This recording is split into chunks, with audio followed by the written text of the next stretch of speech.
The Adriatic Coast and Misano, the venue for GT World Challenge Europe powered by AWS Sprint Cup. It's the third stop of the Sprint Cup season, and also it is a massive grid of cars. 2 races to look forward to, and it's going to be drama all the way.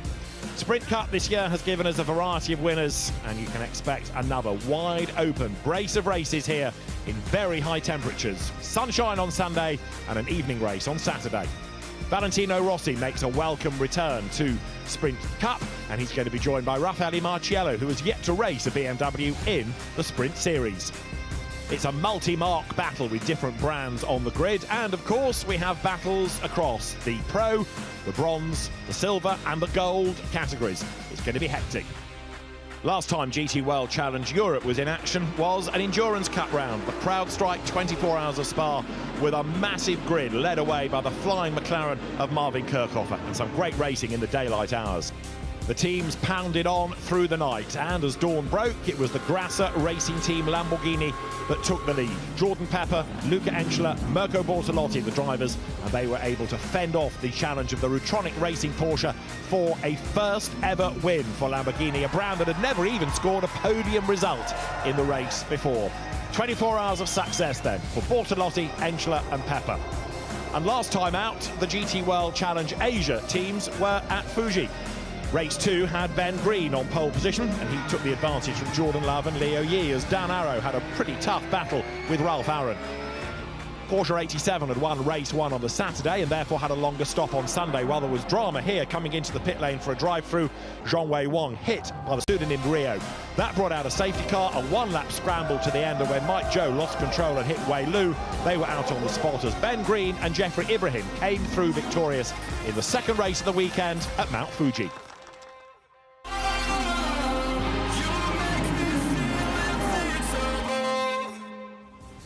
And that means in the Manufacturer Cup, it is Porsche ahead, but only just of Mercedes-AMG. BMW M chasing hard, Ferrari 4th, and Audi is in 5th. So temperatures are starting to cool here at Misano. It's still warm outside, but it's not quite as sweltering as it was earlier on in the day, and we're going to be heading towards the darkness. The floodlights will no doubt come on before the end of our evening race here, as the teams have made their way around to the grid. Our first 60-minute race, David Addison and Joe Osborne trackside, Alex Legui down on the grid for us and then patrolling the pit lane. Biggest ever Sprint Cup grid. We have got 43 cars ready to do battle. It's going to be very, very crowded out there, and it is a Ferrari on pole position. Alessio Rovera in the car that he shares with Vincent Abril, taking pole outright, and of course in Pro. There's going to be a lot to look for over the course of the next hour. Let's go to the grid. Alessio Rovera, pole position with Alex. Alessio, here we are, home race. How important is this race for you guys going into the second half of the season? Of course, it's super important because, as you said, it's our home race. We started the year really well in Brandsatch with a win. And Zandvoort was a bit difficult for us, so to start in pole position here is amazing. But yeah, 1 hour race, full push from the beginning, and then we'll see. It's been a bit of a roller coaster season for you boys, and it's about time that the Ferraris got back up on the top step. How big is your competition with the Bronze boys next to you? Yeah, of course. I mean, as a Ferrari, we are all fast. Our car suits really well this type of track. So Dennis is racing in Bronze category, so I hope we will not fight too much, because there is a race to win, and we will give our best. Best of luck. Thank you. And that point that Alex makes about up and down sort of a season, a tough season. It started with a win in race 1 at Brands. They were 19th in race 2. They retired at Zandvoort in race 1 and then got 14th in the second. So from a brilliant start, it's gone downhill, and it does need to rebuild in these 2 one-hour races this weekend. And this Misano circuit, 4.2 kilometres long. And Joe, it's a flat circuit in many respects, but it's a quick lap. It really is, isn't it? And we've seen so much good overtaking over the last decade we've been coming here. So expect some action spots. Obviously, the opening lap, this sequence here, 1 and 2, is going to be a huge talking point. But then it flows into 3 and 4 is another overtaking point. So is 8, so is turn 10. Then this long back straight into an ever-tightening quadruple set of right corners. Then the last corner, really the exit there, track limits, has been very hot talking talking point so far this weekend. And it's quite a long pit lane as well, because you come into the pits before the last corner and you blend back in the other side of that shot, in fact, coming through turn 3. So there's a lot of driving down the pit lane. Of course, the pit stops are as quick as you can do them, unless you're in bronze, where they are done to a regulation time. And this is a reminder of who is on pole in which of the classes. Dennis Marshall then is on pole in bronze. Ezekiel Perez Companc is going to start from pole in silver. Chris Lallam is going to start from the gold pole, and the pro pole, the overall pole, is Alessio Rovera. That is his second class pole of the season, but the first overall pole, and therefore his first overall pole position in Sprint Cup history. Valentino Rossi concentrating hard as the cars work their way around on this formation lap. It's an all-Ferrari lockout at the front of the grid. Are they all going to survive the rigours of turns 1, 2 and 3? We're about to find out. Race 5 of the season in GT World Challenge Europe, powered by AWS Sprint Cup is go. And a good getaway is made by Rovera. Dennis Marshall tries to defend as the field accelerates down towards turn 1. Charles Wirtz on the outside line there. Can the BMW dive through? Not easily. He gets roughed up a little bit as Valentino Rossi goes third. There's one car skipping its way across the infield of turn 1 into turn 2, but it's Rovera that leads. Marshall is second. Rossi is third, and way out wide there goes Chris Lallam's Red Bull liveried Ferrari. That's got a little bit of damage already. He's round the outside of Maxime Martin, but Lallam has gone backwards and he's still in strife. Terrible start from Lallam. He was slow off the line as Martin gets turned around. I think that could have been Klingman in the back of him. Lallam was slow. Wirtz was on the front foot. Ben Green has had a monster start, and now Lallam has rear right suspension. Klingman has front left. This could go full course yellow. Good indeed. I think it'll go safety car, in fairness. Within the first 3 laps, there's a massive gaggle coming down towards turn 8. Something's got to give. Well, we've already got Maxime Martin off the road. Anybody else to get themselves in trouble? You can see a gap has opened up after the leading 6 or so. Maxime Martin's race then almost at an end. We've gone green, in fact, so looks like Martin has continued, but there with a very broken car is Chris Lallam. He is out of the race on the opening lap of the race. It all got very crowded coming down towards turn 6, did it not? And we know that Maxime Martin was spat out, so number 9 Mercedes is out of the race, and it looks as though we might be able to survive, at least for now. And we have a yellow in sector 2 because of Lallam's car that has stopped. We do go safety car then. Safety car call by Niels Vitic within the first 3 laps, go straight to safety car rather than FCY. So safety car will greet them at the end of the opening lap, and what a hectic lap it was. That really was. Fella's done well in that lead. Porsche out of the group. The safety car going very slow. There could be a huge concertina effect here. Hopefully they can go. Klingman trying to get that car back. Where was he hit? Was that somewhere at the start? I thought this was the car that turned the Mercedes and Martin around. It seems not, as cars are starting to concertina. We've seen a few cars lock up under braking as well. The Ferrari of Arthur Leclerc, is that smoking? The rear right seems to be not happy with some regard, but it was really the bad start from Lallam in that Verstappen car that seemed to unsettle everything. Tyre looks okay. It's the right side here, isn't it? Yeah. Something rubbing. Is it diffuser onto the tyre? That's going to go pop relatively soon. Right, let's try and piece it all together. This is the start. So Chris Lallam is slow away, and round one side of him went Charles Wirtz. That was the field blasting underneath the camera. Have a look. Lallam goes to try to defend, but it's too late. There's contact there, I think, as well. Now, Jens Klingman's white BMW comes around the outside. So far, so good. Off the road goes one of the Audis by the look of it. And Klingman there is okay. That's Lallam going way wide. Right, Jens Klingman's BMW was going to go to the inside of Maxime Martin as they headed up towards turn 3. On the outside line there is Leclerc. He runs out of road. And coming out of the corner, yeah, Klingman was sideways and then hit Martin. Yeah, who was on Klingman's left? Was that Lallam again? It looked like a Ferrari to me, but I actually think that was the damage to Klingman, was the car on his inside as we go on board with Dan Harper. A bit further back, you can see Klingman in front, so that's what we need to be looking at. Isn't that Ricardo Fella? That's Fella, but watch Klingman out of this next set of double rights. There's a Ferrari on his left, I thought, and it's Lallam at this moment in time, and it's Lallam's contact, I think, now that damages Klingman. So Klingman fires Martin, that's on Klingman. Lallam hits into Klingman, that's on Lallam, and it's kind of Martin's the only innocent party out of the 3. Here we go. Green flag, green lights, racing again. Way wide goes Valentino Rossi, almost joining his fans in the stands. Over the line, Rovera leads the way then. Marshall is second, third is Rossi, fourth is Green, fifth is Niederhauser in Porsche, and sixth is Charles Wirtz as the drivers accelerate down towards turn one, and now Rovera tries to rebuild the lead. Dennis Marshall chasing after him, but with respect, Marshall is not in the fight for the win because that car will have to make a slow regulation pit stop. It'll drop out of the equation. Tell that to Marshall to get a scalp of a Ferrari factory driver in an AF Corsa car. There, big battle on. You've got Dan Harper versus Ricardo Feller's Porsche with a bit of damage on the back of it. The Porsche through on the inside.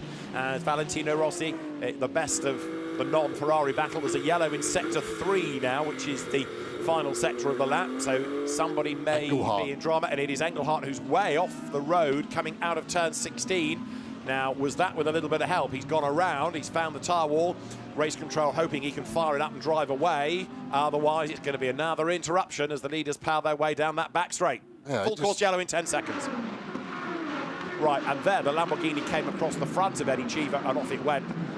So he didn't so much get turned around with the Ferrari up the inside, it was on the outside and the Lamborghini trying to come across the front. This is Cheever's view. This will be a mega shot. Does Cheever actually pit manoeuvre him from the outside is going to be my question. There's a slight contact here. Whose fault is it? It's Engelhardt. He has a wobble coming off the apex curve and just wipes himself off in front of Cheever. So Cheever, Funny-Illison and Engelhardt there just pushing too hard. The car having a snap of oversteer as it's launched itself over the curb. I'd imagine when it's landed, it's compressed the tyre, the suspension, and then it's just let go and high-sided him. The full course yellow is ending on short notice now, and look at Dennis Marshall on his toes, much better than Rovera. Had a go on the outside line. There was no real need to do that, but he's a racing driver. Yeah, he had to fill the gap. He wasn't going to lift off. Rivera was clever there with his positioning of the car. He just put it to the inside, so if he did get caught napping, he was already defending, and that's just the difference in the engineers calling it. It's over the race control radio too. How brave are you taking the limiter off from the 80k? Ben Green has definitely dropped back off the back of Rossi. Rossi in his own space needs to be careful of track limits. He's the only car in the top 9 with any warnings, and he's got 3.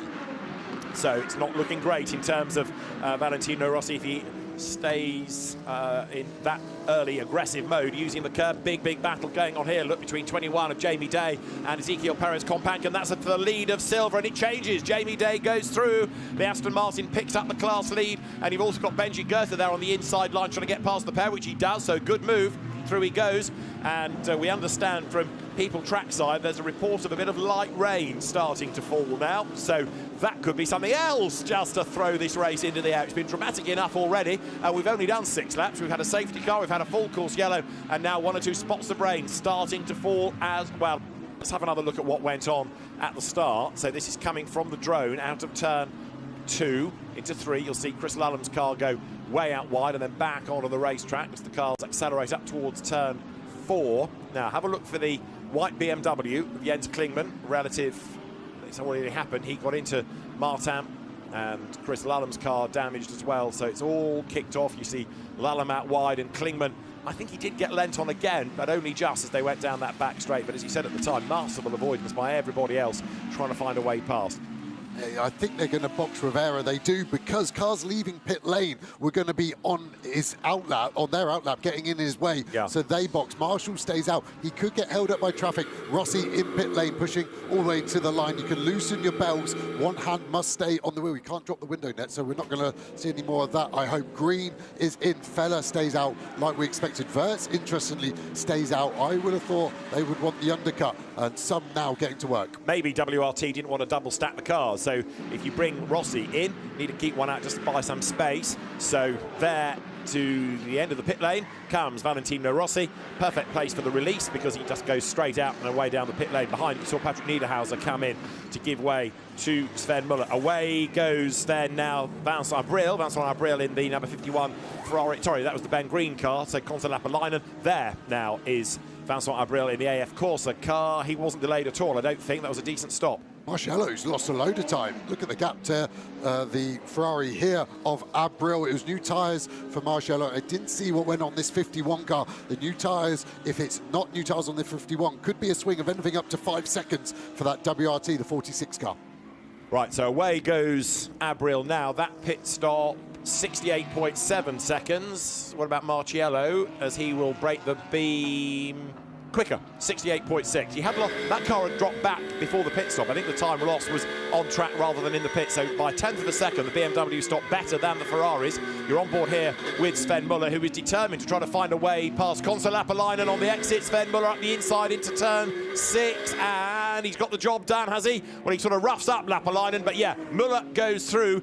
He was racing in British GT at Snetterton last week, and we saw that he got his elbows out there as well. Yeah, he was pretty brutal. That front bumper got a lot of work on his Porsche that weekend, and the side of that car, a bit of a wobble through 8. They're both on their outlap. This is the first time these drivers have driven today. Yeah. They haven't been in the cars, so your first attack is on an outlap in a GT3 car in the dusk. That's pretty epic from Muller to be on it that quickly. Absolutely right. Right, down the pit lane goes Van der Linde. Is that stop going to help, and by how much? It's a long, long drive down the pit lane. The lights are flashing because the pit lane limiter is on. It's all part of that process.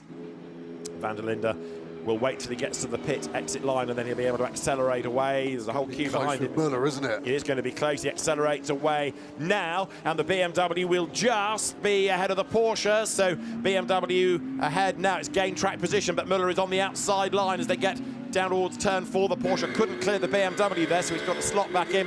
67.6, another very, very good stop. Not the best yet, but a pretty good effort. The Rutronic stop actually was the best we've had, 66.9 seconds. Yeah, for Sven Muller in that Porsche we're looking at right now. They've been quick all season in the pit stops. Rutronic nearly jumped them a couple of places just in the pits. Seeing car 10 lose a wheel here. The rear right gets detached. Hopefully the barrier does its job and pushes it away. Luckily it should be able to get back to pit lane, and that will attract a penalty.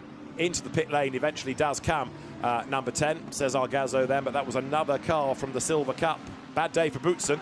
But pretty much now, if you're in the Bronze Cup, you're in the pit. So we're going to get a very different order come the end of the next lap of the race. So there you have going through number 58. That is now Louis Pret, still clear in gold. And as anticipated, of course, with its regulation time of 80 seconds, Dustin Blattner will lead in bronze, potentially, but in the overall order, a long way down now. As we've been saying, the bronze cars have to do a pit stop of 80 seconds, whereas all the other classes can be as quick as you like. So it's a natural pit stop for those, and inevitably, the Bronze Cup entrants fall down the order.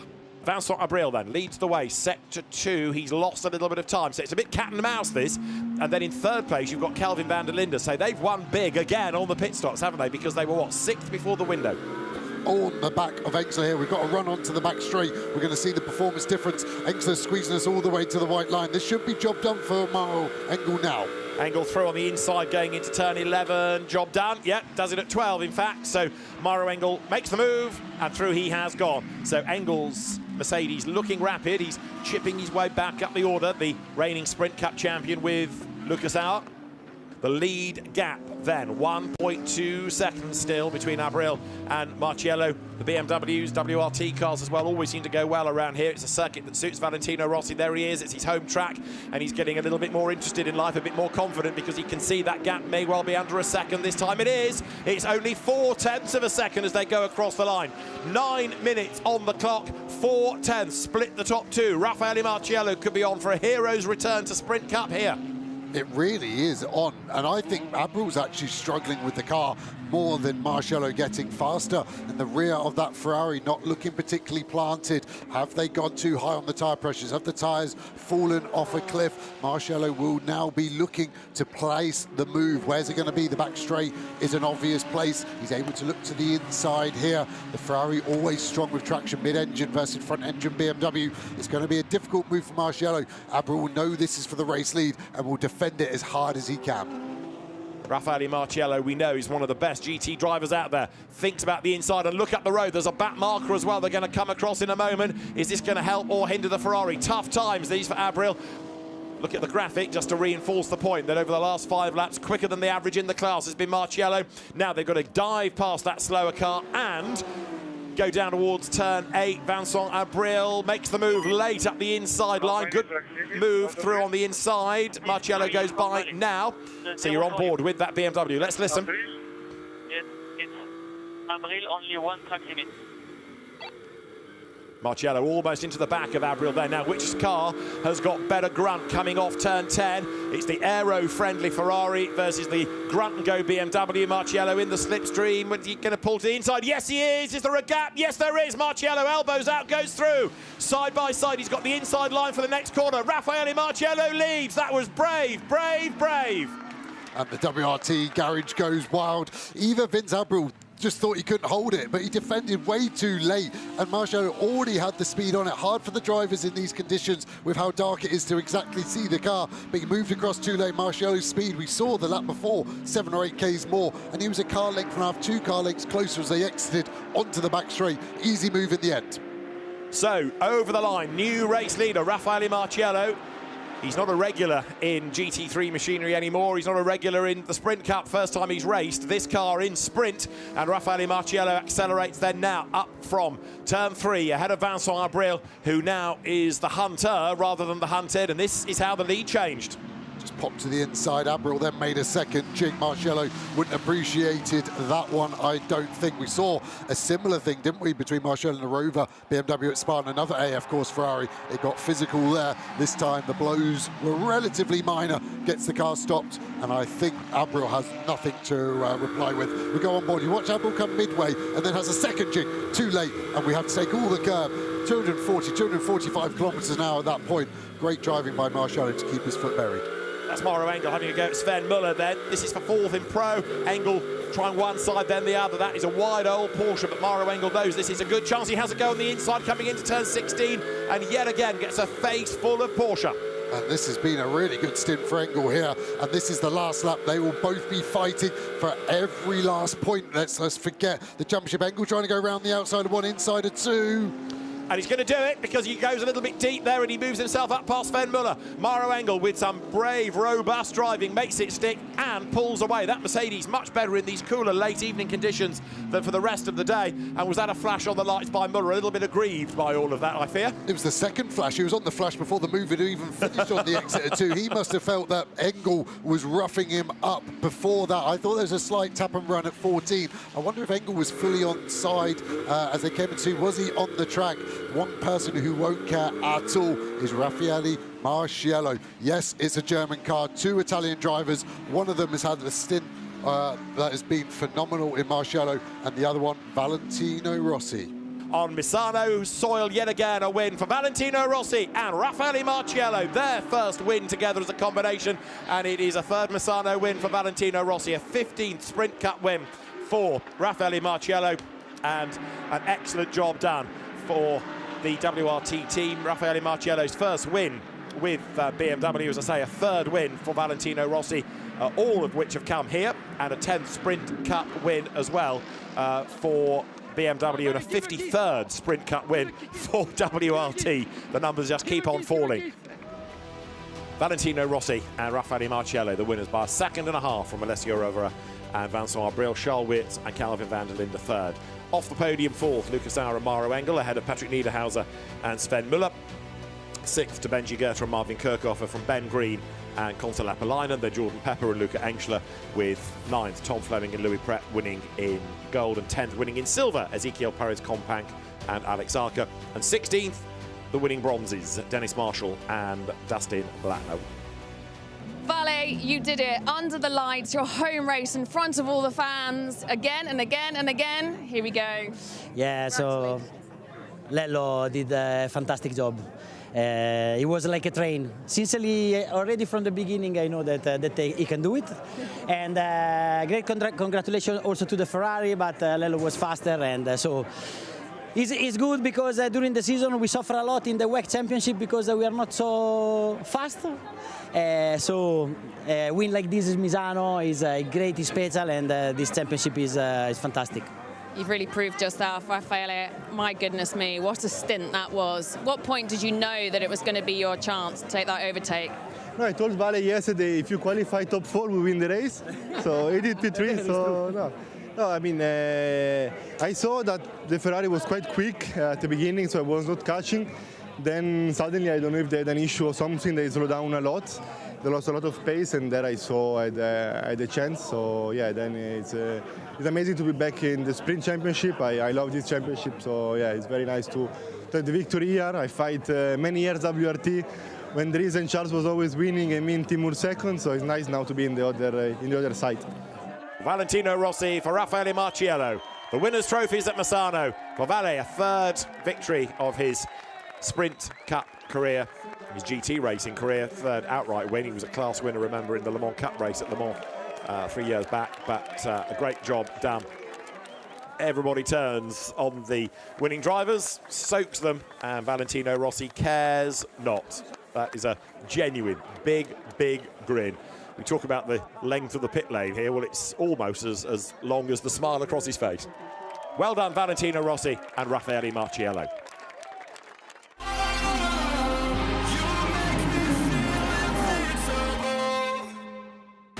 GT World Challenge America is in action this weekend at the Virginia International Raceway. Philip Ellis led race 1 away from pole position before the rain came, and that caught out Jean-Frédéric Leberge, who had this big off in his Porsche. Full course yellow was called, and that threw pit stop strategy up into the air. And when the race went green, it was Aaron Povolido who was in the lead outright after a mega save on the pit stops.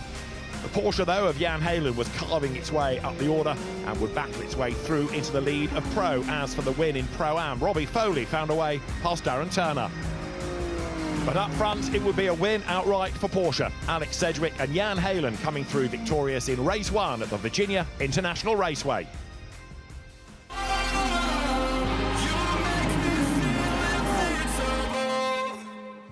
So if you factor in the points scored over in America as well as here yesterday, BMW M is ahead, but only just from Porsche. 3 points in it. Mercedes AMG next, ahead of Ferrari. And it is Audi 5th in the GT World Challenge powered by AWS Manufacturer Cup. So looking down onto a sun-drenched circuit here in Misano. Joe Osborne and David Addison trackside. Down on the grid, Alex Legui, and we're getting closer to blast-off for the second race of the weekend. Qualifying took place this morning. It's given us a very different looking grid from yesterday because it's the other driver, if you like, in every car that did the time this morning. So McLaren on pole position, Marvin Kirchhoff's first Sprint Cup pole, and a job well done in the car that he shares with Benjamin Goethe, and lining up alongside Raffaele Marciello. So could they do the double here and keep the Rossi posse very happy? I think it could be possible. It's the warmest ever event we've had here at Misano, our 11th trip here. And you can see some of the cars actually waiting at the back of the grid. Lucas Stolz and England, the two Mercedes, they don't want to crawl down this pit straight and overheat the cars. So they're waiting for their mechanics to push them through this record ever entry sprint car grid of 43 cars. And then number 41 Porsche, which is the Simon Birch Klaus Bachler entry. And it is Simon Birch who is going to be behind the wheel. Marvin Kirchhoff then starts on pole position. What are his thoughts going into an hour of racing? Let's find out. Marvin, here we are in a position that you deserved in Spa to be able to convert, and you were unable to. But here we are once again in a race where pole is everything, and at a circuit where pole is everything. So how confident are you feeling? Well, I mean, first of all, I'm super pleased, obviously, to have the prime spot for starting race 2 here in GT World Challenge. It's a long race. I know it's only an hour and it goes by quite quick. However, there's so many factors that need to favor you. I mean, a clean pit stop is one of the key things. Obviously, I know Lello quite well. He's really good around this track, so he won't make my life quite easy, I guess, this race. But we will try our best, and then obviously we see where we end up. But yeah, I'm super pleased with how this morning went. Good. Gloves off. Thank you. Best of luck. Thank you. Marvin Kirchhoff starts on pole position for Garage 59. There's the McLaren over his shoulder. The fans in the grandstand then looking forward to seeing how Valentino Rossi gets on. And there are other cars in the race. The main focus for the majority of the fans here is on number 46 BMW, just in case you're in any doubt. There they all are, with the number, with the flag, and Valentino Rossi. Winner yesterday evening. He started. Today he will bring the car home. It could yet be a winning car depending on how Raffaele Marciello goes in that first stint. We've got the Pro, we've got Gold, Silver and Bronze categories, all with their own really fierce fights to keep an eye on over the course of the race. And as the grid is formed, the national anthem will be played very shortly as part of the build-up to our second race of the weekend.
Dov'è la vittoria? Le porga la chioma, che siamo di Roma, il Dio la creò. Si rilancia a corte, siamo pronti alla morte, siamo pronti alla morte, l'Italia chiamò. Si rilancia a corte, siamo pronti alla morte, siamo pronti alla morte, l'Italia chiamò. Sì! The national anthem played in advance of race 2 of the weekend. I want one of those hats. There's a certain je ne sais quoi to those hats. And the national anthem given a great reception by the fans, by everybody on the grid. And the countdown continues then before we get underway. An hour of racing ahead of us, and let's see whether or not this is going to be another BMW victory. The point Raffaele Marciello made at the end of yesterday's race was a relevant one, in as much as he spent so much of his career in this championship trying to beat WRT, and there he was as a WRT driver, not for the first time, but certainly a winner for the first time in one of their cars. Right, let's have a look at this circuit then. Yeah, 16 corners, 4.2 kilometres. We have some fast sweeping stuff. This back straight is where Marciello won the race yesterday against Vince Abreu in the 51 car track limits. A big problem here, drivers are allowed 5. On their 6th, they attract a 5-second penalty. We'll keep an eye on that. Let's get back to the grid. Can Valentino Rossi do the double? Let's find out. Vale, here we are. That win last night was absolutely electric. You boys did such a good job. Ready for back-to-back? Just doing it again today? Why not? This is the target, yes. Will be very hard because I think that the first 4th or 5th car have the pace for win. But during the weekend we were always strong, so we need to understand today our pace. But Lello will start from the P2, and so we try to give the maximum and we try to fight for the race. A word for your fans in Italian? Yeah, grazie a tutti per il supporto. Ieri sera è stato fantastico, una serata magica. Oggi è un po' più caldo, però c'è tanta gente, quindi grazie a tutti. Grazie mille. Valentino Rossi then gets set to watch the first part of the race from the pit garage to see how Raffaele Marciello gets on. Raffaele will try and hand over a big lead. We know that WRT are good in the pit stops. That's Vincent Abreu trying to cool himself down before he has to get on board the Ferrari. He's hot enough now. He's only going to get hotter. Yeah, it's going to get really warm in these cars. Easily 55, 60 degrees cockpit temperature. Some cars, better airflow, better AC. Normally the mid-engine car, the rear-engine Porsche, better because you don't get all the heat coming from the front like the BMW, like the Aston Martin, like the Mercedes. So that could play a factor. These drivers very fit, but it is incredibly hot here. And you can see Marciello underneath the umbrella, passing it over to teammate Rossi. He becomes the umbrella boy for him. Marciello has the lap record around here. It's going to be hard, I think, for the McLaren Kirchhoffer to hold him off. Right, you've just seen Vincent Abreu getting ready to go racing. Let's hear his thoughts as he gets ready for race 2 of the weekend. Vincent, yesterday didn't play into your hands quite as much as you would have liked it to. Can it happen for you today from Road 2? Yeah, let's see. Let's hope so. It's going to be an even warmer day than yesterday. In all fairness, it seems like the heat was suiting us a little better than the cooler conditions of yesterday. So, yeah, yesterday was another day. Today is a new opportunity, and let's see. We're going to give it our all. We've been doing a pretty good weekend so far, as terms of executing goes. So we're going to aim to keep this momentum. That momentum must give you a lot more confidence leading into the second half of the season. Yeah, absolutely. I think we not exactly been exactly where we wanted to be from the beginning of the year, apart from Brands Hatch, which was a bit of a one-off, let's say. But no, we're finally finding some confidence, and yeah, it feels good and better view when there's not so many cars in front. Yeah, better position. Good. Best of luck, Vincent. So yesterday, Vincent lost the lead to Raffaele Marciello, with whom he used to drive. They had 3 Sprint Cup wins together many, many years ago. There is Gilles Magnus, who is going to start from pole in gold, and as you can tell, we're about to go and have a word with him once Alex has put him in the right place, and we're all ready. Gilles Magnus, a man to watch as ever, starting 5th on the grid with the gold opposition Thierry Vermeulen alongside, so that's going to be an interesting first few laps, that's for certain. Let's hear from Gilles Magnus then. Back to Alex. Hello, Gilles. Nice to be able to chat to you once again, pole position of a very, very stacked and competitive gold field. What's your overall target here? Is it the overall? Is it the gold? Risk management?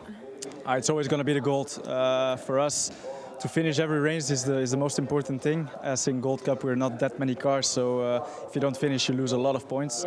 So yeah, we always start with that mindset, but we know it's not easy to stay out of trouble here. We saw yesterday quite a bit of action, even in front. So it's going to be objective is going to be staying out of these kind of things, and just a good result in gold would be nice. Okay, good. Best of luck, Gilles. Merci.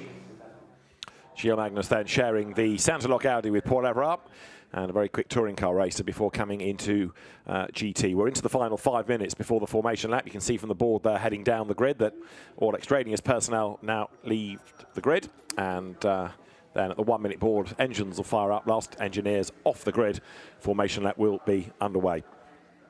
I think everybody's there, trying to see cars amongst all the people. We did have a gap on the grid yesterday. One of the Paradigm BMWs started from the pit lane, but everybody is present and correct today. Really good effort by Kobe Powervals, 8th on the grid, pole in silver. Back to Alex. Kobe, it was a delighted pole position that you got earlier. How are you feeling now that you're sitting on the grid and see the people who are around you? Yeah, some fast guys around me, so I hope we will be smart. We can get out of the first few laps without any contact, and I'm sure we have the pace to do something well. So I think we just need to survive the beginning, and then on just do our own race, focus on our Silver Cup competitors, and hopefully at the end it will be rewarded with a podium. It's really hot. Temperatures are really high. Track temperatures really high. How are you coping with the heat? Well, it's super tough inside the car. It's just trying to stay as cool as possible. Obviously, it's not easy. But I think the one who will be the coolest by the end of the stint will have the advantage. So just don't stress up, keep your mind clean, and then we will see what happens. Good. Nice attack. Kobe Powervals started off in rallycross like his father. Koen Powervals came into GT racing last season. There is the number 48 Mauro Engel Mercedes. Mauro, who's been a champion, of course, in Sprint Cup last season and the overall. He's been an Endurance Cup champion in the past, very successful around the streets of Macau, won the FIA GT World Cup again last November, and sharing with Lucas Auer. He's been a Nürburgring 24 Hours winner as well, Mauro, and the Suzuka 1,000 kilometres and the Gulf 12 Hours, and the list goes on.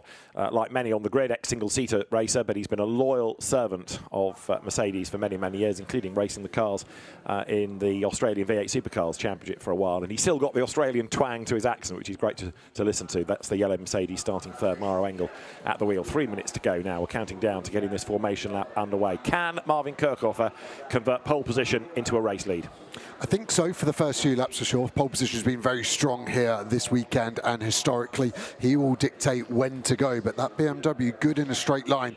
Is Marciello going to try and hang it around the outside, which then becomes the inside for 2, but then it favours the left-hand side of the grid as we look at it there. The inside in turn 1, like I said, very strong. The 1 minute board is shown. Cars will fire up, the final mechanics will leave, and that is it. The drivers will now just be going through in their mind the plan of how they see the start going. Is Marvin going to go before the lights go out, risk a penalty, but get a jump, or is he going to wait for the lights to go and then potentially lose the place to Marciello on his left? You have to go back to the Nürburgring 2016 for the last Sprint Cup outright win for a McLaren. Class win yesterday. Let's just remind you who's on pole in which of the categories. In bronze then, it is Dustin Blattner. In silver, Silva, it's Kobe Pauwels, the driver shown on the right of the partnerships here. Gilles Magnus in the gold pole, Santalok Audi. Marvin Kirchhofer for Garage 59 in the McLaren outright pole. So they will try and fend off the opposition in their respective classes, all of which are going to have big battles. And a point to make about bronze, we said it yesterday, I'll say it again, their pit stops have to be to a regulation pit in to pit out line time. All the other class pit stops as quick as you can do them. Yep, 4 tyres, driver change. Quick as you do, under 20 seconds is the target. Expect the bronze cars to lose 15 seconds in the pit stop with a mandatory 80 seconds pit in to pit out there. Interestingly, all 4 classes, different manufacturers, 4 different manufacturers out of a possible 9 on the grid. So, the last McLaren win, 2016, Nürburgring, that was in the days of the 650S, and it was Rob Bell and Alvaro Parent who were the drivers. Is that going to change today? Marvin Kirchhofer's McLaren starts on pole position from Raffaele Marciello alongside. Maro Engel goes from 3rd, with Vincent Avril lining up 4th. Gilles Magnus 5th. He's on pole in gold ahead of Thierry Vermeulen, gold class opposition. Then the fiery Sven Muller alongside the silver pole winning Kobe Pauwels, Aston Martin. Lucas Stoltz 9th in the car that was tipped off the road on lap 1 yesterday. And Enrique Chavez starts 10th. 11th on the grid, Alex Arca alongside Louis Pret, Gold Cup winner yesterday. Alex Arca out of silver. Simon Gachet next with Sandy Mitchell's Barwell run Lamborghini ahead of Kelvin van der Linde, a long way back on the 8th row. Championship leader Gilles Stadsbader next ahead of Cesar Gazo, who lost a wheel yesterday, and Marcus Siebert with the Mustang of Yusuf Ovega alongside Ukrainian Ivan Klimenko next. On row 11 there is Konsta Lapalainen and Luca Angelis, Bar 24 winner ahead of Max Janssen and Simon Birch in the Porsche. Thomas Neubauer next with Baptiste Moulin for company ahead of the bronze pole winning Dustin Blattner. Then Isaac Tutumlu Lopez out of gold ahead of Marco Pulcini and the British driver Darren Lung. Omani Al Faisal Al Zubair next after a grid drop for the car being in an incident yesterday. Ishan Pieris is next ahead of Bashar Mardini and Dimitri Kovatsova, who was on the podium yesterday. Renat Salikov has Gabriele Rendon alongside him. Ibrahim Al Abdulkhani is next with Andrei Mukovols for company ahead of Giorgio Donchev and Ricardo Baptista. Fabian Duffieux is on the penultimate row alongside Bijoy Garg, and it is Leonardo Moncini who rounds out the grid. Didn't get a time in because every lap that he set was disallowed for track limit abuses. He had to go to race control to plead to be allowed to start because he didn't have a single lap, like you said. So that's going to be a big ask as we go on board with Marciello. Last time we saw that camera, it was dark, wasn't it? And he was diving down the inside of Abril to take the race win. How aggressive is he going to be at the start? How aggressive is our championship contender, the 48 Winwood Manfilter Mercedes here? Maro Engel had a great race yesterday. Lots of overtakes towards the end of the stint. So the drivers now getting themselves ready for the start of the race. The cars working their way up through the final few corners at the back part of the circuit. Cavoni is turn 11, which is a fast kink. Then he starts to tighten and tighten all the way to the hairpin at turn 14, left at 15, and then the run up towards the timing line. Marco Pulcini here for Ziggo Sport Tempesta, sharing with Eddie Cheever. The Maserati Extrema will head for the pit lane now. So Raffaele Marciello's BMW on the outside for turn 1. Pole position, the inside is the McLaren nearest to us now as they come out of turn 16. Lights on the gantry are red. If the race director is happy with everybody's position, the lights will switch and we will go racing for the second time this weekend at Misano. 1 and 2 on their toes in the mid-pack. It's a good start by Kirchhofer. It's a good start by Marciello, but he's going to have to slot into the draft as they run 4 abreast almost in midfield down towards turn 1. Sven Muller way up the curb on the inside as Kirchhofer leads. Marciello is second, Engel is third.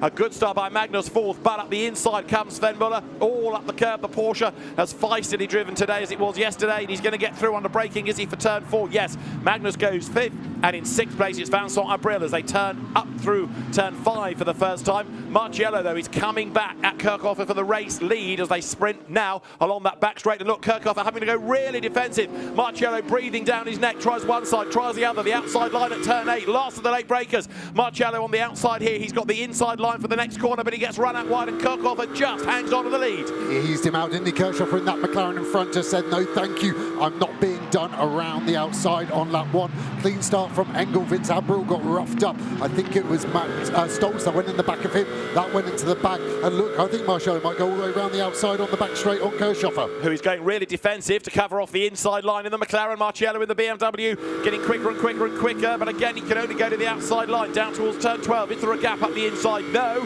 Marvin Kirchhofer closes the door. He's up the curb. Marciello arrives at 14 at the hairpin, crawling all over the back of the curb happy McLaren. Marvin Kirchhoff shortens the line a little bit, doesn't it? At 14 there, way up the curb, through the left at 15. Up toward the end of lap 1, Marcello is the one that goes widest of all there, out of that leading line. But end of lap 1, Marvin Kirchhoff leads in the McLaren. Marcello second. Engel, you're on board with. He's third. Fourth is Sven Muller in the Porsche. In fifth place, coming up towards the line, it is the Gilles Magnus-driven Audi that leads in gold. Sixth is Vincent Abril. Then you've got Stolz. Then going through, looking rapid, is Alex Arca heading silver. Kelvin van der Linde is up into 9th place, and 10th is Gachet with Vermeulen down to 11th. Yes, 2 races in a row. It's a poor start for the 69 Verstappen car. This car we've been at the front of the field, but now that's 2 races where lap 1 has not gone to plan. And actually now Kirchhoff finally can get away. It feels like he's steadied the ship. It was worth the stout defence, and now Engel seems to be struggling to stay with the lead too. We've got Sven Muller only 8/10 behind in the Porsche, then an Audi, then a Ferrari, then another Mercedes from another Audi. Van der Linde, great start as well in the 32 BMW. Vermeulen there in the Red Bull liveried Ferrari fighting back. He lost 5 places on the first lap, so he's another one trying to steady the ship. Kobe Powerball's lost 9 places from his silver pole, so he was another driver that got roughed up on the opening lap of the race. As there, 99, Alex Arca gets onto the back of Lucas Stolz and the number 9 silver Mercedes. Marvin Kirchhoff then leads the way, coming towards us in the McLaren. The BMW second is that of Raffaele Marciello. There, third, Mauro Engel's Mercedes, getting away again from Sven Muller. I thought Muller was going to have a go on this lap, but that gap has stretched out a little bit, as you see Gilles Stasbader's blue BMW losing out to Yusuf Ovega's Ford Mustang in a straight line. That is 93.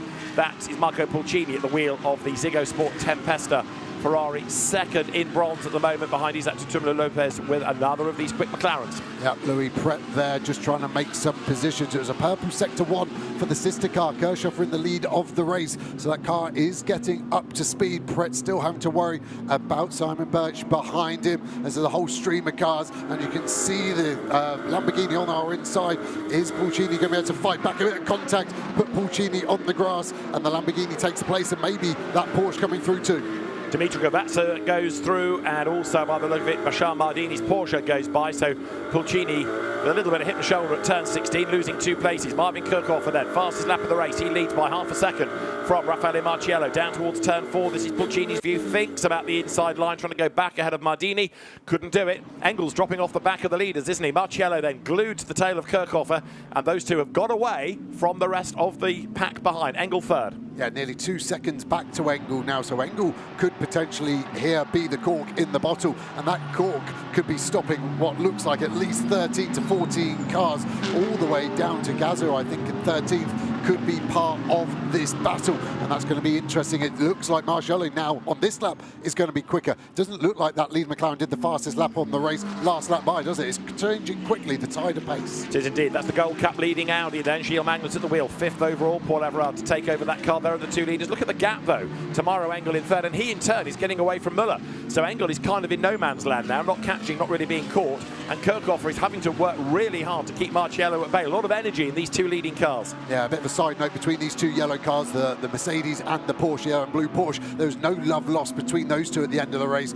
Muller felt like he got roughed up by Engel, so if they do get close, I expect that to be a feisty battle. Slight bit of damage on the rear of the Audi and Magnus on the rear right. I think that was from Vince Abril at turn 2, where we are now on lap 1. What's Marciello thinking? Is he just going to stalk this McLaren for the stint? Does he think his teammate Valentino Rossi is quicker than Goethe, the teammate of Kirchhoff, as Goethe looks on? Tom Fleming to the right as well, the driver of the 58 Louis Pret driven car right now. Marciello you're riding with, and he did the fastest lap last time through, quicker than the Kirchhoff from the previous lap as the tyres get warmer and the fuel load starts to come down, making the cars that little bit quicker. Marciello again closing up a little under braking. That was where he made his move earlier. Pulcini's off the road at 3.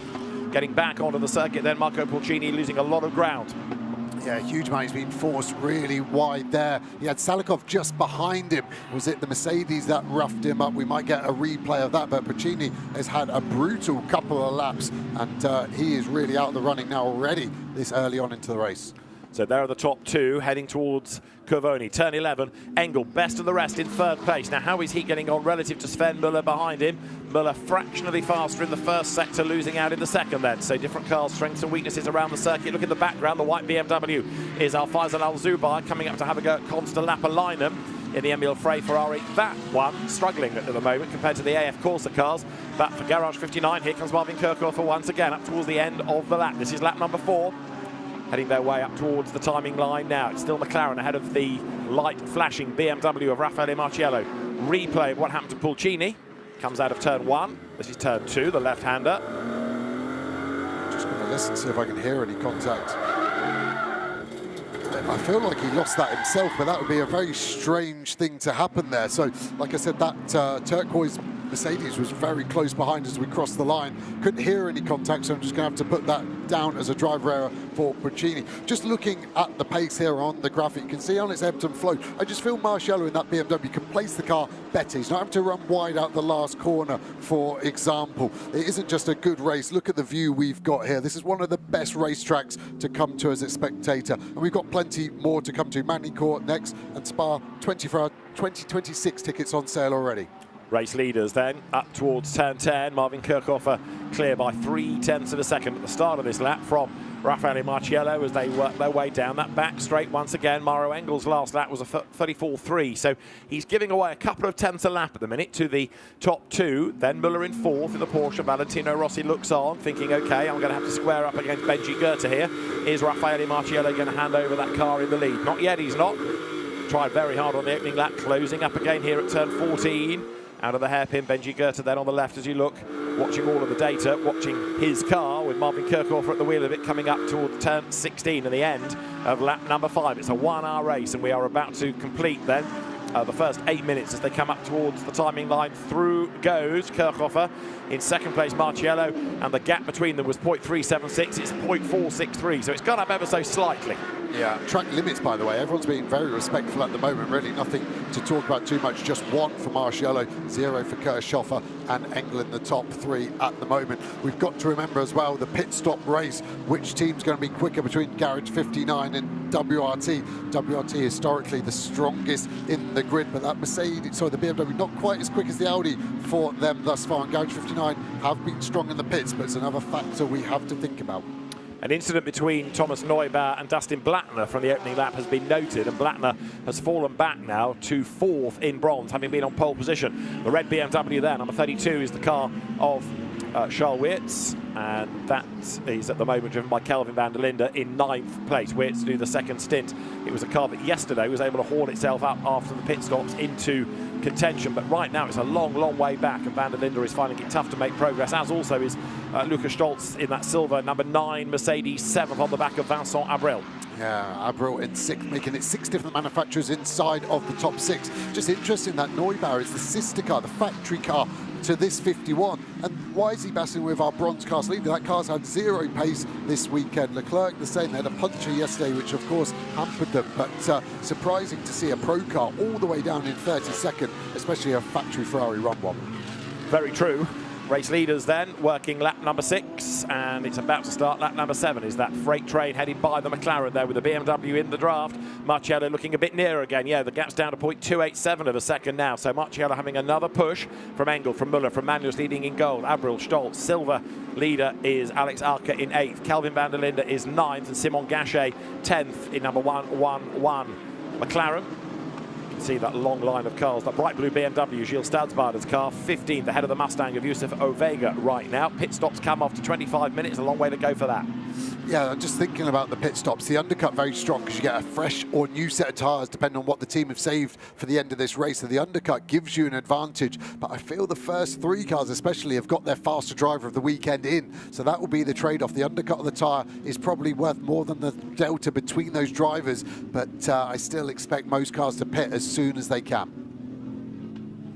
A little bit further back, you can see battles shaping up, and also 1 or 2 gaps starting to open. Gilles Stadsbader is coming through in that bright blue BMW as the race leaders are still nose to tail. Big defence in the background. Vincent Abril right across the circuit to defend from Lukas Stolz, who tries the outside line now, and the Mercedes goes all the way around the outside at Corvone. Abril up the inside into turn 12, and he gets the place back absolutely on the ragged edge. Vincent Abril, Stolz trying to switch sides and get up the inside into the hairpin. Bit of damage on the front of that Mercedes, but Neubauer stands his ground as now into the mix as well comes the Audi of Alex Arca and the BMW of Kelvin van der Linde. Van der Linde's going to be licking his lips.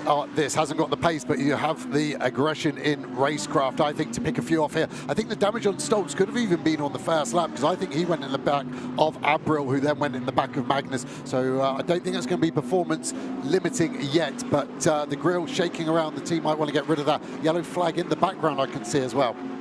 So the race leaders wriggle their way onto lap number 8. And yes, there is a yellow flag busily being waved. I think it's on that back straight. It's coming along from turn 12. Number 1 Lamborghini of Georgi Donchev, I fear, has gone missing, as they're very, very wide coming out of turn 1. One of the Paradigm BMWs, that was 992, the Max Janssen car, falling behind Simon Birch in the Porsche. We're going full course yellow then, so the race is going to be neutralised. Full course yellow has been called. The teams get a 20-second shout now, a 10-second count, and we will have the race neutralised as now we go to full course yellow. So with the car off the road, full course yellow, that slows everybody down. It allows the marshals and the circuit workers to go and attend to the incident. There is Gabriel Rindon, who's also involved in that. He's got as far as turn 13, so it looks like there's a couple of them that have got together. Rindon with a lot of damage on that front left corner. So a couple of cars to retrieve. Full course yellow is called. Now that doesn't necessarily mean that they're all going to bunch up, because at the moment they're running at this delta speed, but eventually cars will need retrieving. Real shame that, because Gabriel Rindon is a quick bronze, and his retirement deprives us of the chance to get excited about Ricardo Feller as the Platinum, who would have taken that car over the 2023 Sprint Cup champion. But Rindon is okay. That's the good news for many years associated with racing Lamborghinis, whether it was in a GT or largely in Super Trofeo, but that car is then out of the race. Yeah, they were on to score a podium, weren't they? Yes, in the bronze class before a late penalty took that away from them. So Rindon walking away A-OK, but yeah, a lot of damage on the front left corner of the Porsche. And here we see the race at 80 kilometres an hour. Sometimes not important, because if a safety car comes out, the gaps just go away. But it could potentially go straight back to green. So you are trying to maximise your speed under 80. So you can go slightly shorter distance where possible. The trade-off is trying to keep the tyres clean. So staying on the racing line where you can. But if there's a shorter distance to be had, you'll have it. And the gap looking ever so slightly better for Engel, isn't it, in that full course yellow period. Depending where the cars are when they've got to get to 80. If you're in a slow speed corner, you lose less because it takes less time to get to that delta speed. Everyone else looks pretty equidistant at the moment. So the cars now come over the timing line. You can see how close they've all been, and the incident is being looked at already that has caused this full course yellow. Race control on top of everything as Marvin Kirchhofer leads at the end of 8 laps of the race. Looking at some of those winners and losers across the line, there goes the treble 7 BMW up into 21st now. Faisal Al-Zubar doing a good first stint. Very quick young Omani driver, and cut his teeth in the UK single-seater scene a few years back. There over the line is the second of the Rutronic Porsches of Isham Pieris at the wheel, coloured shades with Luke Hartog. The 50 Neubauer car, they're actually going very close to the pit wall. I think the AF course team want to have a look at that, so maybe some damage, and they're trying to inspect it, give them a heads up before they stop in the pits to try and fix that as efficiently as possible. And you're seeing a few cars going slightly slower. Seems like the Aston Martin's probably the slowest on their 80k limit. The team's always adjusting it, and you see a lot of penalties given at the start of the weekend as teams go slightly over to then trim it back, because this is all potential time gain and loss. Same with the pit lane speed limiter. The problem is all of these cars have GPS speed being relayed straight back to race control, and we saw a lot of race penalties afterwards for infringement of full course yellow speed from yesterday's race. So the drivers know they've got to be at 80 by the time 0 is called, and you can't take it off until green is called after the 10-second countdown back to racing. So the cars are up at turn 10 and a red flag is being shown, race stop. So clearly the incident is a large one, and Niels Vittich, the race director, deciding that to keep things under full course yellow or safety car would just deprive so much race time that we're going to have a stoppage. So the cars will come to the pit lane or to the grid, depending on the instructions of the officials, and that will give everybody time to sort out the dramas. So it is rare that we have a red flag, but all of the stoppage time will be taken into account by race direction, and a plan for the resumption of the race will be offered really once everybody knows how long it's going to take to get the incident sorted. So cars will come back to the start-finish line, line up in single file. They go into parc fermé condition, so no one can touch or work on the cars. And then we'll go through the race resumption program. So we'll go through the 10-minute countdown and all of that. Expect drivers to want to try and get out of their cars to try and keep in the cool, because they won't keep the engines on. They'll turn them off, and they'll have to turn the full master power off as well, because you don't want to drain the battery while you're sat there. So many auxiliary systems drawing current from a very limited battery in a race car. It's not big because you need it to be as light as possible. But Kirchhofer will come to a stop just before the control line, where that marshal on the left is waving the red flag, and they will line up single file, and then they will ask for permission to get out of the car. And effectively, although it's a red flag, we're not stopping the race, we are suspending the race, because it will continue once the circuit is clear to allow it to do so. But it's clearly going to take a reasonable chunk of time to sort out moving cars, maybe attending to barriers. And so instead of eating into all of the allotted time of the race, or a big chunk of it, so the incident can be attended to and the cars then brought off the circuit. Everybody stops then on the grid, and as we hover along it, that's the 10th place Simon Gachet car, 11th Thierry Vermeulen's Ferrari. In 12th place there is number 35 Enrique Chavez, ahead of number 10, that's Cesar Gazo's Mercedes. Next in the queue is the Sandy Mitchell Lamborghini. Gilles Stasbarder's blue BMW should be next, from hopefully a Ford Mustang. There it is, Yusuf Ovega in 16th place. Kobe Powell's in the Aston Martin number 21, was on pole in silver. He's fallen quite a long way back. 17th. 18th is Luca Engschler, having won the CrowdStrike 24 Hours of Spa at the end of June. In 19th place, Marcus Siebert's Ferrari. And in 20th place, Louis Pret in number 58 McLaren, the car that won the Gold Cup in the race yesterday. 21st, there's the BMW of Al-Faisal Al-Zubair, the white Almanar Racing by WRT entry, ahead of Simon Birch's Porsche. Number 41, the Razun More Than Racing team, new to GT3 this weekend. 992 Paradigm Porsche Max Janssen is next. There you've got the Ivan Klimenko Audi, Conte Lapalainen's red Ferrari, and drivers are out of the cars now. So Marvin Kirchhofer getting out of the race leading car, and there'll be discussion possibly between a few drivers. So maybe as we have this incident to be attended to, drivers getting some very welcome fresh air. One or two having a quick look at the state of the cars after the rigours of the first lap of the race, but trying to, in most cases, look, get out of the car, stretch their legs, taking helmets and balaclavas off, desperate for some cool air. And quite a bit of damage assessment going on. Yeah, definitely from Neubauer there, the chrome helmet and the red and yellow Ferrari one down Lung there. You see drivers break into groups, don't you? And a few of the bronze drivers there, Blattner seems to be talking there to the McLaren driver of Lopez as well. I just wonder if Kirchhoff and Marcello are going to have any words. Marcello was quite frustrated, I feel, with how much he was flashing his headlights. So the grid is at a close for the moment. Drivers chatting amongst themselves. So let's try and work out exactly what happened. BMW versus Lamborghini. Number 1, Georgi Donchev, 991 Darren Lung. The Lamborghini spins in a big, big accident with lots of barrier damage. Car destroyed, lots of flames you see. The car spins across the other side of the road. And Gabriel Rindon tried to get through the wreckage and clip the back, but Georgi Donchev out of the car in double quick time, and that is the best news of all. That shows how strong a modern-day GT3 car is. He's a bit singed, I think, the overalls there, but that was a very lucky escape. That's a huge accident, and Georgi Donchev lucky to get out of that. As I say, it shows the strength of the car, and it shows modern safety measures. There is the Porsche that clips it. That was the secondary impact. We'd seen that car stranded. Georgi Donchev, I mean, the car hadn't been at a standstill for more than a couple of seconds before he was getting out like a jackrabbit. Here's another car in strife with its own spin. It's a Porsche. I'm trying to work out which one, but that was the fastest I've ever seen a driver get out. Yeah. Talk about fight or flight. Amazing mental composure there to get the belts undone, to get the window net done, radio out. And yeah, I don't know how much contact there was between him and Darren Long, I think, in the BMW, but that Lamborghini speared into the barrier, and obviously nearly full of fuel at that point, and that ignited scarily quickly. But amazing, again, like you said, David, the strength of the cars.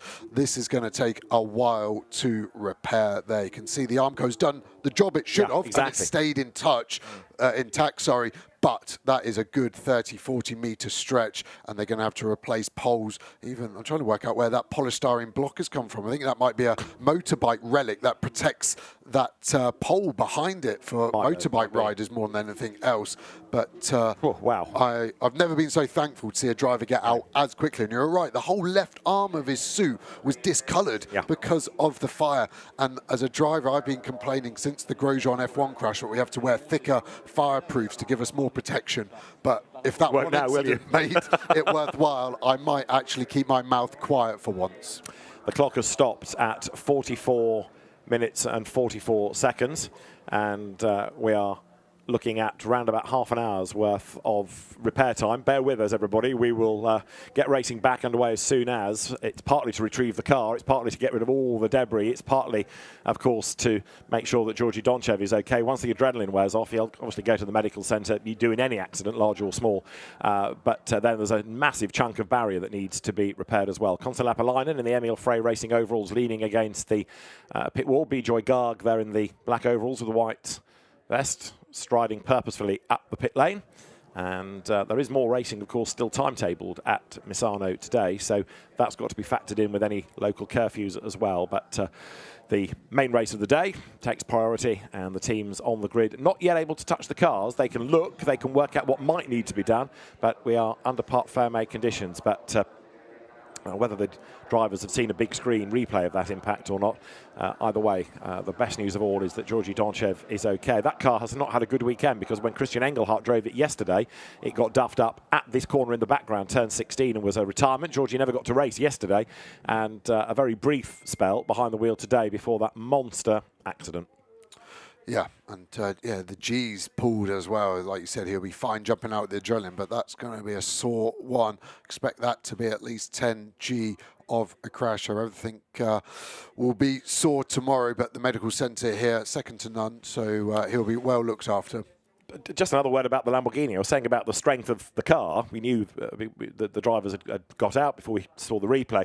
But bear in mind that Lamborghini took a secondary hit. I mean, it's a big enough first impact into the barrier and then spinning and bouncing along the road. And then there was a second, okay, not quite as a hard hit, but still a second hit from Gabriel Rindon's Porsche. That wasn't a tap. That was another big hit. And cars are designed to have one impact, not two. Yeah, the roll cage has definitely earned its money on those impacts for sure. And I just want to maybe clear up that Rindoni one. He would have been unsighted by the fireball there. Yeah. So it may look a bit amateur, and it's totally not. The debris across the track, the barrier's being destroyed. He's just trying to spot a gap. He can't see that Lamborghini because it is in a black ball of fire and smoke. So he's just tried to aim for a gap where he thought it was safe. And unfortunately for him, he's out of the race as well. But yeah, I can see how it's happened. Marvin Kirchhoffer there, looking relatively relaxed, but he'll be getting warm. There's Raffaele Marciello walking down the pit lane. On the grid, though, is Maro Engel, and he can talk to Alex. Maro, I feel like I haven't had an opportunity to talk to you all weekend. You are quietly climbing the pack, though, during this race. Yeah, to be honest, it was a bit tough to hang on to the guys ahead. They were quick at the beginning, but then we got into a rhythm, and yeah, obviously main thing now is that drivers are okay. That looked like it was a huge crash, so good to see everyone walk out. How tricky is it from your perspective during a race as a driver when things are stop-start? How hard is it to maintain the mindset? Yeah, that's the aim now. Focus on that. Wait for information from race control when we can restart, and then back to race mode. Good. Car's looking strong. Looks like it could be a positive race for you. How confident are you looking ahead for the rest of the season? We're pushing. This has been a challenging weekend, to be honest. So we're at the moment we're glad to be where we are. See what we can do in the remaining time of the race, and obviously, yeah, pushing flat out to try and defend those titles. Thank you, Maro.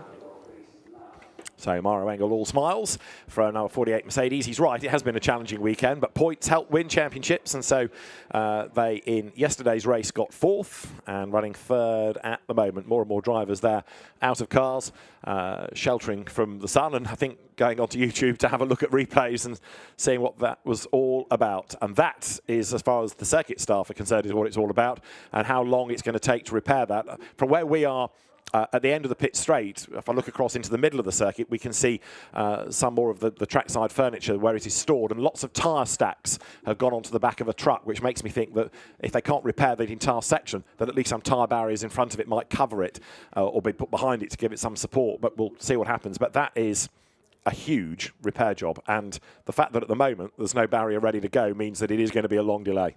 Yeah, it's just such a rare place to have an incident here in Misano, because it's the inside the corner. That's why there's not a catch fence to the inside, because it is so rare for a car to make contact there. And yeah, so many of the drivers are going to have to try and stay cool. You see a lot of the drinks bottles with these long tube, the Hydro Race company make those, and it's a real nice tool to have that you can have your crash helmet on and still drink from a bottle.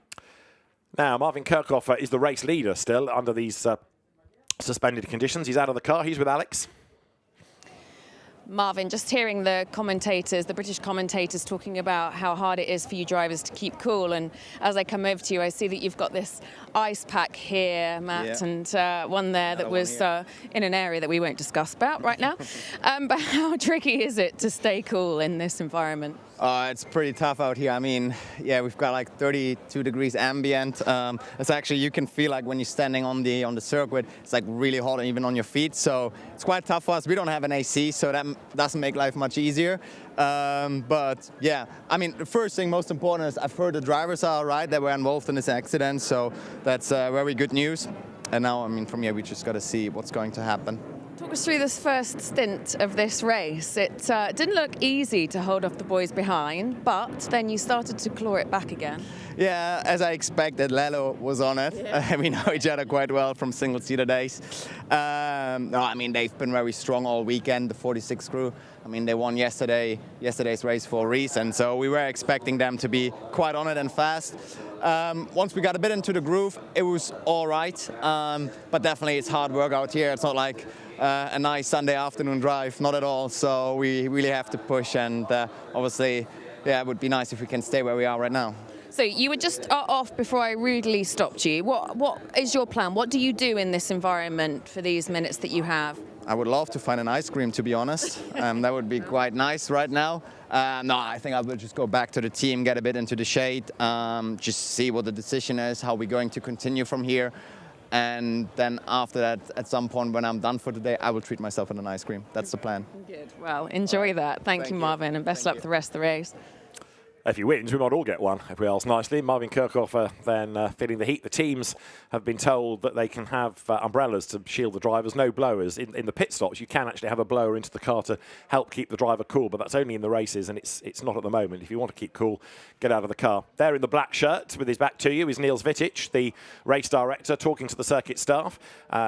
Again, it kind of illustrates the situation we're in. If the race director is out of race control, he's got to go and have a look firsthand and work out what can be done, because with so much damage to the barrier, we're not talking 5 minutes. This is a big situation. Yeah, and as a driver, it's great to see the race director there, hands-on. And I've been super impressed with Niels Vitic this year. He's been really proactive with the racing. The full course yellows have been short. We haven't had unnecessary safety cars. And he will, of course, want to get this race underway, but number one priority has to be safety. And it almost was like there, he was like, well, one car's gone off, another car can. We can't just stick a plaster on this wound. It has to be as safe as if that accident never happened. And there you saw the tyre barriers I was talking about that have now been brought to that part of the circuit. Yeah, Niels was talking to me at Spa and said, I like watching cars racing. I don't like watching safety cars or full course yellows. I want to watch cars race. So do the team, so do people in the stands. So Georgi Donchev, the driver of number one, had that big accident. He, as we saw, jumped out of the car. And now Niels Vitic and the local officials looking at the barriers there. So Darren Lung was the other part of that incident. He was right on the back of the Lamborghini. Darren's on the grid. Alex has been able to go and find him. Let's see what he thought about it all.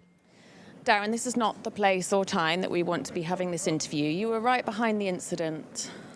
Yeah, no, I mean, I was involved with Georgie, so first of all, as soon as possible, I'd like to go down and make sure that he's okay, and yeah, just give him my best regards, because it's, no matter what the situation is, it's absolutely horrible to see a driver go up in flames. So yeah, I'm glad to see that he was out of the car quickly, and yeah, as soon as I can, I'll be going over to speak to him. But yeah, from my point of view, and we need to see, look back at the video, but yeah, I think there was just a bit of confusion between me and him at one point. And yeah, just the most unfortunate small contact between us just had a huge consequence. So yeah, as I say, I want to go back and review it, but first of all, I want to make sure that he's all right, and give him my regards. I won't take up any of more of your time. Thank you, Darren. Very humble, that, Darren Lung. And let's have a look at how he saw it. So you've seen it from the outside. This is on board with Darren Lung then. We've gone back a few corners just to place it all together, coming out of turn 8 up through 9 and then 10. And the BMW could not be closer. And of course, Darren Lung now trying to use that power to get up the inside. Donchev goes defensive. Yeah, fair defence so far from the Lamborghini. Now we've got the run. Lung wants to go to the right. He can't because it's blocked by the Lambo. So now he's going to go for a switchback. And he just, you can hear him breathe out the throttle before the contact.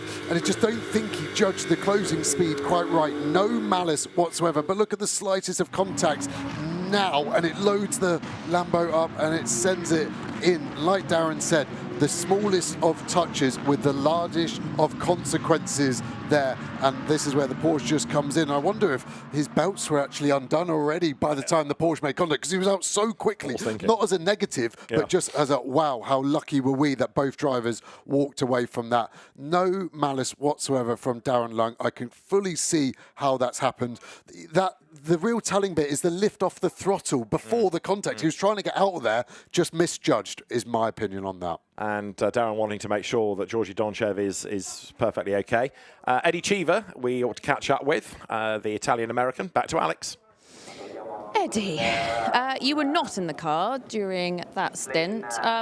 What's the conversation like between you and your teammate at this time? Well, first of all, it's very nice to see that the driver that had a very big crash, that it was very avoidable, come out of the car safe. So that makes us all happy. And Marco had a really good start. Then unfortunately he had a spin in corner 3, but now he was catching up. So I think we can aim for sure for a podium, I hope. It's not been a year that's been on your side, has it? I feel like you've run into quite a lot of bad luck, haven't you? Yeah, I think more than bad luck, just the pace is not where it should be, and yeah, we were very unlucky in Spa. We were looking very strong, and yeah, we have to pick up the pace because it's not enough for this championship. Fine, but okay. So after the restart, how is the car feeling now? Well, I looked at it, it's still in one piece, so that's a miracle because everybody keeps hitting everybody without any sense, and we still have 44 minutes to go, so it's long, it's really hot, and hopefully we can see the checker flag, and hopefully we can be on the podium first time this year. Good. I hope so. Thank you, Eddie. Yeah, Eddie Cheever involved in his own little dramas yesterday with Christian Engelhardt in the Lamborghini that's had the big accident here. Marco Pulcini, we know, had a spin. Well, this is it in replay, coming down through turn 2. The car's a bit leery there up the curb. And then at 3, it just breaks away. I don't think there was contact. No, I really don't. It's just such a bizarre spin to have by yourself. I can't see anyone making their escape either. No. But yeah, it's not really a corner in a modern GT3 car, turn 3. The tyre stack is there, isn't it? And my worry is just that barrier it's got a huge gap between the top rail and the bottom too, hasn't it? And yeah, I appreciate a tyre stack will fill that gap, but I hope there's maybe something a bit more structural put there as well to help out the integrity of the barrier. Yeah, I think at the moment the tyres are Niels Vittich's best option, but he is pondering what is the best solution to get the race back underway, because clearly that's going to be a big repair job. Let's look at how the race had been going, with Marvin Kirchhofer then leading away down towards turn 1. This was the view from onboard Marco Pulcini's Ferrari as the pack swarmed its way through turn 1, 2, 3, always a pinch point. 1 or 2 cars having to take evasive action on the escape curbing on the inside of turn 2, but then they battled on in the dust up towards the turn 4, 5 hairpin, some off the racetrack, and another car, that was Baptiste Smoulin, suddenly exiting stage left in the Lamborghini. He fell down the order, was around the outside in 1-1-2, came Isaac Tumula Lopez. He had a spin in yesterday's race, surviving the opening lap. This is how it all looked from the high shot, the drone looking down onto that first sequence of corners at Parco, as the field in some cases having to take evasive action off the road to avoid contact. But as the pack accelerated up towards turn 4, that was the part of the circuit where we lost Baptiste Moulin, suddenly going sharp left off the road. He was able to recover, get back into the race, but with quite a lot of time and places lost as the leaders turned their way onto that back straight. Well, we had quite a bit of damage on the first few corners of yesterday's race. Marco Pulcini fought on, but it wasn't long before he had his own spin in that Ziggo Sport Tempesta Ferrari coming out of turn 3. He was trying to fend off Renat Salikov, but around he went. No sign of the Mercedes being involved in it, and that was, in fact, the Mercedes already ahead, so Renat Salikov had cleared him coming down towards turn 2. But then there was this big accident. Darren Lund trying to make his move against Georgi Donchev, just the slightest of contacts. And if you look out at the front of the BMW, you wouldn't think anything had happened, but behind was the most amazing recovery, the most amazing escape for Georgi Donchev. Hard into the barrier, the car airborne, oh so nearly rolled, it bounced, it spun its way across the circuit, it came to a halt, then the pack arrived on the scene, and Georgi Donchev was clipped by Gabriel Rindon's Porsche, thankfully on the opposite side of the car. That spun it around, and within seconds, Georgi Donchev out, safe, ran away from the car, and with a rather sore, hot, singed arm, that set of overalls is due for the bin, but it was quite an amazing recovery. Just ahead of that was this spin for another of the Porsches that rotated off into the gravel, but able to get out the other side. But yeah, Georgi Donchev getting out of the car is perhaps the best thing we have seen all season.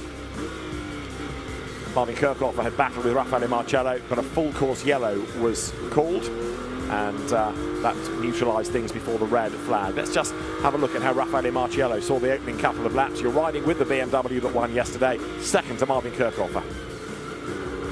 See how hard they're pushing on. There's a few apexes missing because they are right on the limit. And this is where Marcello had the big defence from Kirchhofer. That was right on the limit. Kirchhofer almost asking Marcello to turn me around into the barrier because that was right at the last minute. And then Marvin eases them out wide here at 8 onto the dirty part of the track and makes his escape. But it was worthwhile Kirchhofer, being so aggressive, because that's held on for that position, and then the pace came back to the McLaren. This was turn 10, back onto the power, clear racetrack ahead of Kirchhofer, who straight away covered off the inside line, saying to Marcello, if you want to get past, you're going to have to go the long way round on the outside. No way through there. Kirchhofer again covering off the inside line through 11 up towards turn 12. Marcello again thought about the inside line. By the time he got there was a McLaren in the way, as there was at 13 and at 14. Marcello a little bit deeper into the corner. Look how much curve, though, the McLaren took. Yeah, he was just so focused on defence there, Kirchhofer. And quite rightly, because I think he would almost at that point be trying to back Marcello up into Engel to help himself that way. But great driving from Kirchhofer there. Proper old school defence, that. Parking on the inside and leaving Marcello nowhere but the outside to go. Start of lap 2 into the turn 1, 2, 3 sequence. The McLaren starting to look a little bit happier at this juncture and starting to pull away as the cars blasted on up towards the hairpin at turns 5 and 6. Just starting to get a really good understation. The McLaren very good on corner entry, apex speed, and then the BMW starts to gain at the start of the straight and then the end again. The mid part of the straight actually seems very even between these two very different GT cars. You see a lot of different lines here taken at 8. You can see Kirchhofer slightly later apex, and that's why he gets a better exit. Marcello going a shorter distance. And this is the quirky kink at 9 into 10. And again, you can see the variety of lines with the rubber put down. And this time, actually, Marcello using more apex curves and no track limits on the exit of 10. Let's just see how much the BMW starts to gain on the straight. The gap between us looking pretty even at the moment. Actually, if anything, the McLaren pulling away on that lap. And then you have this ever-tightened sequence of right-handers. You think it's done, and then there's a big stop here into 14. And you've got to get on the apex curve to help the car rotate. The front axle really needs that curve to help it grip up through this kink at 15. Not quite flat, they're in the throttle. And then the last corner at 16, I think the hardest track limit of the lap, not to run wide here on the exit. And that's what I was talking about, Marcello, able to keep the car tighter than Kirchhofer and keep at the same speed. So when we go back to racing, I just wonder if that BMW has a slight pace advantage on a slightly longer run. So the grid remains calm and quiet as the work is all centred around this part of the barrier. Is Louis Pret talking to Stefan Ortelli, who finally has been given a Garage 59 shirt. He's been made part of the family rather than looking like a tourist. So Stefan Ortelli, Le Mans winner, Spa 24 Hours winner, Porsche Super Cup champion, all-round good egg, neighbour, driver coach, the Pret family. And they're in the Garage 59 pit bunker with Louis Pret. Yeah, just looking at that barrier situation, the tyre's still not being put there. I wonder whether there is the intention of having the new section of Armco first, and then maybe the tyres in front of it as added protection to a new section. Yeah, I think that's got to be the most logical way of repairing that huge amount of damage to the crash safety structure for the circuit there. And the circuits always have the spare Armco on site, the spare poles, and the circuit workers are always ready to go. And an awkward time for the drivers now because they don't know, like us, how long till the restart. So they're always hang around the garage, they'll keep hydrated. And interestingly, they would maybe talk to the engineers with this rare opportunity mid-race to go, I'm struggling with this element of the car. What do we think? Can we maybe, as we get out of parc fermé conditions at the start of the race, just do a tyre pressure adjustment? But these tyres as well, actually, is an interesting point, usually come straight out the oven. Yes, it's a hot day, but these tyre pressures potentially going to be very low. So expect a safety car restart of 2 or 3 laps to get those back up to temperature to let these drivers make sure the tyres are in a safe window. Now this is how the start of the race looked from on board with Marco Pulcini, and finding his way in all of the traffic down towards turn 1. And when you're in a Bronze Cup car, it's always going to be very crowded around you. Cars left, right, centre, fore and aft. Yeah, let's keep an eye out for Moulon in that Lambo in front, just in front left. He's going to shoot left across the track. I think he was trying to avoid the back of a Ferrari. That would have made Moulon very angry. I'm sure he's seen rouge now. And then the 112 McLaren comes around the outside. Some bodywork loss. I think it was probably a dive plane off the front left of Pulcini's car we're riding on board with. Now this short straight. This is where Kirchhofer in his McLaren defending hard on the left. Pulcini goes back to the right. There's a nice gap there that we could potentially outbrake a couple of cars. That's what we do. You can hear the brakes squirming there. Just still probably a bit cold and just coming to temperature. We get eased off wide again by Lopez there in the 112 McLaren. Now into this late apex corner of 10. It's going to try and bring it back. Get on the throttle early, too early. You saw the snap of oversteer there. Again, tyres wouldn't have been fully up to temperature. And then you can see the pack pulling away. They're all in a mad slipstream there. And that's worth anything 5-6 kilometres an hour. And we were just out of that. You could see it all flowing away. The pack getting away from us there. Hard on the brakes, roll off the brake once more and then stop it again. It's an awkward sequence of corners. McLaren trying to go round the outside there of Ethan Perez, the Sri Lankan driver in the Porsche, who then cuts across the front. This bronze car battle, absolutely phenomenal. Now we're on the back. Are we going to send it down the inside to 16? Yes, we are. We get it stopped nicely. No contact, good clean overtake there. Maybe the McLaren's going to get a run here, and that's why we're on the right. Expect the McLaren to maybe pop up on our left side, under braking for turn number 1. And was there contact there? That was aggressive from both there. You don't know where to look, and when you think this car is outside the top 30, we obviously concentrate on the start of the race at the front. But this shows the battle's going on, and then Zubair comes out of nowhere. 10 places grid penalty, not his fault. That was Klingman for firing Martin yesterday, lap 1 at this corner at turn 6. Zubair, I think the nicest man in motorsport, now the most clinical on these opening laps. So Marco Pulcini then finally gets a little bit of respite with a gap starting to open up ahead of him as the cars drop towards turn 8. Then he closes up under braking and it all gets crowded ahead of him. Bit of correction needed there. Makes that slight rise up towards turn 9. It's a longer part of the racetrack than you think that. It just goes on through the kink and then up towards the actual corner itself at turn 10. And again, under braking, the Ferrari closing on that battle pack ahead. Yeah, it's always harder, that concertina effect, even when you're the driver in the car, to go, am I mega on the brakes and rubbish on the exit, or is that just how it happens? And he's not getting a good exit. That's 2 laps in a row. We've lost the pack down the back straight there, so that would be something they could maybe address in this. Eddie Chivo's co-driver could potentially coach him into a later apex so he can pick the throttle up in a straighter fashion. And again, we're near this Porsche coming out of turn 14. Perez has lost that place to the McLaren, and now the 777 of Zubair. But what an opening couple of laps right outside the top 30, but hard and fraught, and I can't really see that much contact going on, so I would politely, as I say that, we get roughed up by the Lamborghini. Yeah, Giva seemed a bit aggrieved by it, but I would say that was pretty fair and hard racing.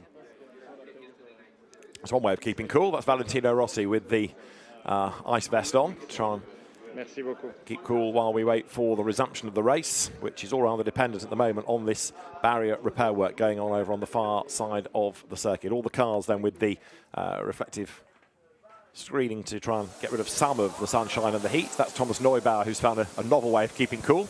Can I ever ask you about the urban legend? I was told that you should spray compressed air because you can get an air bubble in your bloodstream that can then really affect your life expectancy. And I always thought it was rubbish, but I don't know if you'd ever heard it. Never heard it, but I'm willing to watch you try. Okay, well, hopefully Neubauer makes the start of the race. It is just an urban legend. I'll check the live chat on YouTube, see if it's me being stupid. Thomas Neubauer, Dr. Osborne will see you now, see whether you're all right. So there's the walk down the grid again as you hover over the number 69 Ferrari. Now, talk of ice cream from Marvin Kirchhofer has got the Ziggo Sport Tempesta AF Corsa mechanics very much in the mood, and they've gone early. I'll tell you one driver that wishes he was here, Andrew Howard. Beach Dean ice cream owner. Yes, he could be making an absolute fortune out of all of this, as their Sven Muller, Patrick Niederhauser from Rutronic Racing ponder the resumption of the race. And there, Luke Hartog just taking on water. Ice cream is for mechanics, clearly water is for drivers. So I've Googled the compressed air. Oh, good. Even at relatively low pressure, compressed air can penetrate the skin, enter the bloodstream and cause severe internal damage and even be fatal. So Dr. Osborne was right. We thought there was only one doctor here. Dr. Osborne was okay. Right, well, on that cheery note, for Thomas Neubauer, he's had a tough start to the race already. 32nd. Whether you believe Dr. Google is a moot point. Now there, the barrier, what's left of the barrier, is needing to be ripped apart. I tell you, it's taking a lot longer than everybody would have liked this, because it's hard to sort of cut out the damaged section before you can do anything about a new, isn't it? Yeah, where'd you start with the damage? That's the problem. They're obviously bolted together. Sometimes you just see an angle grinder come out and then actually a welder there, as all the team staying very cool. That's a big fan there. And I worked with Hans actually at JP Motorsport, one of the best truckies there, sat next to Mauro Lengel. And yeah, Mauro seems to be in the right place, nice and chilled, just trying to get ready for this race resumption. And Marco Pulcini going through a bit of R&R down at Ziggo Sport Tempesta, all smiles in the garage. Despite his spin, put that to one side. Eddie Cheever sounded a bit downbeat about the whole affair, didn't he, when we heard from him a little while ago? But Marco Pulcini is, at least for the moment, feeling a bit more refreshed. 37th that car is. Now we've had a look at the start from onboard one or two cars in bronze. This is how Darren Lung's opening part of the race went, and the BMW number 991 again in the thick of the action. Yeah, so we rode on board with Pulcini, which is the Ferrari just in front of us there. So I don't believe we get in front of him. So we're going to go one back. There's Zubair, which gets past Pulcini towards the end of this lap.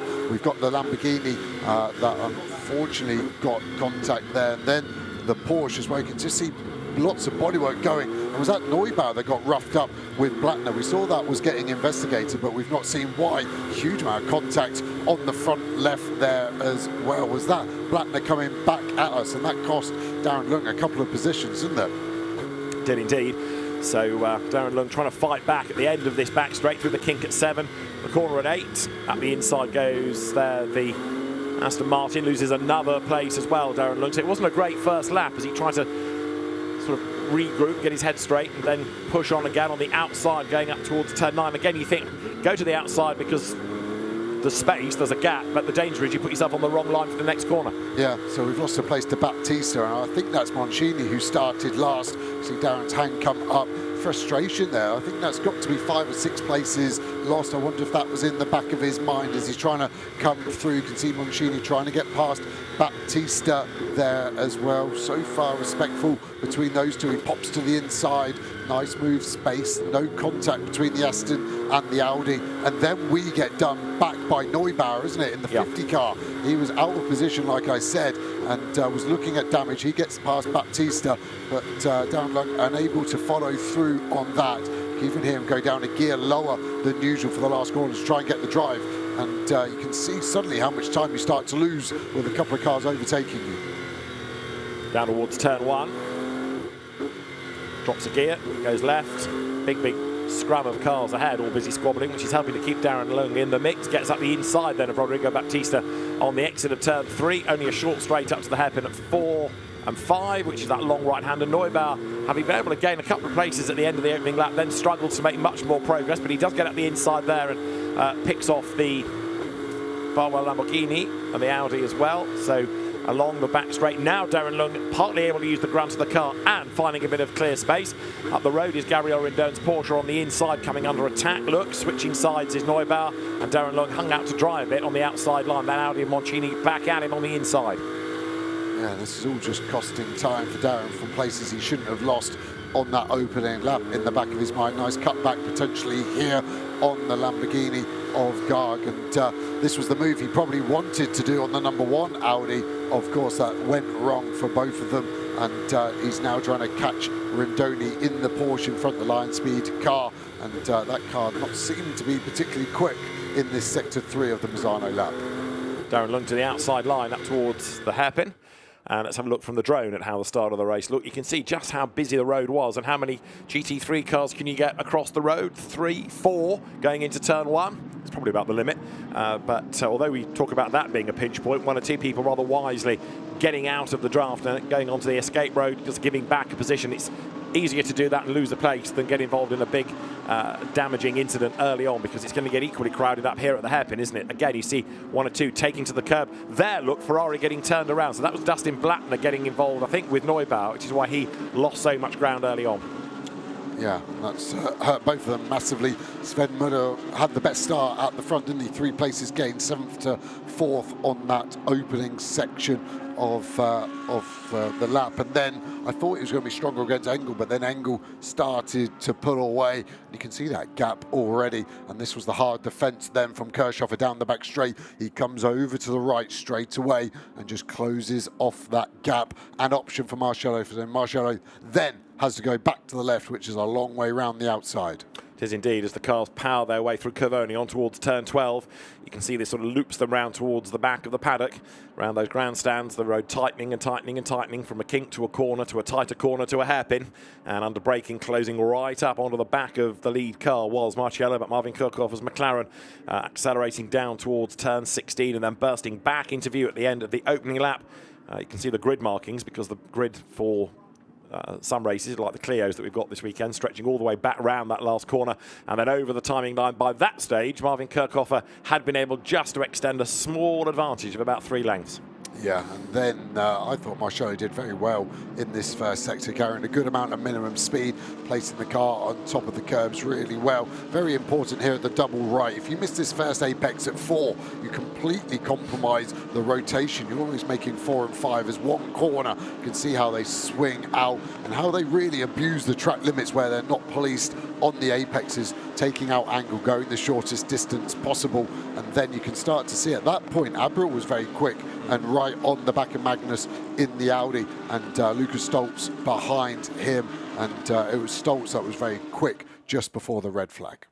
And we are still under the race suspension here, red flag still showing, and all of this is so the barriers can be attended to, and indeed what's left of that Grasser Racing Team Lamborghini of Georgi Donchev and Christian Engelhardt can be swept up and brought back from the incident zone. Gabriel Rindon's Porsche also needing to be retrieved. The other car that we'd seen off spinning into the gravel was the Bashar Mardini Porsche that had the spin. Bashar Mardini losing it up at the hairpin. Max Janssen and Maxi Moston in conversation. Paradigm BMW drivers there in the 992 entry.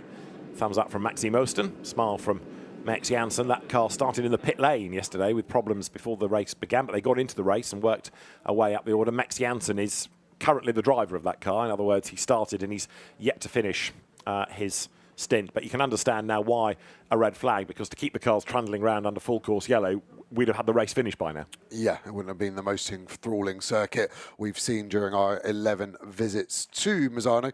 The 26th visit for GT World Challenge race on Italian soil, so Italy has hosted the most. Obviously, we go here, we go to Monza, we've been to Imola as well, and Misano's always had good racing, hasn't it? And not the oldest circuit in the world. 1972 it opened. Back then it was known as Autodromo Santa Monica. It was only 3.4 kilometres. It started to host regional events, and then actually in 2006, do you know what happened to the Misano circuit?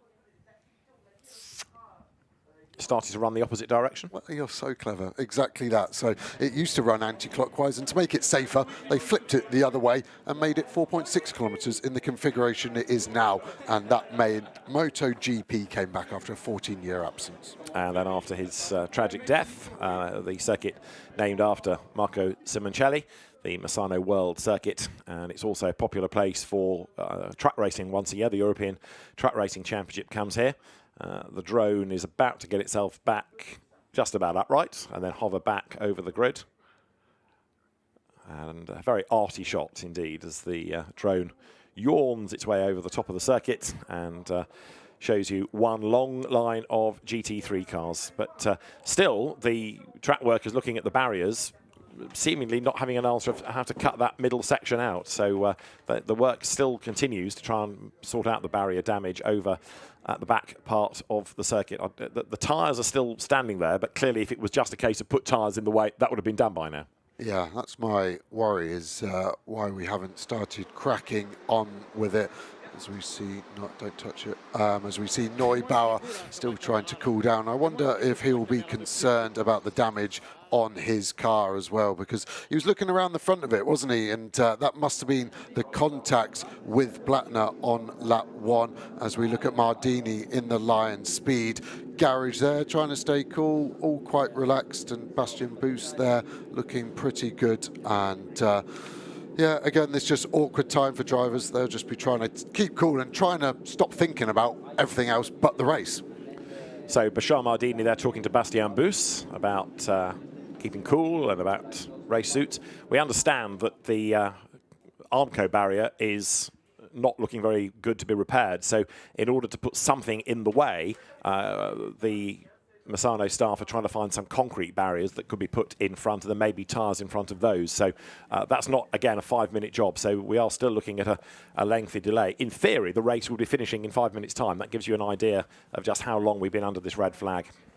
And until the circuit is safe, we can't go anywhere. So Niels Vitic, who you saw out there, the race director, has heard from the local marshalling force. He's heard from the circuit and assessed all the various options and trying to find a solution that will allow us to go racing as quickly as possible.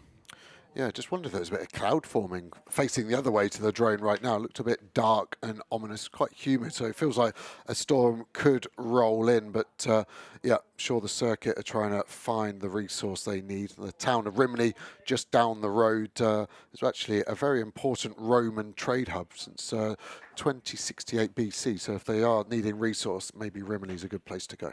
More tyres on the back of a flatbed heading in the direction of the incident zone. And any barrier that's not being used, I think, is going to be deployed over that back part of the circuit as the drone hovers over turn 1, this Misano circuit, which is a very busy venue for car racing, for motorbikes as well as trucks, and can run late into the night, as we had yesterday, as we saw that floodlit race. Another car that was less with an onboard, Mario Engel's Mercedes AMG. Let's have a look at the start from his point of view. Wasn't a particularly good getaway, was it? It was nowhere near the rear bumper of Kirchhoff, who I thought went quite late from a slow speed, but it worked out for him. And we've relatively got a nice gap behind, because everyone fighting behind means Sven Muller's coming up from 7th to 4th. And we're unable to stay with Marshall. You can see a flash of the lights from Marshall there, so just pumping the brake pedal up in that BMW to make sure no pad knock off and the brake pedal goes long. He does it again as well. All these drivers left foot braking these days, and look how aggressive that was. They shot full width of the track, didn't they? And Kirchhofer making sure Marcello doesn't know. Was there any contact here around 8, or was it just shepherding by Kirchhofer? Not even that. Marcello sent it in so hard. That was his trajectory, and that gives Engel a chance to get back onto him. And that's nice coming onto the back straight, because he'll then be able to get a nice slipstream off that BMW. Does he go in the slipstream of Kirchhofer on the right, or does he stay with Marcello, closer to Marcello, but he will want to be going over? He actually decides neither. Interesting there, just keeping in the clean air. Normally the slipstream is worth having. He's just trying to make sure he's got a good view of the battle that goes on here. And again, Kirchhofer defending hard, and this probably allows Engel to close up ever so slightly, because they're both tripping over each other towards the end of the lap. Mercedes closing up onto the back of the BMW at turn 14. Now through 15 the left, the 16 left-hander at the end of the lap. Marcello was the widest of the lot there, wasn't he? Coming out of turn 15, way up the curb, cuts across on the inside to shorten the line through the last corner to try to get the run down to turn 1. But it was at this point that Marvin Kirchhofer was looking a lot more comfortable up front and was able to maintain that advantage going down towards turn 1. Mauro Engel being careful with the application of the power, not burying his foot too soon and risking the car getting away from him as he comes out the other side of turn 3. Short run. Not even really being able to change up a gear, because you go down and down through the box into this double apex hairpin. It's 2 corners, but effectively it's 1 line through that right. Yeah, once you set the car up, that's it. You don't really want to change trajectory. And listen to this V8 sing in the Mercedes. We know Mercedes are bringing us a new GT3 car at the start of next year, and this will be a car we missed. The other car changing, the Lamborghini Huracan, will drop the V10 and go to a turbo V8 as well. So these naturally aspirated relics, I say that in jest, are starting to get phased out of modern GT racing. But you can see over the course of that second lap just how the gap started to creep up, only by a 10th here and a 10th there, but by the end of it, Mauro Engel not as close to the back of Raffaele Marciello's BMW as he had been. The cars then on through turn 11, still on the power, 12, down through the gears to 13, and down again at 14 into the hairpin.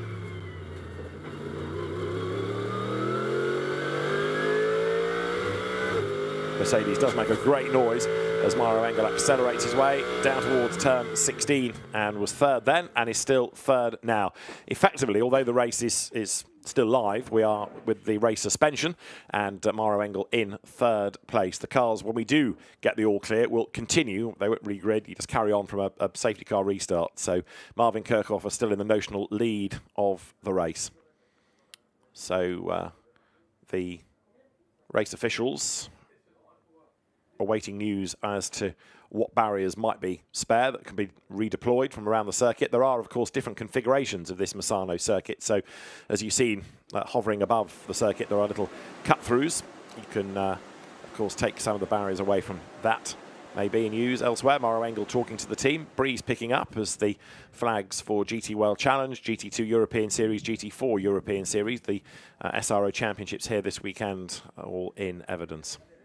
Yeah, the wind speed has picked up, hasn't it? It's now up to 5 meters per second. That was down at 2. And it's coming from the coast. The coast only 1.5 kilometers. You can see it from the drone. It really is that close. And we talk about Rossi, but he grew up so close to here, 14 kilometers down the road. He even built his ranch here, where a few of the drivers he's raced with in the past have been on their motocross bikes and had a lot of fun. So that's why we get such a big amount of Rossi support here, and it's great to get him back, even if it's for this one-off sprint race this season. Having Valentino on the grid is always a pleasure. And you can see in the background the smaller motorbike circuit that's used for private and corporate use, and looking down then to the back part of the circuit, you've got the tyre barriers there ready to be used, but nothing as yet for them to protect. But the Misano circuit staff trying to do what they can as quickly as possible. The road, I think, is clear now in terms of debris and cars. So as you look at nearest to us, Luca Engschler discussing life. In the background, Jordan Pepper in the white shirt. Baptiste Moulin also discussing what happened at the start of the race. The Grasser Racing team with this bittersweet situation here of course, a Spa win a couple of weeks ago, but a destroyed car. And still, there's a lot of looking and not a lot of cutting of Armco. Yeah, and we're hearing Georgie, the driver that was in that incident, has been fully cleared by medical, and he is back in his motorhome. So quick check over, obviously everything A-OK, and he can get into his motorhome and breathe a huge sigh of relief, I'm sure. You can see Vince Abril there just walking back down the grid. Drivers now just maybe starting to think about getting ready.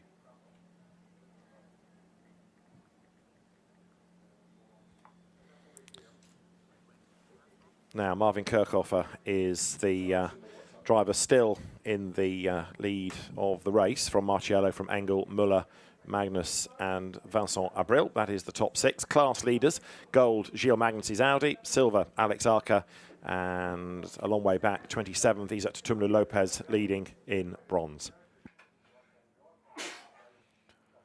There's definitely more tyres have been delivered, haven't they, to the site, and it was a foam block connecting and protecting that pole, which has taken a fair hit, hasn't it? So a chunk taken out of it, and the amount of debris you can see to the right of the barrier as well. You can see a front bumper there, and yeah, we've seen some large crashes in the past, and that fuel cell, it's in a carbon Kevlar shroud, so that's strong in itself, and then it's what's called a bag tank, so it's not like a metal can you would imagine a fuel tank to be, so it's very hard to pierce that, but the ferocity of that impact has obviously pulled the engine away from the rear bulkhead of the main chassis of that Hurricane, and then the fuel has leaked out at some point onto a hot element, and that has ignited. So the Garage 59 McLaren sitting at the front of the queue. Marvin Kirchhofer, who like many on this grid, started off as a very rapid single-seater driver. At the front of the grid, one of our cameramen rather suffering for his art there, having to lie on the very hot tarmac. Either that or he's having a doze. This is the view that the camera offers you as well, as the arty shot of the GT3 field all lined up ready for the resumption of the race. That is how it is from the back of the grid. Marvin Kirchhofer then, former German Formula 3 champion, the driver of that car in the lead of the race right now. Aren't many places he's not raced in GT cars, initially in Mercedes, then becoming a McLaren factory driver. And the top 2 had kind of got away from Maro Engel. The gaps are a bit irrelevant because we were under full course yellow when the race was stopped or suspended, but about 3 seconds back, give or take, was Maro Engel in that 3rd place the last time they came across the line. So the red flag was called at 14:58. It's now 15:50, so we've had nearly a full hour of red flag while this barrier is being looked at. And we've lost, obviously, 2 cars out of that. The car that was spinning into the gravel further up the road, Bashar Mardini's Porsche 39th, it did rejoin. Right, that flatbed being sort of escorted, I thought, to the incident zone, but now away again. So that's not required, after all.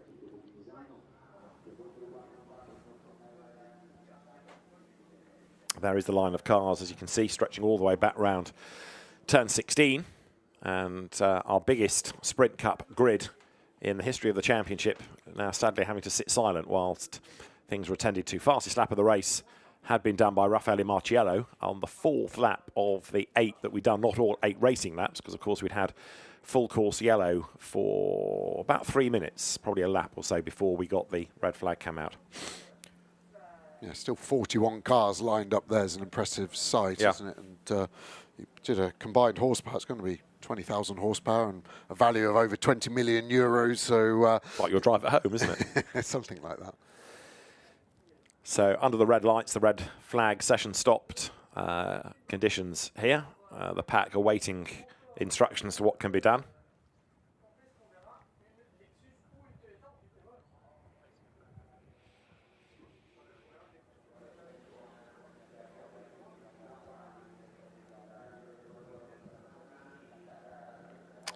There's the field looking all the way back down the grid. So they, drivers in the pit lane in most cases, having a look at timing data. And we are still awaiting news as to a restart time. What we might do in a moment or two is have another look back at what happened in yesterday's race rather than looking at stationary cars. We'll have a look at race 1. So we'll have a look at a reminder of the opening race as we await further news. So just to recap, we've had this accident, Georgi Donchev, we saw getting out of the car, number 1 Lamborghini, involved with Darren Lung. Darren Lung's car survived the incident. It was the lightest of contacts, but it was a serious incident for Georgi Donchev. Gabriel Rindone also then hit the stationary car with nowhere to go, so that is also out with damage. But it's not so much moving the cars that's taken the time, it is the barrier repair work that's a very, very long job over on the part of the track which was assaulted by Georgi Donchev's Lamborghini. That is the incident zone. You can see on the left the big chunk missing out of the Armco. There's barely any Armco left, and the officials are trying to work out how best that can be covered off to allow racing to continue here today. So that's the situation we find ourselves in right now. And the field, empty cars, most of the drivers in the pit lane taking either on liquid or keeping cool as best they can, because with a lengthy stoppage they don't want to be in the cars for longer than is required. So we'll await news from race control. That means that we can have a look at yesterday's race, the highlights of yesterday, about 20 minutes worth of the action, which was ultimately resulting in a really good result for local hero Valentino Rossi. So let's have another look back at race 1 and all the drama of yesterday's race that started early evening and went into the darkness here at Misano. So temperatures are starting to cool here at Misano. It's still warm outside, but it's not quite as sweltering as it was earlier on in the day, and we're going to be heading towards the darkness. The floodlights will no doubt come on before the end of our evening race here as the teams have made their way around to the grid. Our first 60-minute race, David Addison and Joe Osborne trackside, Alex Legui down on the grid for us and then patrolling the pit lane. Biggest ever Sprint Cup grid. We have got 43 cars ready to do battle. It's going to be very, very crowded out there, and it is a Ferrari on pole position.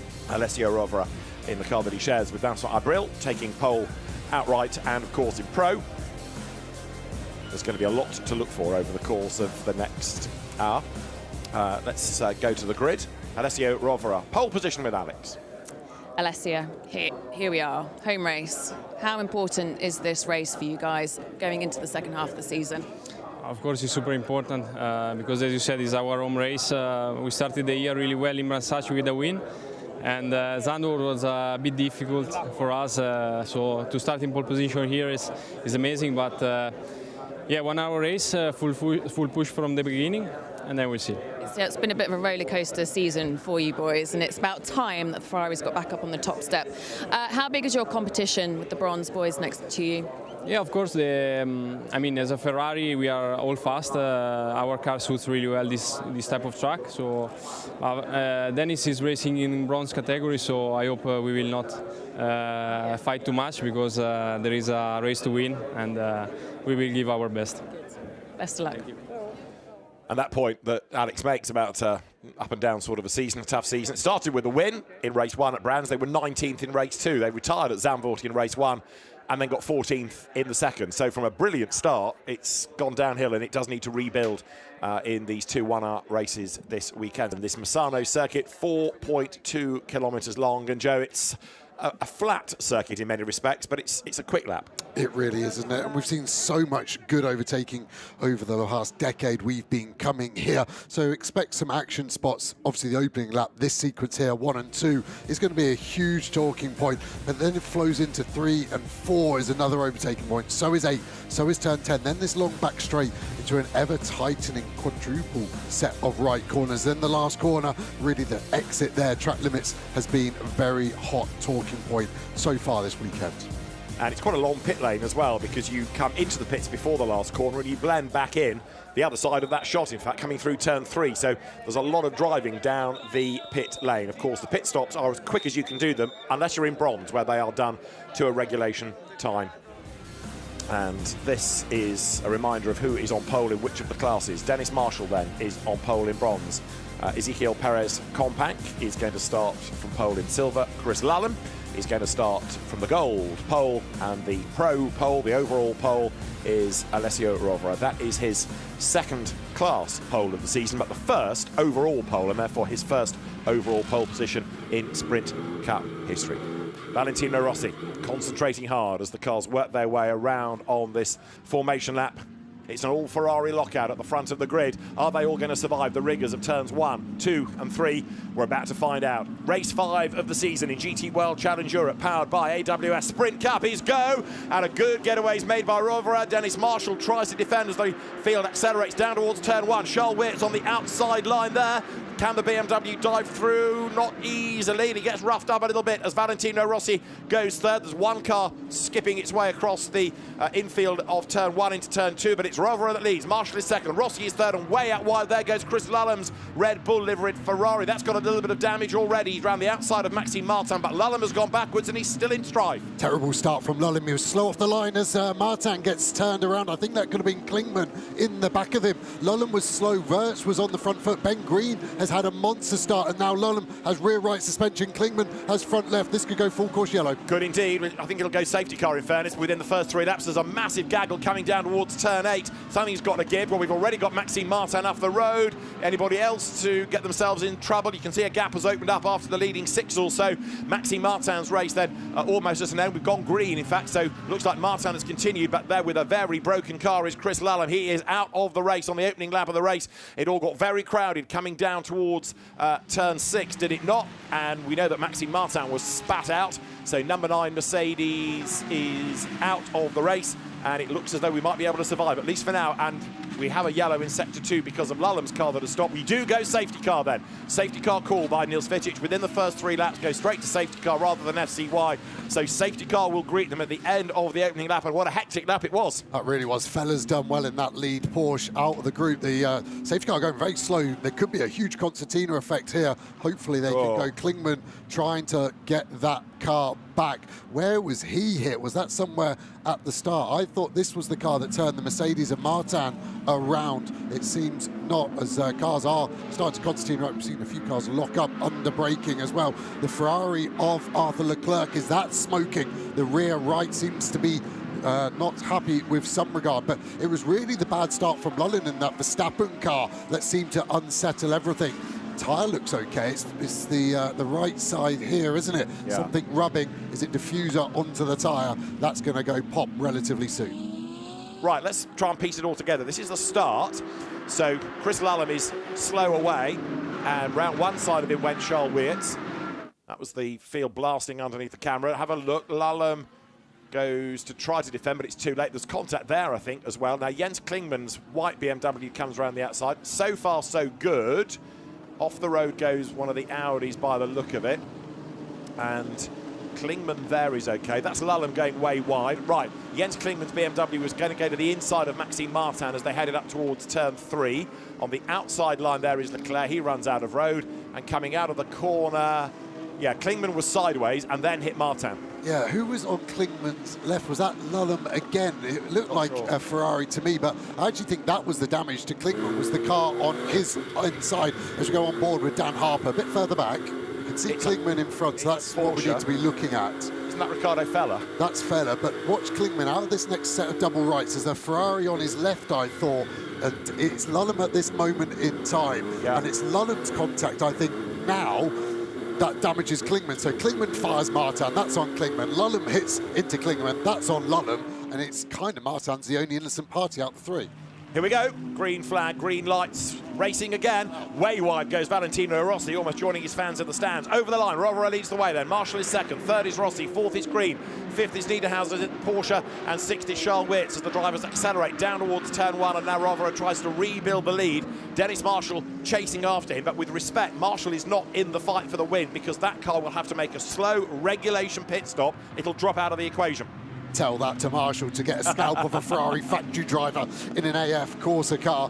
There, big battle on. You've got Dan Harper versus Ricardo Feller's Porsche with a bit of damage on the back of it. The Porsche through on the inside, and Valentino Rossi, the best of the non-Ferrari battle. There's a yellow in sector 3 now, which is the final sector of the lap, so somebody may be in drama, and it is Engelhardt who's way off the road coming out of turn 16. Now, was that with a little bit of help? He's gone around, he's found the tyre wall. Race control hoping he can fire it up and drive away. Otherwise, it's going to be another interruption as the leaders power their way down that back straight. Yeah, full course yellow in 10 seconds. Right, and there the Lamborghini came across the front of Eddie Cheever and off it went. So he didn't so much get turned around with the Ferrari up the inside, it was on the outside and the Lamborghini trying to come across the front. This is Cheever's view. This will be a mega shot. Does Cheever actually pit manoeuvre from the outside is going to be my question. There's a slight contact here. Whose fault is it? It's Engelhardt. He has a wobble coming off the apex curve and just wipes himself off front of Cheever. So Cheever, Funny Illison and Engelhardt there just pushing too hard. The car having a snap of oversteer as it's launched itself over the curb. I'd imagine when it's landed, it's compressed the tyre, the suspension, and then it's just let go and high-sided him.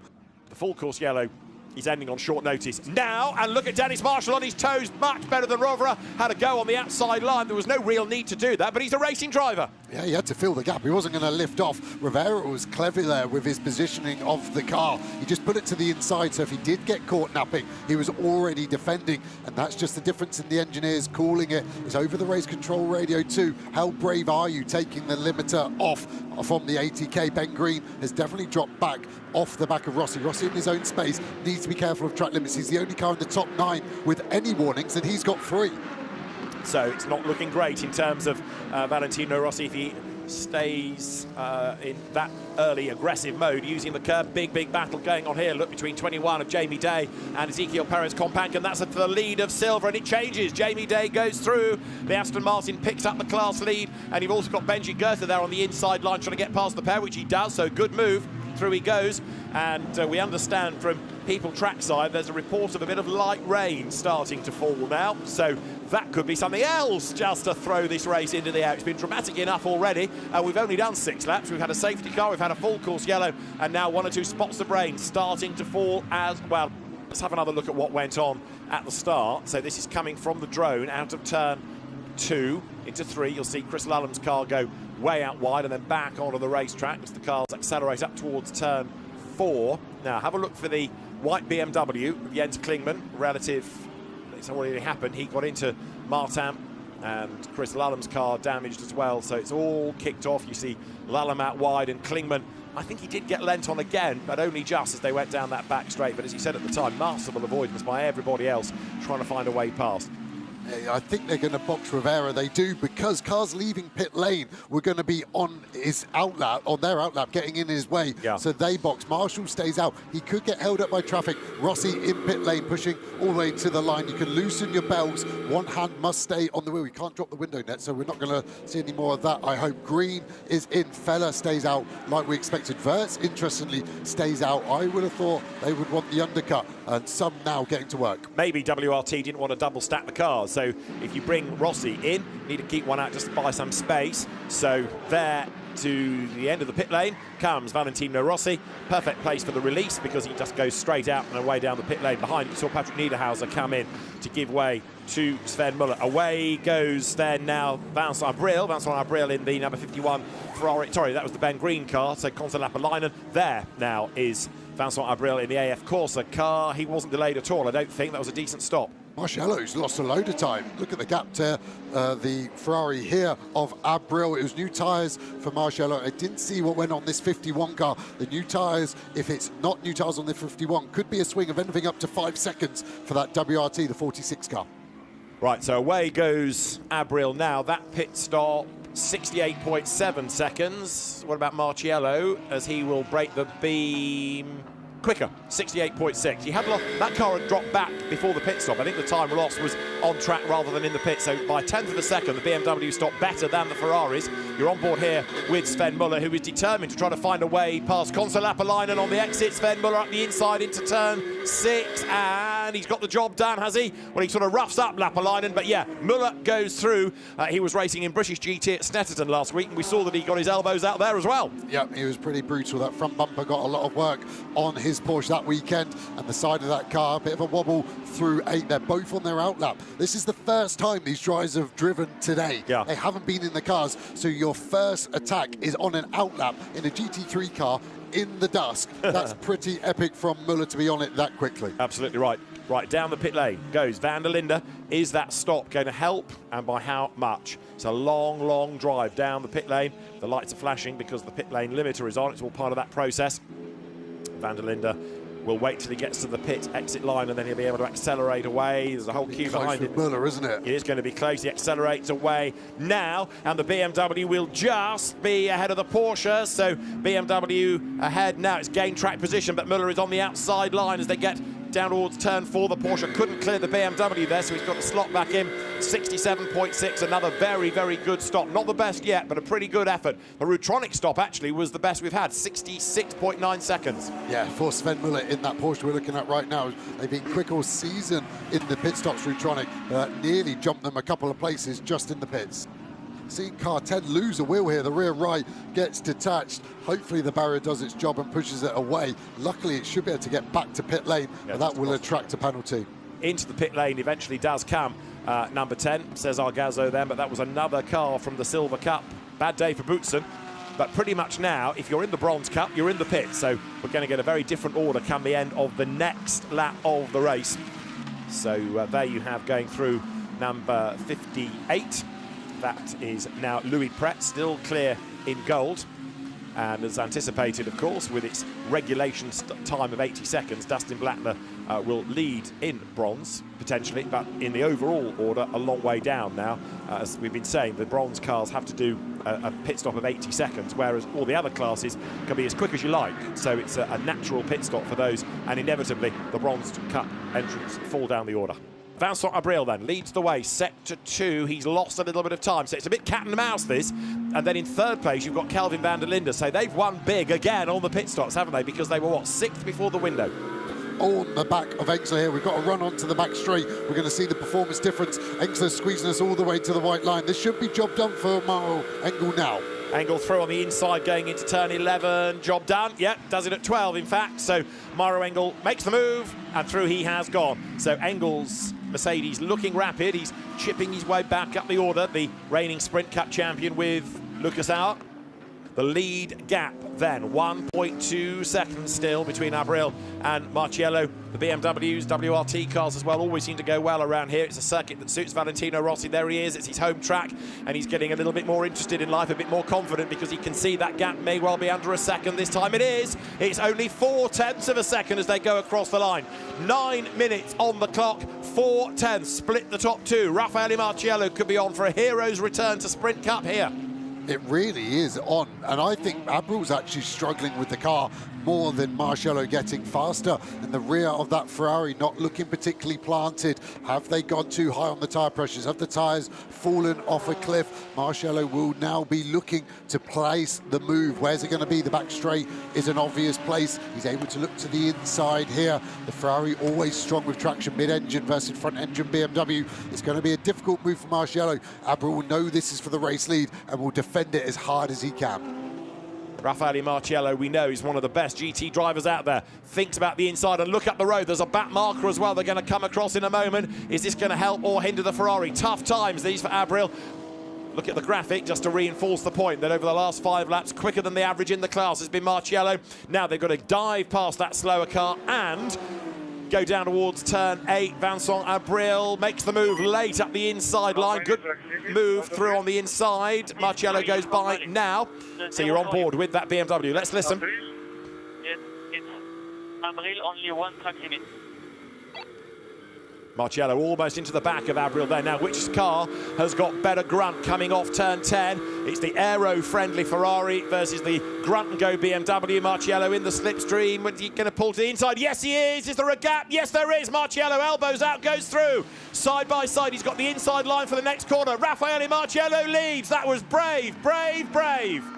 And the WRT garage goes wild. Either Vince Abril just thought he couldn't hold it, but he defended way too late, and Marciello already had the speed on it. Hard for the drivers in these conditions with how dark it is to exactly see the car, but he moved across too late. Marciello's speed, we saw the lap before, 7 or 8 Ks more, and he was a car length and a half, 2 car lengths closer as they exited onto the back straight. Easy move in the end. So, over the line, new race leader, Raffaele Marciello. He's not a regular in GT3 machinery anymore. He's not a regular in the Sprint Cup. First time he's raced this car in Sprint. And Raffaele Marciello accelerates then now up from turn 3 ahead of Vincent Abril, who now is the hunter rather than the hunted. And this is how the lead changed. Just popped to the inside. Abril then made a second jig. Marciello wouldn't appreciated that one, I don't think. We saw a similar thing, didn't we, between Marciello and the Rover BMW at Spa and another AF course Ferrari. It got physical there. This time the blows were relatively minor. Gets the car stopped, and I think Abril has nothing to reply with. We go on board. You watch Abril come midway and then has a second jig. Too late, and we have to take all the curb. 245 kilometres an hour at that point. Great driving by Marciello to keep his foot buried. That's Mauro Engel having a go at Sven Muller then. This is for fourth in Pro. Engel trying one side, then the other. That is a wide old Porsche, but Mauro Engel knows this is a good chance. He has a go on the inside coming into turn 16, and yet again gets a face full of Porsche. And this has been a really good stint for Engel here. And this is the last lap. They will both be fighting for every last point. Let's forget the championship. Engel trying to go around the outside of one, inside of two.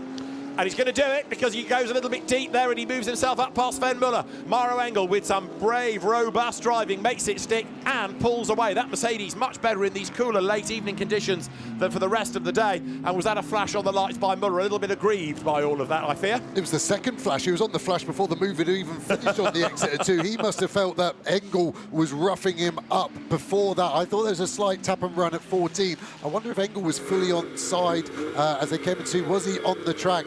One person who won't care at all is Raffaele Marciello. Yes, it's a German car, two Italian drivers. One of them has had a stint that has been phenomenal in Marciello, and the other one, Valentino Rossi.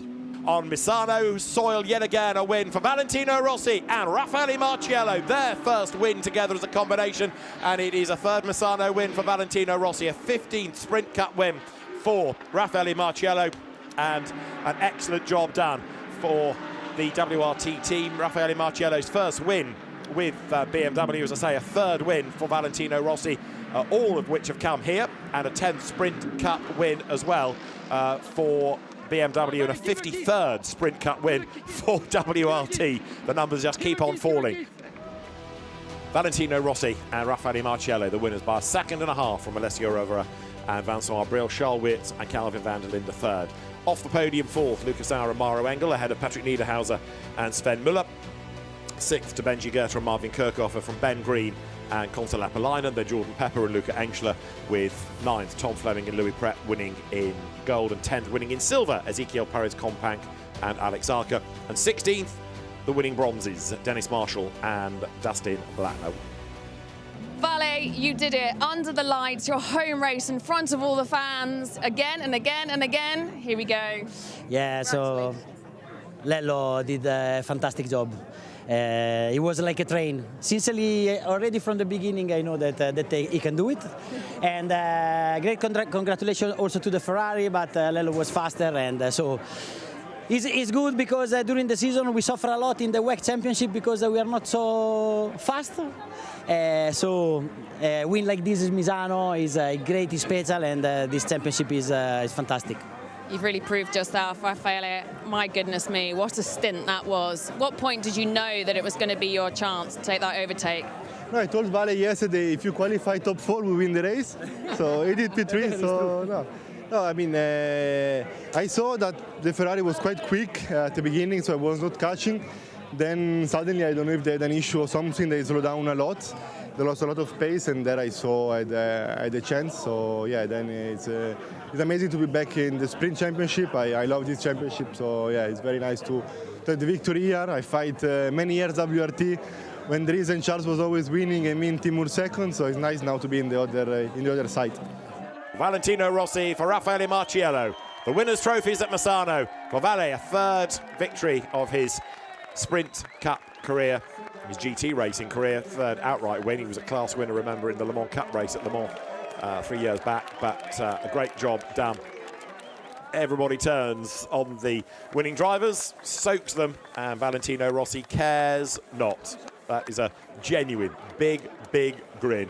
We talk about the length of the pit lane here. Well, it's almost as long as the smile across his face. Well done, Valentino Rossi and Raffaele Marciello.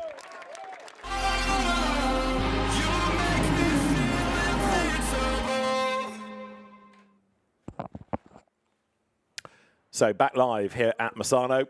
Yep, still under red flag, I'm afraid. But the good news is that concrete blocks have been found, and more importantly, a lorry strong enough to carry the load has also been found and sourced, and so those blocks are on their way to the incident zone. They can be put in front of the gaping gap in the barrier, and then hopefully that can be then covered off with the tyre barriers that are there. So it's not going to be pretty, it's not going to be as was, but it's going to be enough to get us back racing. Certainly the intention is to finish the GT World Challenge Sprint Cup race, and then we'll worry about the support races after that. But right now the priority is to get this race finished. So there are the concrete blocks. I think the bigger problem actually has been sourcing the vehicle strong enough to carry them. Because it's not just moving them from, one corner to another. It's virtually a half a lap plus. So a Manitou just wouldn't be strong enough to carry the load for that distance. As you need something pretty serious like this. So it's still going to be a few minutes, to say the very least, before even they are unloaded and put into place. And only then can we start thinking about covering those. Niels Vitic, the race director, may well go out for one final look just to make sure he's happy that the race can get back underway. But he's ultimately the man that will say yay or nay to it. I suppose in consultation with the stewards as well, to make sure that they are happy as well. Yeah, exactly. There'll be a committee meeting on that to make sure it's the right thing to do and go safe. And there's a big lorry needed to carry those heavy concrete blocks. There's two there. There's a couple more if needed as well. So that high up, and it's a big truck needed, wasn't it? It looked like it was on Belgian plates, was my bit of trivia there, which would make... That I hadn't looked at, right. Would make zero sense. But once they get there, they're solid enough, then protect them with the tyre barrier. We should be pretty close to getting a motor race underway. Of course, if you put those blocks in the way and then surround that with tyres, that's going to jut out further than the arm coat. But hey, as you said, it's an unusual place for an accident, but we ought to be able to get things back up and running, even if it's in that state of not having a flat arm coat, but at least it's a barrier there and it protects that big hole in the wall that has been punched by that Lamborghini. Kind of speed would that have been doing for that impact, do you reckon? The apex is 240, and I don't think it would have scrubbed much off, so I would say north of 200 k's, 124 miles an hour in old money. So a huge amount of impact speed there. Just looking at Pirelli officials going down the grid, those tyres have been on the cars, haven't they, for an hour and 20 minutes nearly now, and they'll be interesting to see what we do there. Do we get another set of tyres out the oven? But the teams would be having them for stint 2, and maybe I'm just trying to speculate here, what do we do then? Those tyres go back in the oven and the stint 1 becomes stint 2, but this is all stuff that will be discussed, and huge amount of experience within the SRO team. Jackie Groom and Patricia Keither there will be working out what they're, and the teams definitely feel like they're starting to get ready. There, Lucas Auer talking to the engineer, what's going on.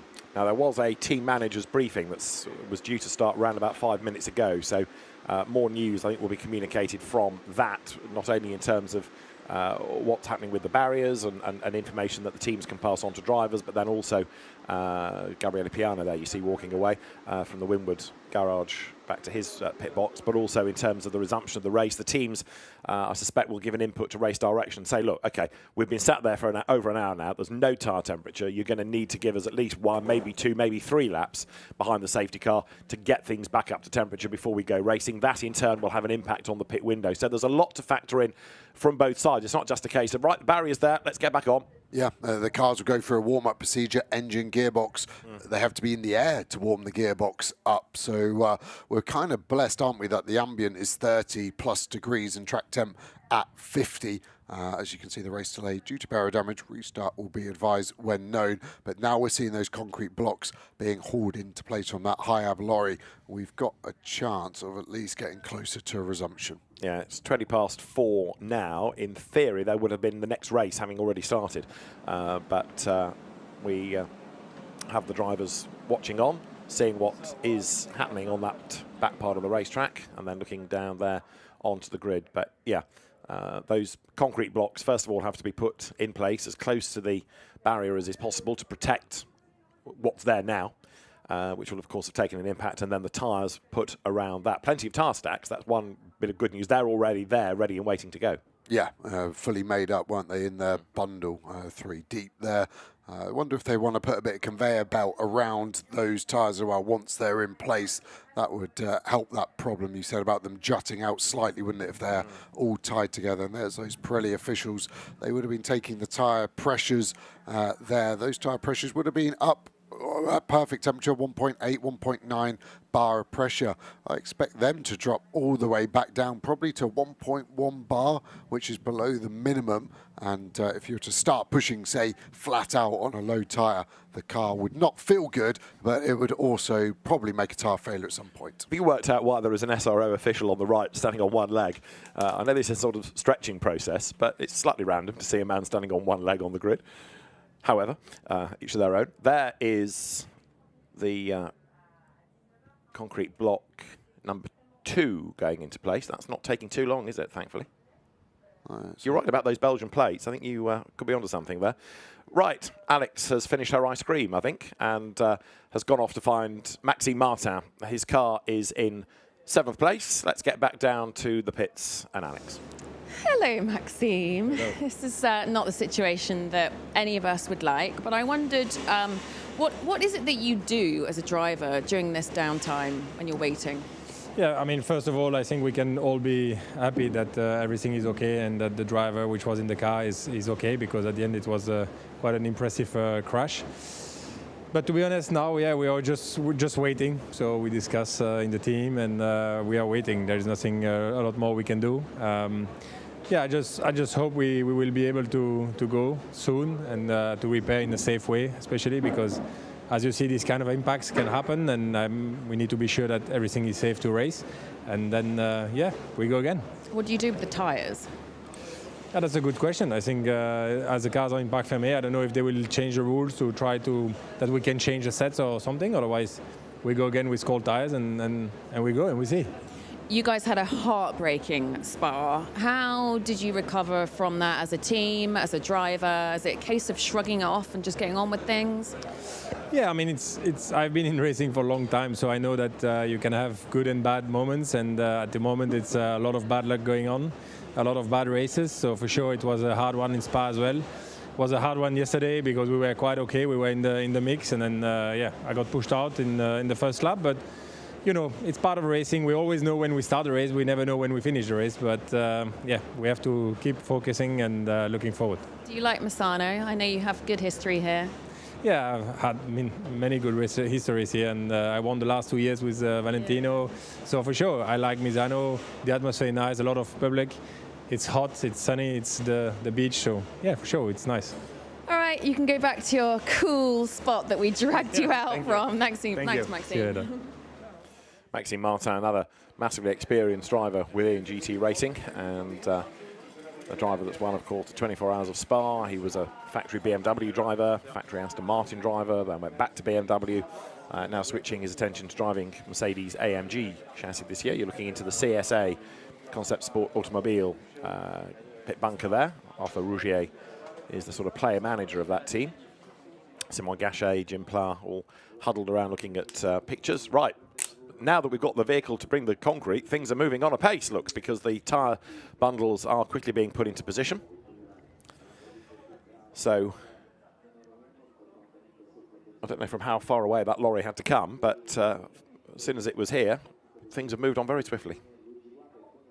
Yeah, hopefully he doesn't have to make all the way back to Belgium, but the Hayab, as we see the mechanics now coming out, you can see the bottle on the furthest left. That's to lift the car up in the air. And to me, because they're taking empty tyre trolleys, I think we're going to see some wheels coming off the cars, potentially going back into the ovens to get some tyre temperature. But this is a positive sign, isn't it, that we're starting to get some life. They're on the grid, but they've not been allowed to go to the cars yet. We're still under Parc Fermé conditions. There are one or two teams who are eager to get their personnel to the cars and check damage. And in the case of, let's say, Darren Lung's car or the number 9 Mercedes that we saw a bit of frontal damage to, have that affected before we get things back underway. But, yeah, everyone now at the front of the grid ready for the instruction that they can go to the car. It's a bit like Black Friday, isn't it? People waiting for the sales to start, then they can go rushing in. Old school Le Mans style. Yeah, quite. Now, while we await all this, let's hear from Kobe Powells. He lost out from his silver pole position at the start of the race. What are his thoughts going into the resumption? You were so delighted to have got that pole position. This is not obviously how you wanted it to play out. So how do you cope with this mentally? What's the mindset shift? We only stay focused. We keep our eyes forward. You know, start was tough. Got stuck behind the Ferrari who had a slow getaway, and then you just saw all the cars from the other lane coming by. So, okay, we are P4 in class. It's not ideal, but motivation is still high. I believe we've got a very fast pit stop crew, so with a good pit stop, we can move back up into the podium position. So now, you know, things are starting to happen. I just spoke to Maxime about what would happen with the tyres. I wondered what your perspective is on how you feel it is when you get back in the car and make that restart. We need to see what we're allowed to do, if we can take the tires back into the oven and warm them up, or they will stay on the car. So obviously this will change the race perspective and how you prepare on the 2 formation laps, which we will have. But yeah, we will just see as time goes on. We will know what's gonna happen, and then we will change our strategy. And what's been your downtime? What do you do as Kobe? How have you eaten? Have you had a nice cream? Have you relaxed? I would have loved to have an ice cream, but I was just chilling in the chair, making jokes with the team. You know, it's obviously a long time waiting, not knowing what will happen. Will the race go ahead? Will we stop? We don't know. So it's just trying to chill, relax. Luckily, I've got a few good mechanics who always are in for a joke, so nice time. Yes, we love coming to you. There's always an entertaining time when we come into this garage. It seems like the camaraderie is very good between you all. Yeah, exactly. I'm with this team since the end of 2022. Since then, I've never left them, just because the team spirit is so high. I really love them. It's like a family to me. So yeah, I feel very well at home here. Good. All right. Well, fingers crossed for that restart. Thank you, Kobe. Thanks, come to you. And love from the team to the driver and back again there, as you see Kobe Powells walking back, seeing himself on the slightly delayed feed that they have in the garage there. Right, mechanics are then back on the grid, and you can see that attention now is starting to focus to tyres.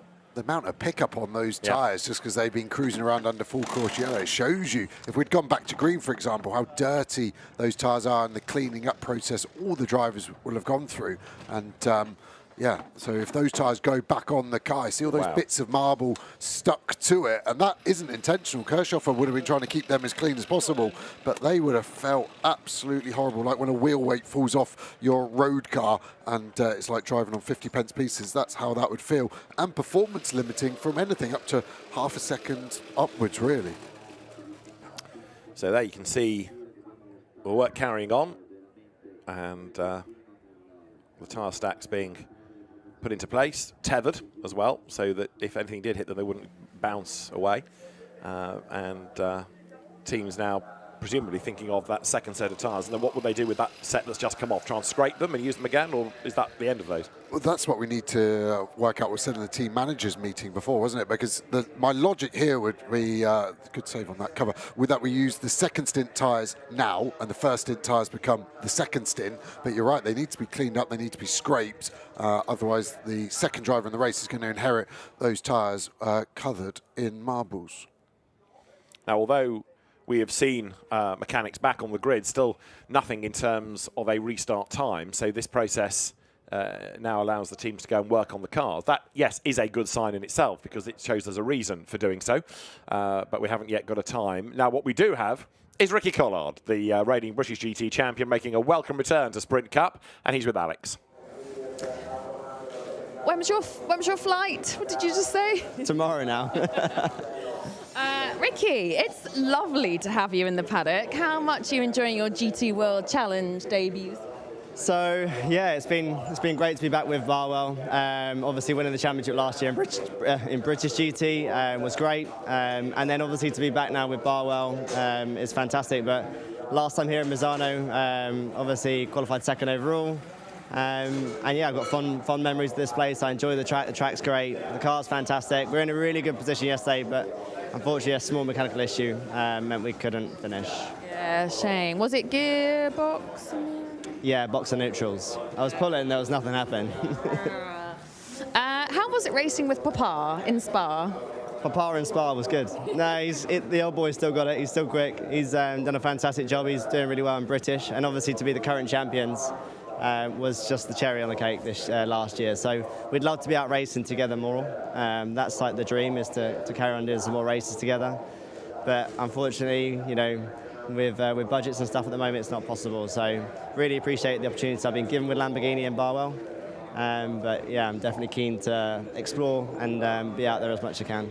So when I came into the garage, you guys were all having a meeting, and I wonder if you can just let us know, as outsiders, what that sort of meeting entails and what you've been told and what happens next. Yeah, so what it is, basically, they're doing everything they can to put the show back on the road, and that's what we want for all the fans. But at the same time, do we really want to be racing with concrete blocks and tyre stacks put around it? So yeah, I think there's a bit of a conversation that's being had up and down the paddock with what should be right and what shouldn't be right. I want to be racing, I want to race. Is there a way we can maybe fix the barrier in a better way so we don't risk any more you know, bad crashes? Because that was a horrible crash out there, and it's best thing is to see that guy walk out safe and quick, very quick. All right, thank you so much, Ricky. Fingers crossed. Of course, long laps, like let's say the Nürburgring Nordschleife, you could do a slow zone, which means you have to slow down and get through an incident zone, and then you can pick up pace. Le Mans does it as well, but here the lap isn't long enough, and I don't even think our regulations allow for that. But you know, could you cover off that section with a double waved yellow flag so you're not overtaking? People are still going to go quickly, even though a double waved yellow means slow down, prepare to stop. People tend not to go that slowly, but you see what I'm getting to? Yeah, it's definitely our best option. The slow zone would be amazing. That's not going to happen, like you said, too small a circuit to implement that. So, yeah, even with the repairs, potentially we're going to see a yellow flag out there for the whole of the race. And it wouldn't be a disaster in terms of actually the overtaking through 11 and 12. It's not something we've seen lots of. We've seen a few cars go around the outside. But if that's an answer to get back racing, that's something we should do. You can see in between the tyres they place those. That stops the tyres skidding off the rim. Normally protrudes the tyre wall ever so slightly, so it's not particularly grippy. So they put those down, and sometimes in the tyre oven as well, just stops the tyres from sticking to each other as well. Well, there is our new look barrier, and so I don't hate it. No, it's better than it was about an hour ago, that's for sure. So while that's just finishing the work, let's hear from Arthur Leclerc. He had a tough race yesterday, and his car is in 32nd place with Thomas Neubauer at the wheel. It's rather toasty. You've managed to find the very small amount of shade that we have in this pit lane. Arthur, what have you done for the last hour or so? How do you cope with this situation? Yeah, first, I mean, we checked the car because I think we have some damage from the contact of Thomas in the start. So, yeah, we checked a bit the car. I cooled down a little bit as well. Yeah, actually, there is nothing really to do or to say, just waiting for the repairs, and really glad to see as well the driver that are all okay after this scary crash. How does it affect you as a driver to then get back in the car, your mindset, when you've had this unwelcome stop, if you like? But for me, it doesn't change anything anyway. The pit stop will be the same. I will do the driver change. So in the end, nothing changed for me. Maybe a bit more for Thomas, but yeah, it will be a safety car restart, like something we are used to. So he got maybe 2 or 3 laps to get back in the rhythm before the start, and then after, yeah, everything will go smoothly. Thank you, Arthur. So Arthur Leclerc, brother of Charles, and Ferrari GT factory driver, getting ready for the resumption of the race, and of course his stint, which will take place after the pit window. Now, notionally, the pit window is around about, 16 minutes away, but that might end up being postponed because of the fact that if it's going to be a safety car restart, that may well still be circulating. So this is all part of the process that race control are going to be going through. Do we have to, and by how much, defer the pit window? Do we have a restart time, and so forth? So the circuit staff are then going to finish that barrier repair, but it's really up for Niels Wittich as the race director to sign that off, if you like. He's got to say he's happy with it. If not, then it's a different conversation to have. But the circuit staff have worked very hard to get us to this point. Let's hope that that satisfies the requirements. One assumes that Niels Wittich has been involved in the discussions. So, well, if you have that, we could try this, and if you've got 2 of those, we can put those there, and a sort of dual effort. But he's got to go and make sure he's happy. Interesting what you were hearing from Ricky Collard, though, again, about some of the discussions coming from the teams in the direction of race control. So there's been that general discussion about what hopefully is going to happen next. And Niels Vitic will go and have a look at the work very shortly. Yeah, and I think the circuit have actually done a mega job. It was just a shame we didn't have that lorry ready, because the concrete, I think that Marshall was trying to throw something else, was there and ready to go. There was the lorry that lost us the hour, really. Everything else has been super efficient. And they've had enough staff to get it repaired. So I think the Misano circuit have done a great job in that regard. But yeah, still seeing a lot of tyres being taken back. Surprisingly, some teams taking longer than others. I know they're further back on the grid, but yeah, I would have thought most teams would have wanted to get them back ASAP, clean them and get them in the ovens. Yeah, and all of this is, of course, still without any confirmed restart time, because we haven't had the barrier inspected yet. So only really once the race director is happy can we then start to think, OK, so countdown procedure, engines fire up, restart, so forth. So there are no times in place as yet, waiting for another inspection.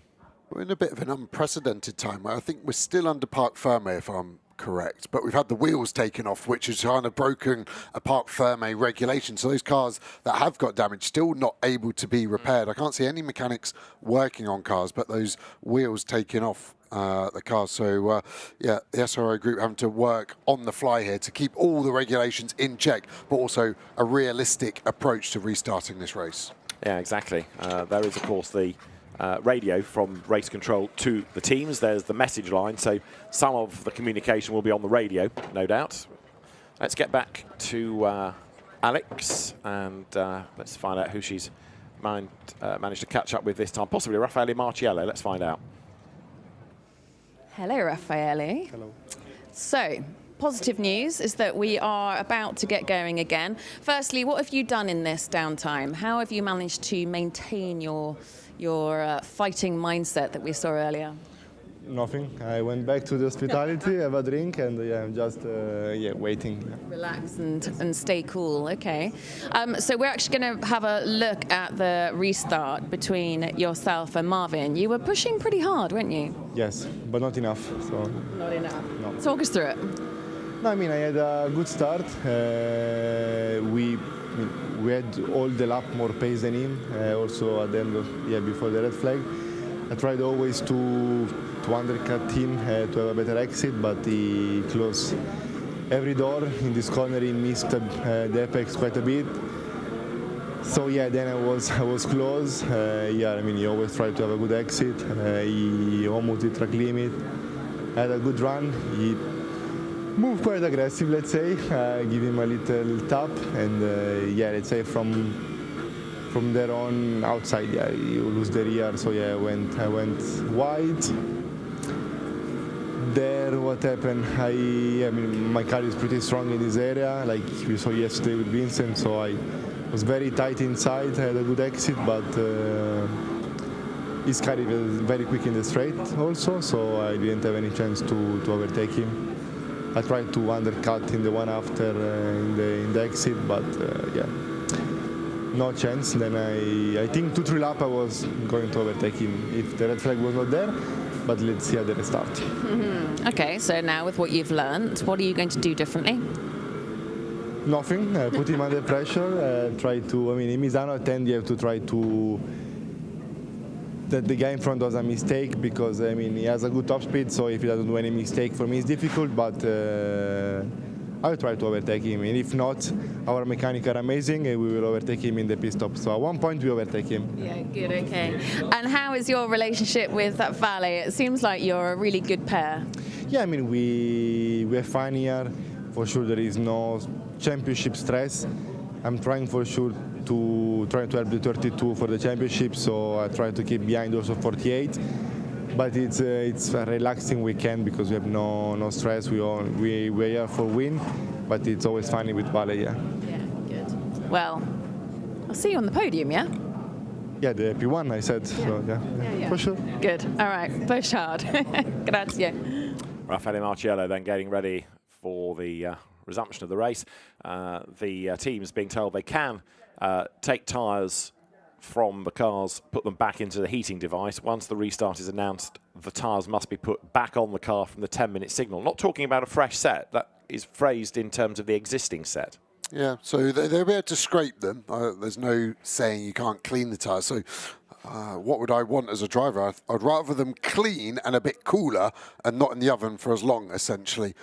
So expect the tyres to be scraped, then put into the oven. And if they're not at the optimal temperature, I still think we're going to get 2 or 3 laps of safety car to then get them back up to the perfect temperature. So, yeah, something for the teams to think about and how they approach that strategy-wise. So in 6 minutes, we would have been 2 hours under the red flag. Fascinating fact 37. The hard work by the Misano team has sorted out the barrier.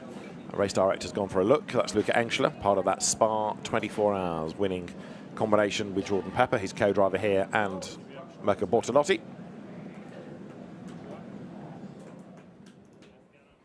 And that's the site on the grid where all that can be done at the moment is take the tyres and take them back to the heating device in the pit lane. Looking to see if I can spot the race director. Not there, I can't. So I thought I saw him walking down pit lane actually in our previous shot, so making his way to the site here on the inside of turn 11-12. It's kind of right between the two, isn't it? Yeah. Benji Goethe is the co-driver of the leading car. He's had a very long wait to get into it, and he can't get in it yet, Alex, either. Hello, Benji. Right, last time I spoke to you, you were struggling somewhat in Spa. I'm glad to see that you look a lot more refreshed now. Yeah, that was a tough stint, honestly, in Spa. I don't think I was in a great condition to do an interview, but yeah, no, I'm all right now. Yeah, feeling fresh and ready for the race to restart. Yeah, absolutely, and what a great position to be in. The car obviously is feeling good. Yeah, it's much better than what we had yesterday. We struggled quite a lot in the quali yesterday. Obviously, had quite a nice comeback in the race. But yeah, obviously, Marvin put it on pole, and car looks good in that first few laps. So, yeah, let's see. So we just had a conversation with Raffaele. I mean, there was quite a nice little tussle between he and Marvin. What was Marvin's perspective when he came back in? Did he talk about it much? Yeah, I think it was, it was tough but fair.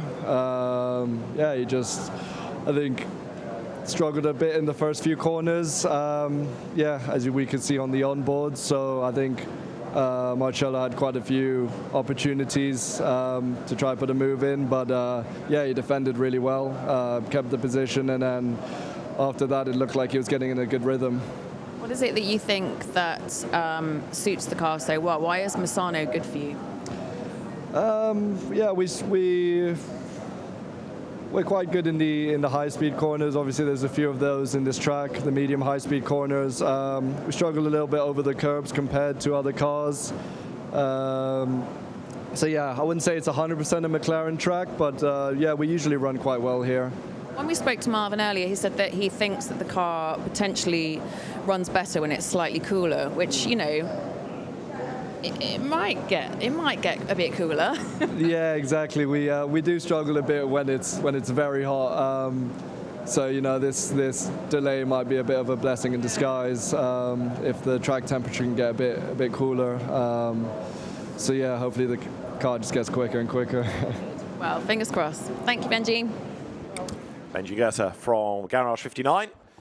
Dad rolled occasionally a racer these days, but the man behind the Rothko collection amongst his many interests. There are the race control officials. The tall gentleman in the official shirt, Nils Vitic. You also got Lewis Roby, one of the stewards, there as well to have a look at what's going on. And Nils Vitic is still looking. There's not any nodding, but there's a lot of looking. But it's kind of down to him and the chairman of the stewards to say, yep, we're happy with that. I'm not sure what else can be done if they're not happy with that. It's a bit like having your homework inspected, isn't it?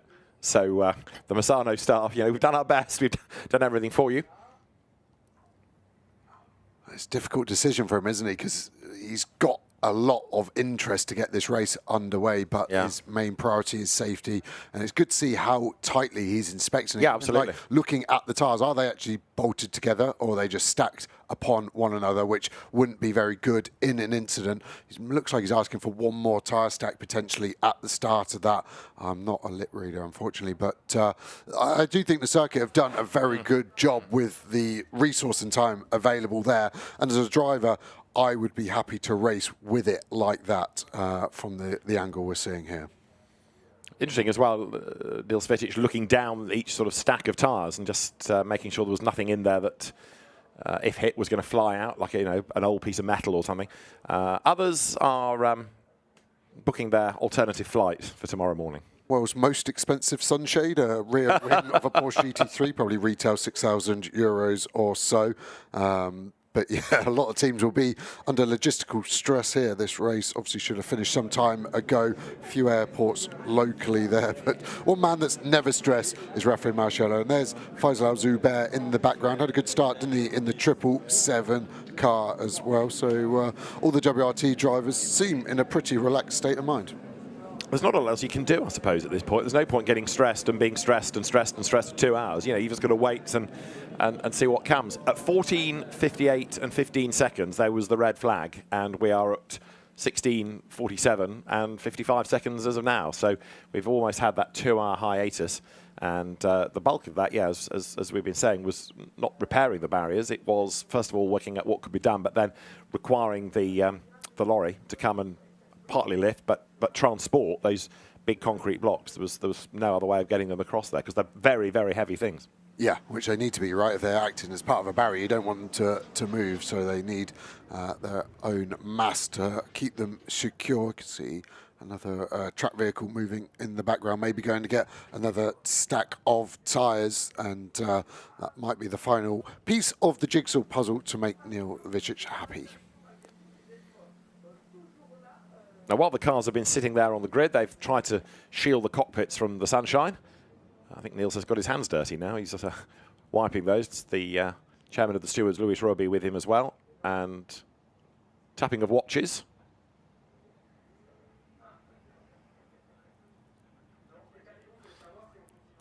It's always hard when you're doing in different languages, so hand signals always quite strong, aren't they, especially in this part of the world. So, yeah, saying, look, we need to get going most probably. Let's get another stack of tyres, ratchet them like you have the others, and let's get racing. Yeah, because he's got to try and coordinate, if you like, the completion of that repair work, if he's having more work done, with giving the teams notice to get the engines fired up, to start the countdown, and give them time to run the cars. Because at the moment, they've had 2 hours of just sitting completely static, nothing going on whatsoever. Yeah, I'd hate to know how much he's got going on in his mind. He's got the race resumption process. He's going to have to make sure all the teams stick to that. Will we have to give out any penalties for misdemeanors that teams don't do on purpose, but just purely on this force majeure restart? So, yeah, if he starts to head back to race control, I think that's going to be our most obvious sign that he is happy. Absolutely right. Estimated restart is in 25 minutes. So we are 25 minutes away. Bearing in mind that's the restart, that's not engines firing up, that's the safety car leaving. So you've got to have at least a 10-minute restart. So you're looking at kind of 15, if you like, to finish any extra work, to give the teams chance to go to the grid and see if there's any work that needs doing. And then at hopefully 17:15, that's the estimated restart time, get things underway. Now that might, of course, fall back. You never know. It depends what else Niels Vitic and Luis Roby, the chairman of the stewards, needs to have done. But it's optimistic that we at least now work to a time. Yeah, good news for sure. And I'm excited about the tyres because I don't think they're going to be back at their perfect operating window. So it's going to give us a different dynamic and a different perspective of a start of a race to what we normally see, I think. Let's go back to the grid. Sergio Settecamera we saw in Endurance Cup at Spa, new to Sprint Cup this weekend. Sergio's with Alex. Somehow, Sergio, you don't look like you've been in the blazing heat for the last hour waiting. What is the mystery? I was just in the truck waiting. I mean, all drivers are out of their car. And yeah, we weren't sure at some point if the race was going to restart, but I was just staying in the truck in the air conditioner, so I guess that's why. Yeah, Yeah, fine, fair enough. Okay, so talk to me. What have you done for the last hour? What happens in the world of Sergio? So, well, basically, past hour, watched Ricardo start the race, doing an amazing job. Yesterday, struggled a little, driving at night. First time for him, and so many of the other bronze drivers have done whatever, Spa 24, and have had experiences driving in the dark. But today, you know, in the daylight, it's been like such a big improvement for him. He actually overtook quite a lot of cars in the bronze category on track. Some others he could pass because they had misfortunes.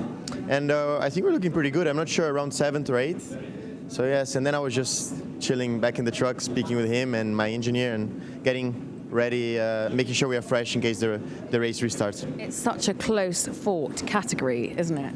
Yeah, many people think like the bronze, it's the level is actually very high. The bronze level in the championship is extremely high. Well, actually today, let's say the top 2-3 bronze, they were in front of some gold even, or in front of some silver cars. So that shows their level. And these are guys which are constantly in a GT3 car, racing multiple series, sometimes the GT World Challenge Sprint, Endurance, and other championships across the globe. And the pro drivers that go alongside them are, I would say, as fast as the pro drivers in a full pro lineup. I mean, so it is really a tough category with 13 cars also. It makes reaching a podium very difficult. Yeah. And you're quite new to it, really. How are you finding it? Well, I think I'm getting to grips with it. This weekend is maybe not the best example. I struggled yesterday in quali, got 2 of my laps deleted. I felt like I was done wrong also by the 991 BMW because they blocked me twice in the last corner. It was completely unnecessary. But I also did a mistake in one of the laps and got track limits. But we would have started more or less in the middle of the pack. I feel every time more comfortable with the car. But it is such a different beast than what I'm used to. I've done my whole career on Formula cars. Yeah. And these drivers, they are weekend in, weekend out in the GT3 car.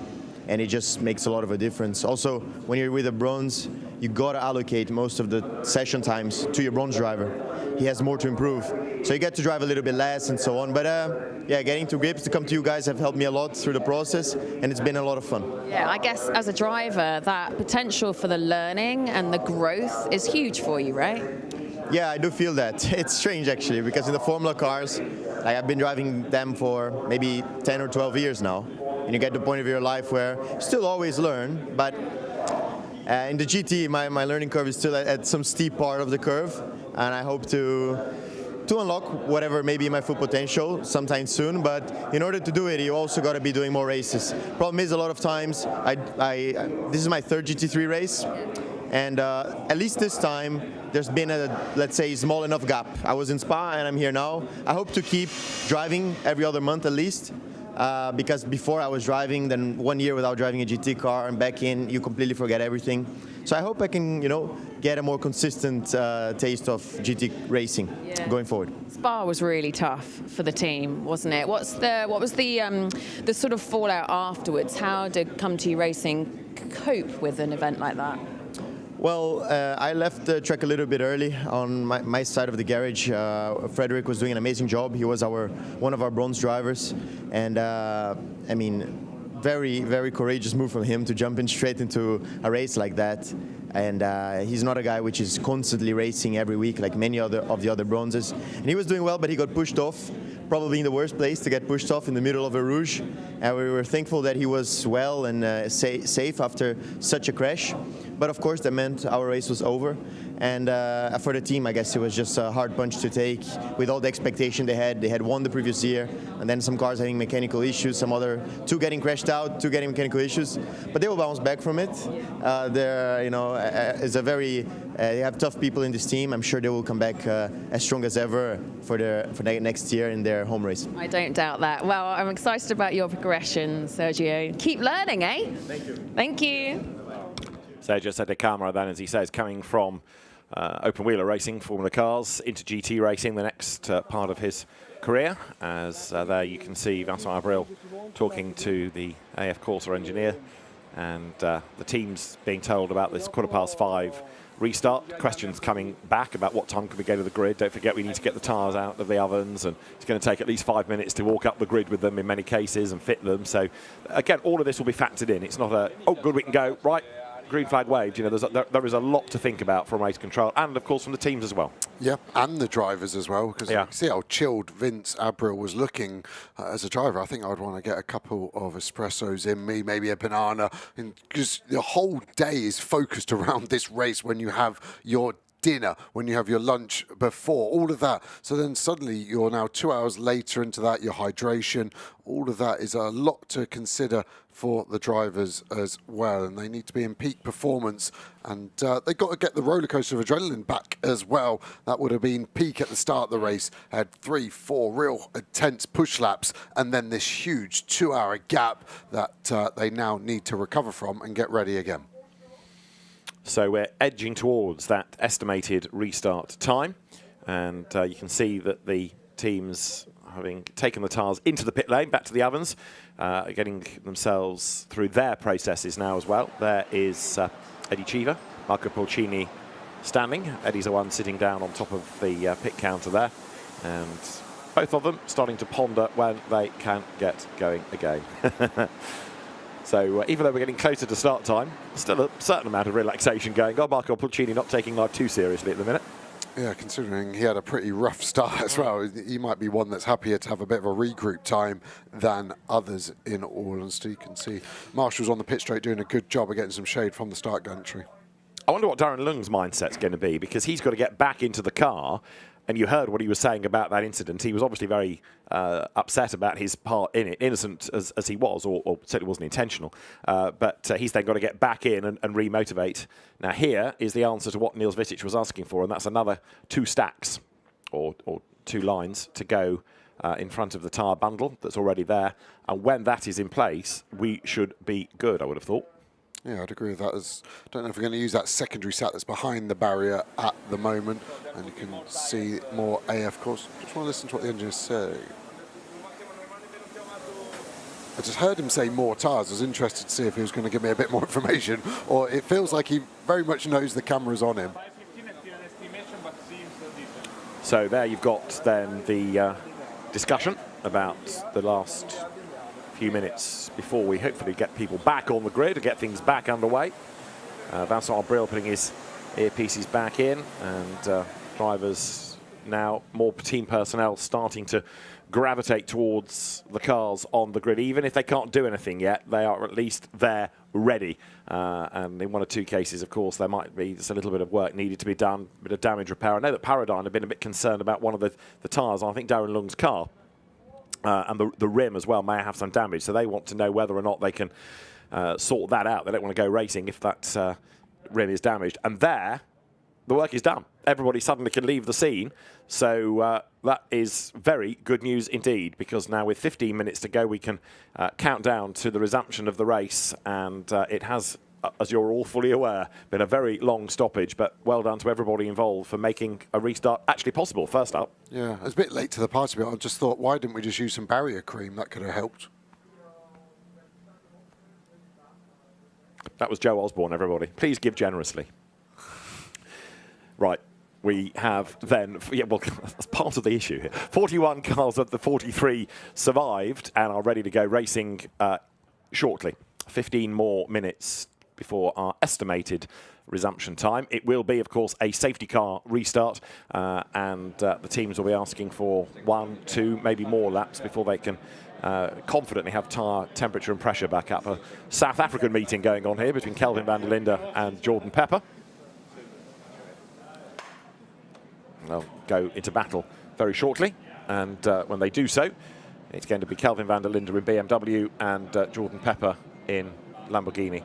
So we will very shortly have drivers heading back towards their cars, and when that happens, then our grid will be formed back up again, and 41 drivers ready for the continuation of the second race of the weekend in GT World Challenge Europe, powered by AWS Sprint Cup. So the Maserati safety car, which has had an awful lot of airtime sitting at the front of the grid for the last couple of hours, will lead them away once again. But we're not quite there yet. Still a few more minutes just to go through this process now of, when permitted, firing up the engines, getting a bit of warmth through all the mechanical parts, never mind just the tyres. Yeah, you can see mechanics now starting to trundle back wheel guns and the long pole, the torque wrench, single nut on these cars. So they need a huge amount. Once again, this is race control to all teams. Just to confirm, I'm still waiting for the clerk of the course to come back from the side where he repaired the barriers. This should happen within the next minutes. Then I'm pretty sure we can confirm the restart time at 17:15. Once that is confirmed, I will announce the 10-minute signal will start at 17:05. From that moment until the 5-minute signal, which will be at 17:10, the tires must be put back on the cars, and we will do at least 2 laps behind the safety car once the race has been resumed. And that point about it being resumed is as soon as the safety car sets off, the clock ticks, the race is back on. It's not a restart, it's a continuation. That's why we talk about the race being suspended rather than stopped, because you don't re-grid, you just pause and then you carry on where you left off. Yeah, so in 8 minutes' time, we need tyres on the cars at their last possible moment. So it's going to happen pretty quick now. Yeah, absolutely. Never mind all that, what did Kobe Powell's call it, chillaxing. Now you've got to get on with the programme. And you can see the heat haze there on the back straight. Fair play to all of our camera crews that have had to sit out in the heat. They've got a great suntan, but it's been a long 2 hours for everybody getting things back underway, especially those down on the grid as well, trying to do arty shots to keep us all entertained. Right then, gradually the pit lane empties, the track fills up. Yeah, a couple of drivers starting to wander back to their cars as well, because at the restart time at 15, which is now 13 minutes away, they need to be in the car strapped in.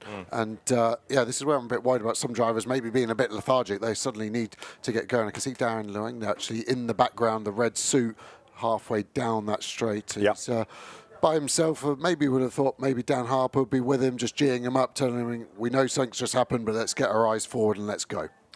Yeah, Darren Lung perhaps wanting to be on his own here, just thinking, well, actually, I'd just like my own thoughts before he gets into the car. Although I can see Alex sprinting after him, so he may not be on his own for much longer. There might be a word coming up with Darren before he gets back into the car, because, of course, as I said earlier on, he was involved in that initial incident, and he might have, been in these last couple of hours thinking all manner of things, but he's got to get back in and go racing and talk about turn on that motivation once again. So Darren Lung is with Alex, so good work to go and find him once again. And 2 hours on, how's he feeling? Darren, how are you feeling as you walk back towards your car? Yeah, I mean, it's not been the easiest of days, for sure. I was glad as soon as I went down, I saw Georgie sitting in the garage and he was uninjured, and yeah, we just kind of exchanged a few words on how scary that whole moment was, and yeah, I just think it was one of those things. I didn't expect him to come from my blind spot and come across the front of me. Such a high-speed corner, that does stuff to the aero in these cars is quite a lot. I did lift, but I lifted as much as I could without losing the car myself, and he obviously had a bigger lift. So looks like trying to go for a move there, but really I'm trying to give him the space after he came across the front, so there wasn't really anything else I could have done. But the most important thing is that he's okay, and I think he knows, and hopefully the Grasser team knows who I am and how I manage things, and if they looked the lap before as well, I gave him plenty of space in the high-speed section. So yeah, unfortunately for me, that was the situation, and resulted in the tiniest of touches between us, which had the biggest consequence. So yeah, again, really glad he's okay, and yeah, probably time to crack on now again. I can see how much it means to you. Darren, positively, I hope that this race goes well and the car feels good and you have a better end of your... Thank you very much. Cheers. Yeah, and in fairness to Darren Lung, he's not an aggressive driver. He's not a crasher. Well done, Alex, for finding him. And yeah, Darren, humble enough to admit everything. To fire up the engines and to put back the tires on their cars. Wheels must be fitted latest at the 5-minute signal. Just to explain to the teams what he wants. But yeah, Darren Lung, he doesn't have a reputation as a dirty driver or a crasher or an aggressive driver. He's a distinctive looking guy, but he's certainly not an aggressive driver in any way. And yeah, you can tell he's taken that to heart and he feels dreadful about it. Yeah, he's got a kind soul. You get that as soon as you talk to Darren, and that's in and out of the car. And yeah, when we went on board, I mentioned he lifted before the contact, and what he's talking about there is if he had a bigger lift, he's worried he's going to crash himself because you unload the car at high speed. So he's done everything he thought he could, and unfortunately it just wasn't enough, and the closing speed was large there. But we thought it was going to be a hive of activity. Suddenly it is. All of the tyres need to be fitted in the next 4 minutes. All the drivers need to be in pretty sharpish after that. So suddenly that deserted grid is a hive of activity once more. And when we go back racing, it will have been after 2 hours and 17 minutes of interruption. So now, after all of that downtime, suddenly it's action stations. Drivers ready, tyres on, quick check of the car. Is that damaged? Can we repair that? Does that need some tape? And the safety car crew back from the beach, get ready to go again. And there, Raffaele Marciello and others will stride to the car. That's Renat Salikov. You can see you've got Andrei Mukovoz. There is Lello making his way now to BMW number 46. Have you been in a situation where you've had any interruption to a race quite this long? I mean, how do you motivate yourself? Yeah, Spa 24, I think it was 2015, we had a 4-hour red flag just before midnight, and at the time, actually, it was Darren Turner I was with. He was in the car, so he actually couldn't leave the car that year, so they had to stay with it. We were in the garage just kind of waiting and wondering what was going on, and you try and get out to the track and support the other drivers as possible. But, this has got to be one of the longest red flags ever in GT World Challenge sprint history. Certainly, yeah. That's for sure. And, drivers all helmets on, ready to go. Parc Fermé is open 10 minutes before restart, and the clock is now ticking. So you can see all of a sudden everyone has to get ready. You can hear engines are fired, throttles being blipped. Marvin Kirchhofer gets ready to go back racing. And we'd had 13 minutes, 28.209 seconds the last time a car crossed the line. And it's going to be a very, very long race time, this. It'll be the longest 1-hour race ever. Yeah, it will. And Marciello's proper manana, isn't he? Sunday evening. Do I need to do this? Oh, yeah, I might as well win the race, I guess. That'd be quite cool after winning yesterday. Kirchhofer not willing to give up the ice pack around his neck. I'm excited to see what the tyre pressure is going to be if we get any onboard cameras where I can see the TPMS. I think they're going to be down at 1.5 bar, and they need to come up to 1.8. And I know, David, it's the small things that excite me.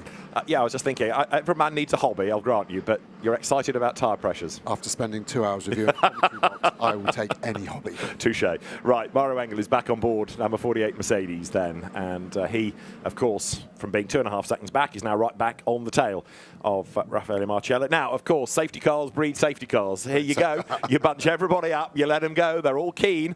For many, this is a golden chance to buy back some places, so don't think necessarily that it's going to be a dull restart. However, in 2 or 3 laps, which is what Niels Vitic was suggesting he would run behind the safety car, that does give a bit of scope for gaps to stretch a little bit, just because of the disparity of speed as different people are going, a little bit quicker than the guy behind. Yeah, I think after those 2 or 3 safety car laps, these drivers might only have 2 laps or so before the pit window opens with 35 minutes remaining. Hard work getting back in for. Yeah, exactly. And the undercut that we spoke about earlier is still going to be important, probably more so if the tyres aren't fully up to temperature that Hobby I was talking about. So I think we're going to see a mad rush to the pit lane very early on, as well as the ever-aggressive Sven Müller will be fired up, starting from 4th place on the restart. Yeah, we know he's a very fiery driver. Sven Müller, like many on the Porsche roster these days, came out of the one-make scene, Super Cup champion, Carrera Cup Germany champion. Patrick Niederhauser, who is the co-driver, has raced initially in single-seaters before switching across to GT cars. In fairness, Sven Müller was the same. He got as far as Formula 3.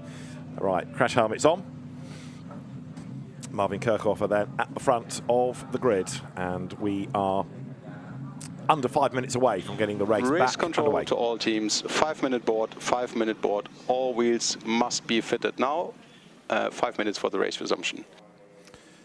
And Niels Vitic choosing his words carefully, not restart, but resumption. Yes, exactly. And all cars look like they've got 4 tyres on there, back on the floor. Drivers finally getting strapped in. I think Marvin Kirchhofer, one of the last to get in actually in that leading McLaren Garage 59 car. Marcello looking like he's relaxed and ready to go. Final checks, helmet in the right position. Sometimes when you put the helmet on, the balaclava doesn't sit quite right, and there's the damage on the front of Lucas Stoll. So I think that is from the rear of the 51 Abrial Ferrari. But interesting, even though Parc Ferme conditions lifted, Boots and VDS deciding not to touch that. And like I said earlier, not performance enhancing, but I'd be worried that's going to fall backwards into the radiator. Yeah, it seems odd, doesn't it? You know, you've had 2 hours of it just sitting there, not being able to be touched, but now you've got to prioritise what you can do in 10 minutes, and you certainly don't want to be working on that after the allotted time. We had a GT4 race hours ago, it feels like now, where a car was still with the door up and a mechanic on the scene at the 1 minute board, and a penalty came as a consequence of that. So maybe you don't want to start something that you can't finish. Just leave it as it is and not risk a penalty. Right then, we are looking at about 3.5 minutes before we are back in business. The safety car will set off and the race will resume as soon as it moves on instruction from race direction.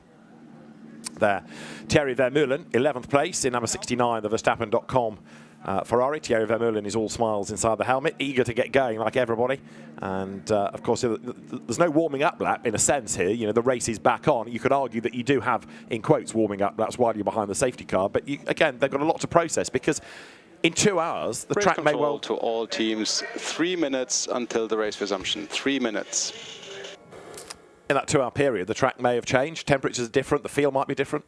Yeah, exactly, and especially for Vermeulen. Just a heads up regarding the pit window. Pit window will stay as scheduled. It will open with 35 minutes remaining and will close with 25 minutes remaining.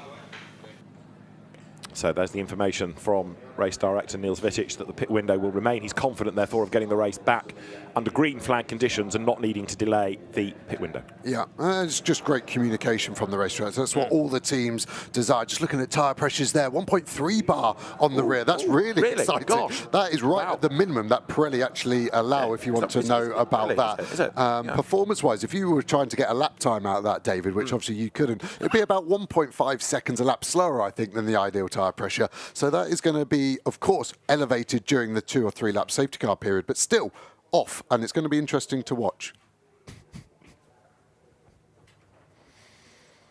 You didn't think of stamp collecting as a hobby. It was purely tyre pressures. Leave me alone. Each of their own. So the 1 minute board is going to be shown very shortly from the officials at the front of the grid, and then we will be back underway. Marvin Kirchhoff, remember, will lead them through. A quick reminder of the class leaders. Gold, Gilles Magnus, 5th overall. Silver, Alex Arca, 8th overall.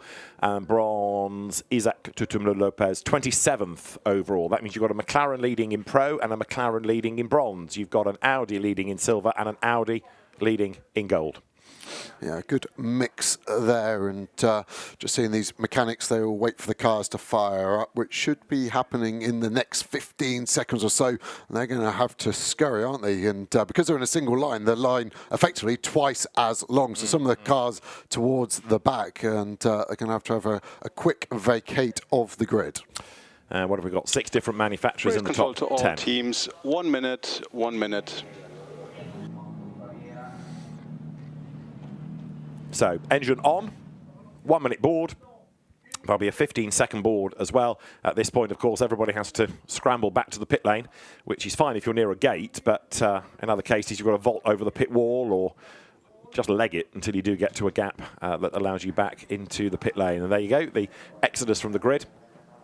And that's as much the engineers as it is the final SRO officials. The marshals waving everybody off the track. I don't think they need to be told to leave the track. They've done this before, but anyway, the marshal is happy. And there you can see at the back of the grid, the quickest way is just to try and vault over the wall. 15 seconds, 15 seconds. There's the board. We're ready to go. And we are now literally moments away from getting race 2 of the weekend back underway. 44 minutes, 44 seconds remain. And restart now, restart now. So, safety car restart, and then we get the race back underway. Clock starts. It's quite touching. You can hear the crowd that are still staying here clapping as the cars finally get underway. So down towards turn 1. As I say, the race is back underway. It's behind the safety car, yes, but the clock is ticking, so all of this working into the time allowed, we've got 44 minutes of the race remaining. So the last time that the leader crossed the line, we've done 2.5 hours of this 1-hour race. Yeah, it is the longest red flag since records began in 2018, I'm told by Jim Weeks in the PR department of SRO. Quite a lot of cars doing a bit of a burnout, just trying to get some heat in those rear tyres, and they may want to stay off the curbs for the first few laps, just as the tyre pressure is being low. That's when you can see some damage. Not many drivers seem to be listening to my advice on that one, but the weaving starts left to right, trying to clean those tyres up as much as warming them up. Accelerate, brake, the best way to get the tyre temperature up as quickly as possible. So the safety car leads the pack around then, and Sven Müller in the Porsche, a little bit further back, 1 or 2 others to keep an eye on the resumption. You've got Sandy Mitchell's Lamborghini in 14th place, and he shouldn't really be that far down. We know how good Sandy is, so he's going to be one to watch. There he is. This is on board with Mario Engel in 48 Mercedes AMG. And of course, what the drivers will be seeing for the first time now as they come down this part of the circuit is that new look barrier. They probably won't spend a lot of time looking out of the side window at it, but there it is, just to the right. Want to know roughly what it looks like. Yeah, it'll actually be quite hard to spot in a left-hand drive car, which all these GT3s are. Be right in the blind spot of the pillar, and yeah, normally not a consideration. Even as a visual reference, you're looking much further ahead round the corner there, but yeah, it gives them a chance to at least see what has changed. Right, so we've got the field coming up then, as you can see, under safety car conditions. The safety car as well having to really press on to keep this pack of race cars behind. You think, looking at the GT3 cars, or indeed in any race behind a safety car, how slowly they're going. You then sort of fail to appreciate that the safety car is going pretty much flat out. That has to be driven hard. Yeah, and that Maserati MC20 is a quick car, but because it's on road tyres, just massively shackled in how quick it can attack these corners. Kirchhofer now starting to accelerate and brake a bit more, drop that safety car. His teammate Benji Goethe looking pensive is the adjective I would use to describe that one. And I'm not surprised, because he could be getting in the car in 6 minutes and 50 seconds as we see some of these second drivers getting ready. That's the second driver in the 30 car, isn't it? Stasbader and Bergstrom there haven't had the best of weekends again in the number 30 car. No, that's right, but it's got pace when it goes well. Who's going to be the big mover in the pack on the resumption? Kelvin van der Linde maybe in number 32 to make progress, I wonder? Yeah, he had a good start, didn't he? And he was on the way forward. Race control to all teams. Safety car in this lap. Safety car in this lap. Right, we're going to go racing again. There is 32. That is Kelvin van der Linde in 9th place. Now, of course, drivers need to be given that message about the safety car coming in from the team and therefore close up onto the back of the car ahead. Quite often we seem to see drivers just being quite lackadaisical about the resumption of the race and not being up behind the car in front. Final bit of ice cream or lolly and liquid taken on by Valentino Rossi in these temperatures. But, for example, Marciello not at the moment as near to the back as he needs to be of Kirchhofer. Yeah, Kirchhofer aggressively pushing the safety car on. Now they're at turn 13. No more weaving. Kirchhofer slows the pace down. Looks like it's 50, 60k. That's fine. But he can only accelerate and go once. We've seen a few times this season various cars accelerate, then brake, then go. That's not allowed. Don't be surprised to see the brake lights come up on the McLaren here. We have his left foot on the brake, using the throttle to build the boost, so when he goes, he releases the brake pedal and gets a better launch. Everybody bunching up at the line. Green flag at the timing line, says the race director. That means that we are back racing under green flag conditions. Then race 2 of GT World Challenge Europe, powered by AWS Sprint Cup, is about to be go then, with 40 minutes on the clock now. We are back racing. The lights go green and over the timing line goes Marvin Kirchhofer ahead of Marciello, ahead of Engel. Sven Müller not quite as close to the pack as he wanted to be, and coming under pressure from Gilles Magnussen in the Audi, who's almost nibbling at the back of the Porsche coming up to turn 2. Santalok, the team that had the mechanics out on the grid first, so those tyres hotter than everyone else. Vince April behind, a huge snap of oversteer before the start line there, and he looks like he's struggling. Stolz behind, and an Audi to the inside. That's defending from van der Linde. Vermeulen down the inside. Good move on the 111 McLaren. Gets ahead of Simon Gachet and goes 10th, therefore Thierry Vermeulen buys a place back. Cars accelerating then onto that back straight down towards turn 7. 4.5 minutes before the pit window opens. Do you leave these drivers out to get into a rhythm, or do you bring them in early and put the next driver in for the majority of the race? We'll find out what the teams do. As a big dive there to the inside puts Enrique Chavez through as well. He gets himself up past Simon Gachet. So 2 places lost by the French driver in the McLaren on this lap. Gachet moving from Santalok Audi to CSA McLarens for this year. That is 32 BMW, the championship leading Kelvin van der Linde to give way to Charles Weerts in the second stint.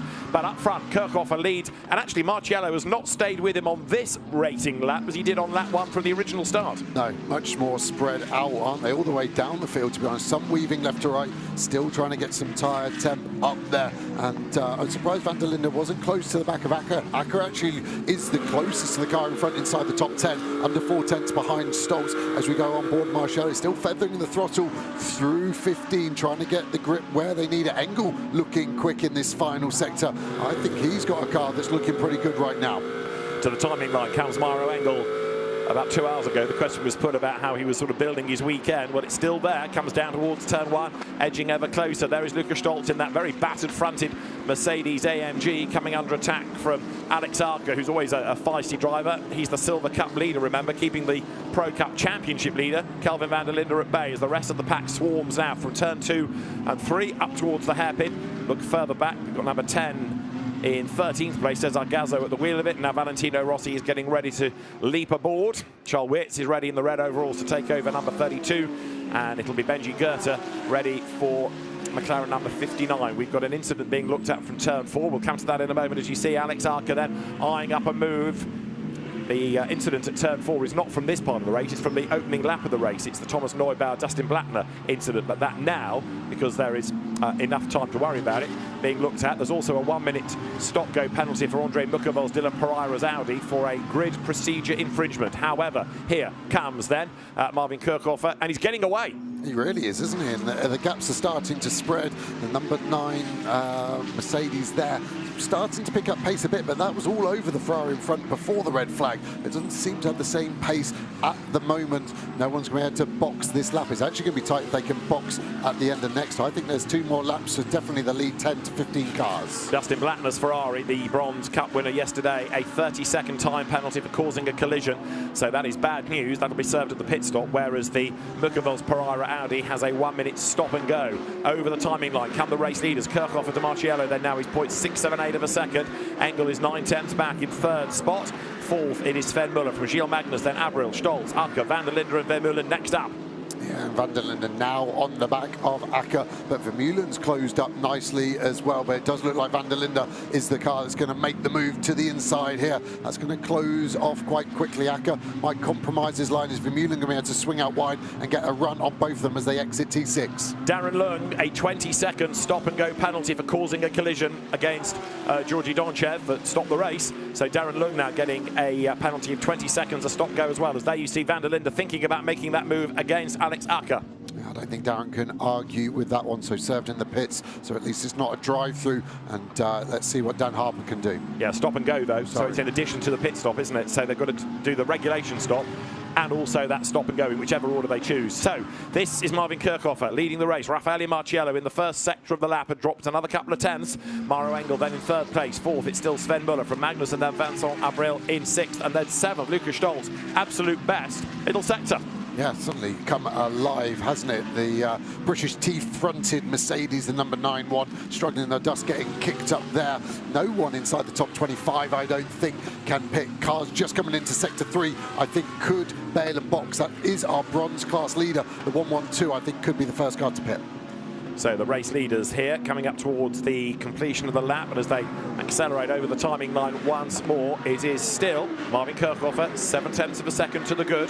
Marciello in 2nd, Engel 3rd, Muller in 4th, and then 5th and 6th, Gilles Magnus and Vincent Abril behind, as the cars then now go again through turn 1. A little bit further back, Al-Faisal Al-Zubar still trying to work his way up the order. He has. He's gained another place from Marcus Siebert's Ferrari. Pit window is now open then, and those at the rear of the pack may be able to dive in, but it'll be at the end of this lap as the first opportunity for the leaders. Rinat Salikov, 81 Mercedes, the first driver in to give way to the quick Gabriele Piana. Yeah, timed it perfectly, so the undercut's going to be strongest for them. So, yeah, Maldini and Dufay as well box. So that will help them get the pros in a lap earlier in those Bronze class cars. They do have the mandatory time of 80 seconds in pit lane.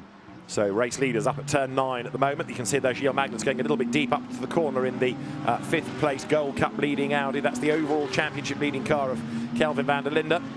Charles Weerts with a new co-driver for Sprint these last couple of years, of course, with Dries van Thor having concentrated now on the FIA WEC programme that he runs. And is that lead gap down to the eye? Yes, it is. So in the first sector, a personal best by Marciello, and in the second sector, a 10th gain. So Marciello's having another push. It may be because he knows he's coming towards the end of the stint, and he wants to make sure that that car's as close as it possibly can be to Benji Goethe for Valentino Rossi. Gabriele Piana's Mercedes goes back into the race, into the pits then. Dives Kirchhofer and Marciello shadowing him. So let's see who else stays out, if anybody, in order to change the order of the race. So Kirchhofer is in, Marciello is in, Engel stays out, so Maro Engel leads, and Gilles Magnus stays out there in the Audi, and also staying out for the moment, at least, Kelvin van der Linde. Yeah, I think the undercut's going to be so strong, though. Engel needs to have a very strong lap to stop getting jumped from cars behind him. How is the pit stop race going to be? WRT versus Garage 59. Car stops, belts off, Rossi getting in. Got to get that driver change done in under 20 seconds. Radio core there from Marciello getting out. They now need to get going. You can hear the wheel guns going. As a driver, you're counting how many times you've heard it. They've already done the rear two. They're on the front right. This needs to get going. So Valentino Rossi is in the car, the door is closed, car controller will be watching the traffic, and there's a slow release for Dennis Marshall getting in the way of Chris Lullen. The McLaren stays ahead then, so Benji Goethe leads Valentino Rossi down the pit lane. They were nose to tail when they came in, they're going to be nose to tail on the way out as well, so the McLaren stays ahead. Good pit work that by Garage 59, because it's always been a real strength of WRT. They can shave time in those pit stops, so for Garage 59 to stay ahead, that's good. And look how much closer the Porsche is now of Niederhauser, ahead of the Ferrari of Alessio Rovera. Then you've got Maxime Martin and Chris Lullen next up as back on track they blast, and Goethe now tries to sprint away. Yeah, that Porsche 610's quicker in the pits. WRT fractionally quicker than Garage 59. This is now the second car battle that we've got. Was Engel held up by that Winward Mercedes that was on an out lap? That would hurt. Same team. So both Winward cars, you'd hope not, to hold him up. Into the pit lane now comes Maro Engel. The hope may be being here that most people would have pitted a lap ago, and the pit lane might be a little bit easier to operate. In other words, fewer cars around you to box you in. Down the pit lane as well comes Gilles Magnus. So Engel was third in the queue before the pit stops. Let's see where that car is going to be when Lucas Auer takes it back out. Just looking at my HH timing software, I think he could drop back to 5th or 6th here with where the cars are on their out lap. If they battle, that will help. It doesn't look like that's happening. This needs to be a very quick turnaround for the Manfield to Winward team. Okay, well, Maro Engel did do an absolute best middle sector on his in lap, so he was clearly pushing with clear track space ahead of him. That was the other thing, perhaps. He needed the road to be clear. Right, the Mercedes tyres, one more to go. Car controller is ready. Here are the leaders. It's the McLaren ahead of that BMW coming up towards the completion of the lap. The Mercedes AMG ought to be rolling by now, and it has just gone past our window. There it is. So down the pit lane goes Maro Engel's car. Lucas Auer at the wheel of it. He can't accelerate until he gets to the pit exit line. Look at the queue coming down the pit lane. Here are the leaders then. So where does Lucas Auer blend back in? It is Benji Goethe in the lead. It's Valentino Rossi in second place. There is Patrick Niederhauser's Porsche next up. And where is the Mercedes? It's not going to lead. It's not going to be second. It was third, and it rejoins third, so it didn't lose out, and arguably is fractionally nearer to the BMW. But Auer now has got to stick out his elbows and stop Niederhauser from coming past him. This is going to be a tough lap for a sideways Lucas Auer. Up the curb goes Niederhauser. Lucas Auer has got to defend for all he is worth here, but cometh the hour and all that. Here he is, nose to tail, the Porsche right behind him. I think Engel's ultimate fastest middle sector and very quick last sector really saved that there. The undercut normally much stronger. Chris Lullen in number 69 Ferrari just got into the car. Absolute best sector one. That's the Red Bull sponsored Ferrari. Is there a big send up the inside by Niederhauser? He goes through into turn 9. Great move, but back up the inside comes Auer. This is a great battle. Two pros absolutely on the money, and Lucas Auer switching sides back to the inside line. They almost rub. You're on board in the the Porsche on the right-hand side. Back through goes Lucas Auer, or does he? They are still toe-to-toe down the back part of the circuit. They do touch, and Lucas Auer says, no, you don't, and he's back through on the inside. Here is Niederhauser trying to prise open the door. Lucas Auer hangs on to the position. To the inside line comes Niederhauser, but that's the outside line for the next corner. Left at 15, can't do it there. Slots back in, and Lucas Auer not only retakes the place, but also now Alessio Rovere in the Ferrari is right on the back of Niederhauser. Brilliant racing. Phenomenal. There was slight bits of contact, but clean enough for me. Both drivers leaning on each other just to let them know they weren't backing down. Niederhauser, I think that was his best chance. That Mercedes seems to get better as it burns some fuel off. He'll know that he's got to strike while the iron's hot. Lots of traffic, and there's that the WRT car down the inside of the Santalok Audi. That's where it's gaining a place, and also now look, you've got Maxime Martin trying to go through as well on the inside. Paul Everard being squeezed out over the curb. So another place gained by Wirtz and a place gained by Martin as well. But it doesn't necessarily affect Everard hugely. He's still in the lead of his class. Yeah, and the top two getting away because of the battling that's going on behind. And potentially these two can catch up with that three-car battle in front for the final podium position. Fastest lap of the race, Chris Lallam in the Verstappen.com Ferrari. 1:33.6 then, so Chris Lallam in relatively clear track space. He's about to get onto the back of Paul Everard, so we're now going to have a Gold Cup lead battle. Look behind these two, white Audi, blue Ferrari, top two in gold. They're getting closer now. Bastien Bus up into the fastest lap of the race stakes. He's gone quicker, and Marcello and Rossi's BMW is under investigation for speeding in the pit lane. Now, is it Lello on the way in, or was it the doctor on the way out? Either way, 46 BMW, pit lane speeding under investigation. This is the Gold Cup lead battle. Look, you've got there 25 Audi, Paul Everard, and getting closer and closer all the time is the Thierry Vermeulen Ferrari. Here, Niederhauser no longer thinking about attacking. He's really resolutely defending because he has got Alessio Rovere right up behind him. Yeah, Rovere pole position yesterday. We know how fast he is and how quick that 51 Ferrari is. They lost the win yesterday late on, so he will feel like he wants to avenge that and try and get at least a podium out of this race. And the 46 car, the pit lane speed limit, we never ever see that overturned. That's always a penalty afterwards. I think that's going to really affect the order up the front. Yeah, I'm intrigued to see whether it was on the way in or the way out. I'm guessing it's on the way in because there's more drive time down the pit lane. Where WRT really at pit exit, as soon as you accelerate, you're virtually out of the pit lane speed area. However, let's see what comes of it. It'll be looked at. Fastest lap of the race now, Lucas Auer. So the fastest lap starting to be traded. Auer, of course, was defensive initially in this stint. Now he's able to get away. But here for gold honours, Paul Everard under attack for a charging Chris Lallam. There it is in that Verstappen.com Ferrari, and the two of them, Audi and Ferrari together, turning out of turn 8 now. The run to 9, where you've got there Charles Wirtz keeping Maxime Martin at bay, and that battle is for 6th and 7th places. Benji Goethe, by the way, not only leading Valentino Rossi, but building the gap, 1.9 seconds. Yeah, very close to the fastest lap of the race, only half a tenth slower than Lucas Auer's last lap was the fastest. We said that 48 car likes to get going after it burns some fuel. It's doing it already. Is he going to be cruising up to the back of this man, Valentino Rossi? The team probably haven't told him anything about the investigation yet. There's no need for him to be worried of it. The thing he needs to be worried about is his pace right now, losing 4 to 5 tenths of a second of the cars around him. So the cars then currently are on lap number 19. Valentino Rossi hard at work. Cesar Gazzo, now Aurelian Panis, number 10 Mercedes. You're looking at in a battle here. And at the minute, that car keeping at bay the Gustav Bergström BMW. It's Aurelian Panis at the wheel. So they've had a trade of place. And this is for the lead of silver. So the Mercedes AMG there of the Brooks and VDS team. Aurelian Panis leading silver. Gustav Bergström now drops back into second. And in third in the class, Jamie Day in the Aston Martin. So Mercedes AMG overtakes for the class lead and trying to break away up front. And ideally, of course, Jamie Day will get in on the act and get past that blue BMW as well. Another out of the WRT stable. In the background, there is a charging Paradigm BMW that is edging ever closer to that battle. Benji Goethe, 2 seconds clear in the lead of the race. That's Niederhauser, still 4th, and Alessio Rovere behind him in 5th. Look how much time he's lost to the Mercedes in front, though. That's got to be the ultimate pace of the Porsche. He seemed to have an advantage while Auer was on his outlap. That has gone. Van der Linde and Martin getting closer. Lallam on the back now of the Audi. Is he going to be able to do a move on Everard? Where's the strength of that Ferrari? Did he push too hard, too early, Lallam? Has he taken the best out of those Pirellis? Maybe, but he's not falling off the back of the Audi yet, is he? Everard still there, clearing the lead of the class with Chris Lallam right up behind him. Here they come, and as they accelerate up to 13, the Audi stays ahead. And as this battle carries on, we've got another battle going on lower down. Dan Harper is trying to make up ground after the stop-and-go penalty. Now, let's have a look here. Number 74 arrives in the wrong place. So that delayed 991. Darren Lund coming in, Dustin Blattner in the wrong place. And he gets going hesitantly and therefore gets in the way a little bit.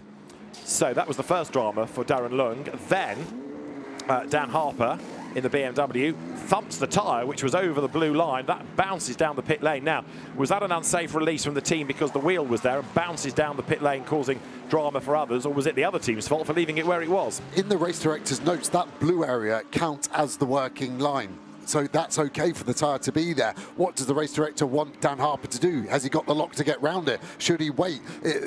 It's almost a racing incident between a tyre and a car. Yeah. Did anyone get hurt? No. Could they have? Yes. That's a really difficult decision for me for a car that's already a lap down. And Dennis Marshall in another delayed car has now done the fastest lap of the race. Last and penultimate are two very quick drivers. Dennis Marshall is last, Dan Harper is penultimate, and they're bronze cars trying to recover after penalties. And Marshall, so that was the car we saw Blattner stop in the wrong box. He missed his box. He had to drive all the way through pit lane and come back in. So they've done two effective pit stops because Blattner just cruised past Kessel, and that's why he stopped at Paradine. So that's lost them 45 seconds just driving through for no reason.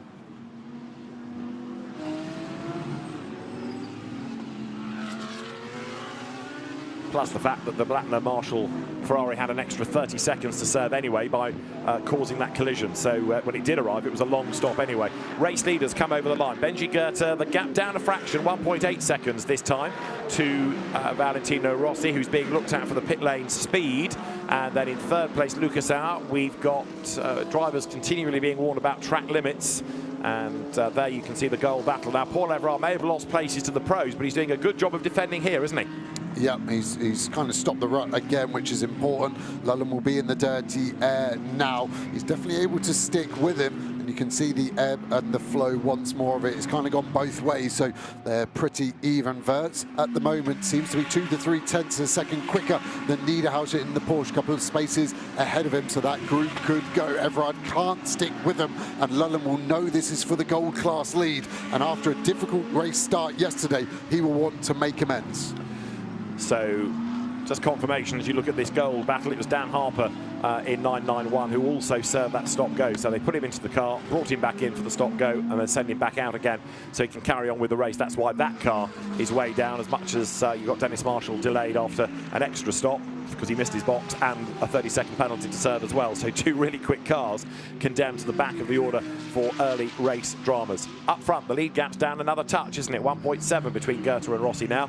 Lucas Auer in third place, lapping a little bit quicker last time than the two ahead. Don't rule out that Mercedes AMG as you look there at number 30, Gustav Bergström in the WRT Silver Cup BMW, hustling on after Jamie Day. So Jamie Day has gone through into second in silver.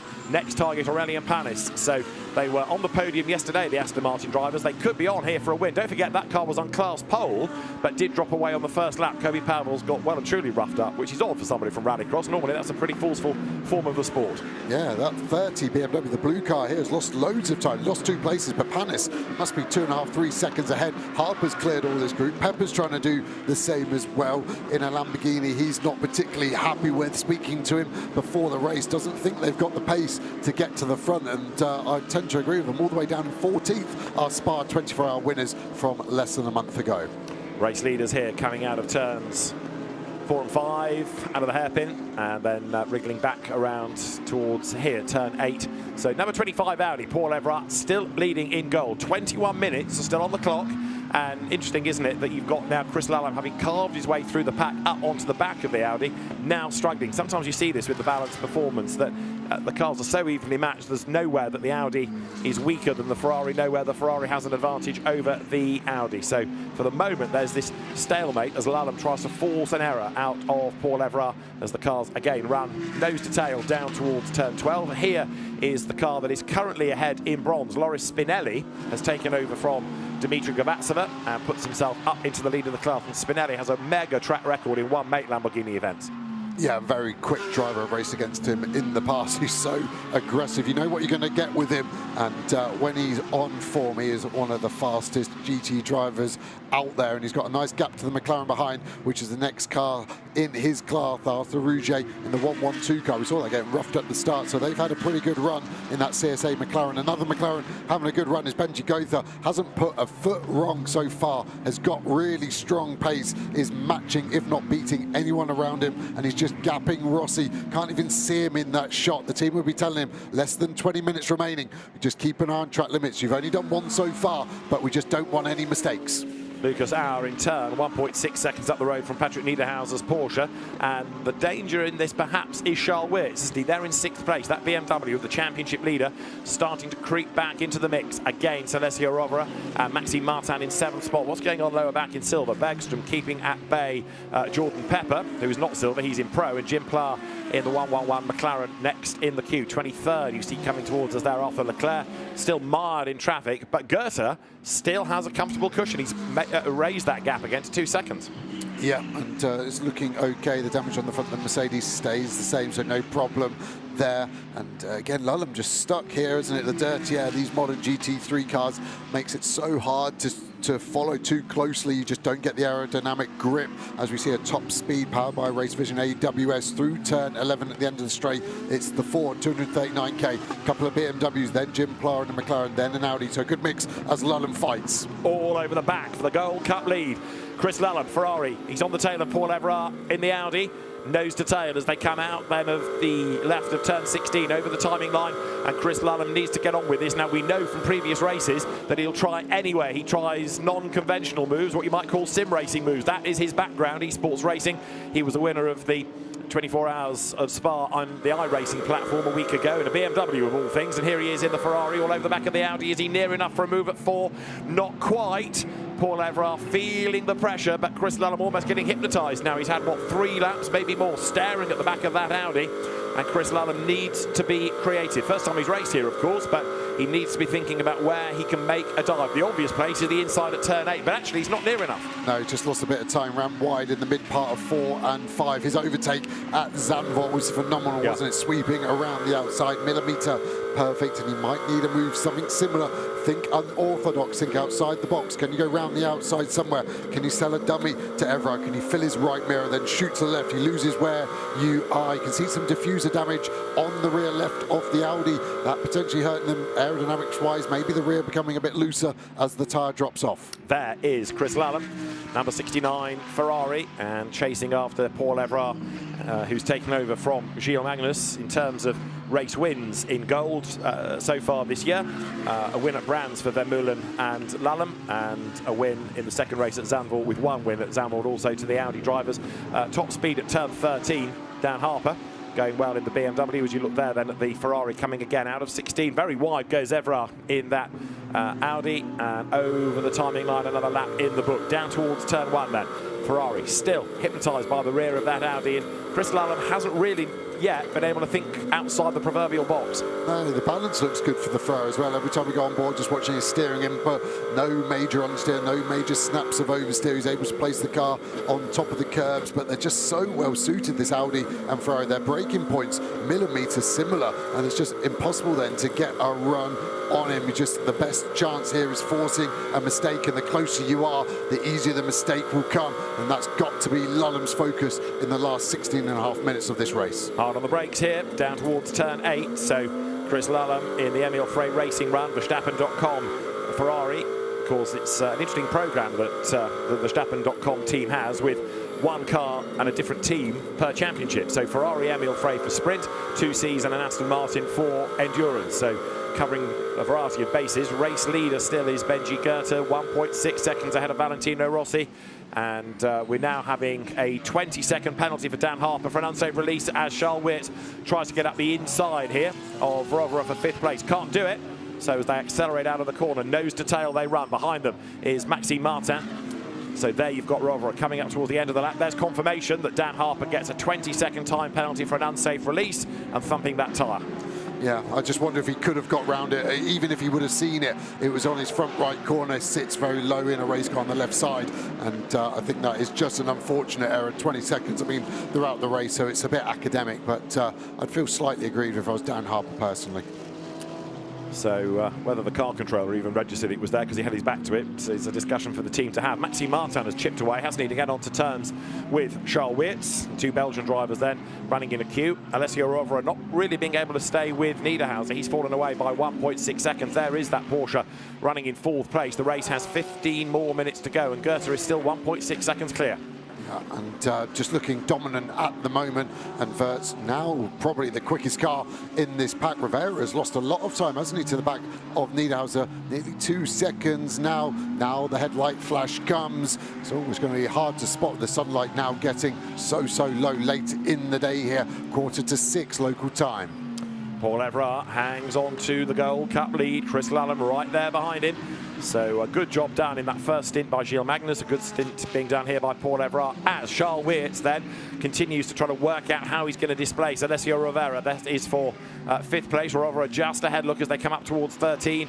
Further back, there is the charging BMW of Dan Harper, but a time penalty to be applied at the end of the race. He's working his way back into the mix. There, around the outside of the traffic goes Aurelien Panis, but he is trying to fend off the attack, isn't he, of Jamie Day? The Silver Cup lead absolutely together. 10 Mercedes, 21 Aston. Jamie Day squirts up the inside. They almost rub. Jamie Day gets very nearly hip and shouldered onto the curb. He does get run out wide, but he's not the line down, and he takes the class lead. Brave stuff. Jamie Day leads in silver, and that was well deserved. I think that was a move. It's going to be investigated, isn't it, for overtaking off the track. Why was he off the track? Because I think Panis eased him off there. Panis getting held up by Villagomez in the Aston Martin. It's 4th position, not for class, but Villagomez within his right to defend here. I think that was a very good move from Jamie Day. Both cars off track. I think fair. Let's see what race control say. So Jamie Day leads in silver, and as you say, he wants to get past Villagomez, who was in the Silver Cup at the 24 Hours of Spa. Now Chris Lallam makes his move for the lead in gold, and he's done it. He's got his nose in front. Paul Everard tries to get back in behind and dive to the inside, but he can't do it. And a drive-through penalty for Valentino Rossi for speeding in the pit lane. A drive-through for the car in 2nd place. That's going to help Lucas Auer. Yep, 45 seconds that's going to cost him. It's going to drop him somewhere to 28th position or so after they've served it. And I think it was Marcello coming into pit lane. As he got to the line, he accelerated to get up to the limiter, but it was like the limiter wasn't latched. And I think for a moment he was over the 50 Ks. There's GPS speed in pit lane, so the car would have pinged to race controllers. Everyone looks to the inside more as a distraction than a real move. But Lallam has got a mega drive out of 6 to get that, and the car serves its penalty down to 50k, and this is going to be 45 seconds, 620 meters, 2nd longest pit lane. And yeah, I just think on the entry, Marcello, let's listen in. I'm going to stop talking, listen to the car accelerate after the 50k board. Just heard the revs rise up, and that gap got smaller as Kirchhofer was sat at 50. I think he's got to get back on the power, and the limiter potentially not latched, and the car just accelerated, and by the time Marcello realised, it was too late. So there's the BMW. Valentino Rossi rejoins. You've got to be a brave race official to penalise Valentino Rossi at Misano, but that's what's happened. There's another car coming through the pit lane as well. Lawrence Leclerc is out in the background, way out wide there. Look goes the McLaren, which is the 112 car, a long way back down the order. That back onto the circuit it skips. So Alfa Rouge having a big moment as he tries to fend off the challenge of Gabriele Piana and Bastian Buus. All of this going on in bronze. It's 28th, 29th and 30th overall, but 2nd, 3rd and 4th in the Bronze Cup. That's being led by Loris Spinelli. So all that is relevant in class. Niederhauser there, all of a sudden a long way clear of Rovera, and then he's got Weerts and Martin behind him. So gaps opening up now. It is Goethe from Auer, the top 2, with the BMW 46 having pitted for that penalty. 2.2 seconds is the gap, and Lucas Auer was a fraction faster last time around with 11 minutes on the clock. Yeah, I thought Wirtz was the only car with a bit of extra pace of cars in front, but that seems to have stopped slightly. Lucas Auer definitely seems to be on the front foot too. Can Lallam do anything in that Verstappen.com and will throw Ferrari 6.2 seconds? I would say that's too big a gap. I think we need to be looking at this BMW and Lucas Auer in the 48 car chasing down race leader. Jamie Day, the silver leader, is being looked at for leaving the track and gaining an advantage. It's being looked at. Not saying there's a penalty coming. There is Jamie Day, but they might say you've got to give the place back then to Aurelian Panis. And of course the ComTU team will say, well, he had no option but to be off the track because he was put there, like Joe was suggesting a little while ago. But right now, Jamie Day hustles on, leading in the class. Comes out of turn 3, and in fairness, Aurelian Panis is staying with him, isn't he? He's on the tail. See a bit of damage on the rear of the Aston Martin as he comes out of turn 5. The race has 10 more minutes within it, and the lead gap has really come down markedly because 9/10 gained last time around by Lucas Auer. It's gone from over 2 seconds down to 1.3, so it's game on here. Lucas Auer is having one last push with clear road ahead. Yep, no traffic involved as well. There shouldn't be any traffic to the end of this race either. 3/10 gained in sector 1, 1/10 gain lost for Auer, so it's slightly more even at the moment. Was it a simple mistake for Benji Goethe on the last lap? He will hope so.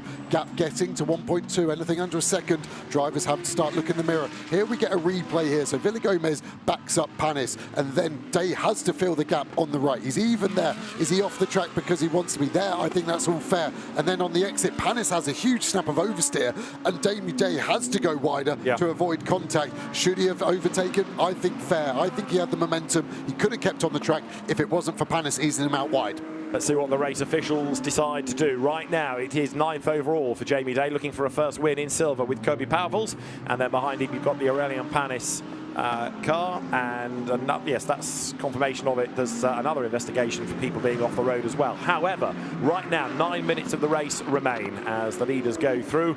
A time penalty of 5 seconds now for Dennis Marshall, Dustin Blattner's Ferrari for track limit offences. So that was a car that had a penalty early on for causing a collision. Now track limits, it's had a long stop as well. But Lucas Auer is chipping away at Benji Goethe. Is that McLaren going to be denied a race win? Maro Engel can appreciate the effort being put in by Lucas Auer, and this going very nicely now, that Mercedes, again, as we get 2 hours later in the day than expected to be racing temperatures. You can see that the Mercedes AMG is reeling in that McLaren. Yeah, completely different lines at 8. I think that's what Maro Engel was talking about, how late the McLaren turns in and rotates it, whereas the Mercedes front engine likes to get in nice and early, use the weight that's over the front of this car. And looks like the gap's stagnant at the moment, under braking. Like we say, the concertina up. You can hear the rear locking ever so slightly on the Mercedes. The engine revs dropping as that rear axle drops. Lots of curb there, too wide from Goethe. Misses the apex. That's another couple of tenths loss. This gap, I think, could be 6 tenths by the end of the lap. And I think a win might be on the cards here, the way that Lucas Auer is going, which would be, in a sense, cruel luck for Garage 59. But the Benji Goethe pace is not as good as Lucas Auer's. And since the BMW of Valentino Rossi skipped out of the way and is down in 21st place, it's given a clear bit of road to Lucas Auer. He's using lots of curb. He's hustling on in pursuit of Benji Goethe, heading now up towards the hairpin at turns 4 and 5. The gap as they came across the line was 7 tenths of a second. We have got 7.5 minutes to go, and Lucas Auer trying to work out where he can force the issue. Where can he get a mistake out of that McLaren? Where is the Mercedes that much stronger? Maybe the move is going to be down the back part of the circuit, but it's got to start here at turn 8 to get close enough all the way around this next loop. Yeah, just watching every time we look into the windscreen of Benji Goethe. Doesn't seem to be checking his mirrors. His head staying straight ahead, so he's not getting panicked just yet, but he will have to start just to check the mirrors. Every time you come into a brake zone, you just check the mirror. Are they going to overtake? Yes or no? If it's a no, look forward straight away. If it's a yes, you're having to split your mental capacity into looking forward, finding your apex and making sure you're not turning in. Lucas Auer seems to be getting closer, and it's across the whole lap. That Mercedes seems to be very strong right now. So down towards turn 13 they come. Number 48's Mercedes closing all the time up to the hairpin. Gap down a little bit more. Lucas Auer's speed up now to over 100 kilometres an hour, going up to turn 15. Compare that against Benji Goethe, who's just a little bit further up the road, heading just north of 190 kilometres an hour through turn 16. Last time around, the gap was 7 tenths of a second. This time, as they come across the line, there will be just over 6 minutes of the race to go. And the margin between them, as they go by, is down to just under half a second. Lucas Auer getting closer all the while. Yeah, just looking at track limits as well. They both got 3 track limits to use if they need it. They'll be trying to save them for mistakes rather than personal gain right now. I think there's too much of a roll of the dice to get a 5-second penalty if you do one too many. But the Mercedes able to keep it tight. But then I say that, the Mercedes then struggles to get it in. We go for a replay here on an Audi versus Lambo battle into turn 8. There's contact there, and that's going to be a penalty for the 66 car. Yeah, that's the Dylan Pereira-driven Audi. Here are the race leaders, nose to tail, and it remains then just Benji Goethe ahead. Again, Lucas Al trying to work out where he can make that move, but he's got to have a good run all the way now through turns 9 and 10. A good exit onto this fast back part of the circuit. This is where, in theory, the grunt of that Mercedes AMG should help, but now he's done the hard yards of getting so close. It's just finding that last couple of tenths, isn't it, to be able to make that dive. Equally, Lucas Al doesn't want to commit to a move that's not going to work and risk finishing or get a penalty. He wants to either bank second place points unless a move is definitely on for the lead. The transformation of pace, this car on its outlap was nearly overtaken. Well, it was overtaken by Niedhaus, and Auer had to fight back to get that. So this car is getting stronger as everyone else seems to drop away into the last corner. Once more, you can hear the car bottom out, really starting to use more and more apex curb. Those big sausage curbs can break the suspension, but that's the risk people are willing to take to try and find a tenth or two. Now Lucas Auer comes across the line, 3 tenths back, closing up a fraction more under braking for turn 1. He's even closer at turn 2. All of that pressure going on Benji Goethe, A, because he's got a car close, and B, because this is for the race lead and a first win for Benji Goethe outright in GT World Challenge Europe. Auer cannoning up behind him under braking for turn 4. Can Benji Goethe keep his cool then for another 4 minutes and a bit in terms of the top speed through turn 6? It's Gabriele Piana's Mercedes the fastest, but Lucas Auer is the 4th quickest driver through that section of the circuit. The McLaren, though, still good in a straight line coming down towards turn 8, and this is where Lucas Auer needs to be so committed on the brakes. He is, he closes, but he can't think about a move there. What about up to turn 9? Yeah, it just feels like the Mercedes hasn't got the straight line speed of the McLaren. That could be the saving grace, but has Auer got a trick up his sleeve? He'll want to strike while the iron's hot. You catch your car, you want to overtake. As soon as you get stuck behind, you get in the dirty air, you work your tyres harder, you then just get in that stagnant flow of it. So this is his best chance. The next lap and a half, if it's going to happen, I think it will happen then. In silver, no further action against the Jamie Day or Aurélien Panis move. So Jamie Day hangs on to that lead in silver unimpeded. Mauro Engel feeling the pressure as well as Lucas Auer has a little nibble to the inside of the McLaren. No way through there, though, not for the want of trying. Right, he's just trying to open these X's up, carry more speed. His Goethe got a mistake. I didn't give him enough credibility at Spa 24 in hindsight. His pace was phenomenal. He kept the car in the lead during the biggest GT race in the world. Can he do the same thing again here at Misano? With 2 laps to go, looking at the clock, Lucas Auer down towards turn 1. Nose to tail then, Benji Goethe in the car that has led all the way, but is it going to lead the last 2 laps to the checker flag? Out of turn 3, Lucas Auer again tries to work out where he might be stronger. He was good on the brakes in this last lap. Again, closing up, but not really able to make the move on the inside line. So through the hairpin they come. Lucas Auer switching the car around. You can see the roll in the suspensions. He flings it from left to right, coming out of turns 4 and 5 along the back part of the circuit now and down towards Quechia, the next left-hander. The gap's widened a little bit. There's a very nervous Marvin Kirchhofer looking on, and well, he might be nervous. Lucas Auer is right there, but Benji Goethe doing a good job. And it's Auer that makes a small mistake there, and the car slides away from him. Yeah, Kirchhofer will be smiling now. I think that could be a small enough mistake to make this a McLaren win. Remember, they haven't won a GT World Challenge sprint race since 2016 at Nürburgring. That looks more of a forced smile now, doesn't it, for the teammate of Lucas Auer, Mauro Engel, looking on. Was that their last chance? It's going to be close whether the next lap's going to be the last as well. I think we're just going to squeeze 2 more in by a second or 2. Kirchhofer had a terrible weekend at Snetterton for British GT just gone. He actually left the track before the race had even finished. Oh, right. His teammate Morgan Tilbrook had lost any chance of a podium. So here, is it going to be a win? It will be the first for Marvin Kirchhofer, the first for Benji Goethe, coming up towards the timing line once again. And now over the line goes Kirchhofer in that McLaren. Lucas Auer behind him in second spot. The margin 0.3 of a second last time around. It's gone up to just under half a second this time. It would be the first outright win as well in sprint for this 720. The last McLaren win was the 650S, so lots of firsts coming up if he can hang on in there. We've got 1:23 on the clock, so there is this lap and one more. They did squeeze through with another lap to do. That helps Auer, of course. Yeah, gives him a whole another 4.2 kilometres, 16 corners of a go at it. But I just don't think he's got the pace now. I think he's used everything to catch up, and I think the McLaren's got this. Goethe just needs to hit his marks, every braking point, every apex, every throttle, every gear, like he's been practicing in the sim for the weeks leading to this event. That's all he needs to do. And the sim on which he practices is, as befits Rothko, the Gulf livery sim. But a little mistake made by both, I think, they're going up through 9 into 10. The Mercedes just seemed to squirm underneath Lucas Auer, and the McLaren is absolutely on the ragged edge as well. In sector 1 of this lap, Lucas Auer was quicker, fractionally. They're heading down that back straight towards Cavoni, the kink at turn 11, and through that second sector, Goethe is faster by 300, so they are so evenly matched. Can Goethe hang on? He's got one more lap to squeeze out of this. Up the curb, coming out of 13, they go. Now to the hairpin. Again, Auer is close, almost in the back of the McLaren. It's so close. Come on, Benji. I want this. The underdog story for the McLaren is going to be mega if he can hang on. Lucas Auer keeps showing his nose, just trying to distract. Look at the clock ticking down, and he goes super wide. That's one of his track limits. That's fine. He's still got one more to go. Here we go. Last lap. But in running wide there, did he lose momentum? Does that give a chance to Mauro Engel? Lucas Auer, rather. One more lap to go. Down into turn 1, 2, 3. They come. That Mercedes getting closer and closer and closer. Lucas Auer has had the last 4 or 5 laps staring at the back of that McLaren, knowing where it is weak, where he is strong. But a mistake out of the Mercedes opened up the gap. Auer late on the brakes. It's a bit scrappy this last lap, isn't it? And at the moment, that McLaren looking ever so slightly more stable and therefore stronger. To the back straight they come once again. It is still the McLaren ahead. Marvin Kirchhofer last had a win in 2019, in fairness, when he was sharing with Ricky Collard in that SRO Motorsports Aston Martin, and right into the back of the McLaren. Lucas Auer late on the brakes. Contact averted just.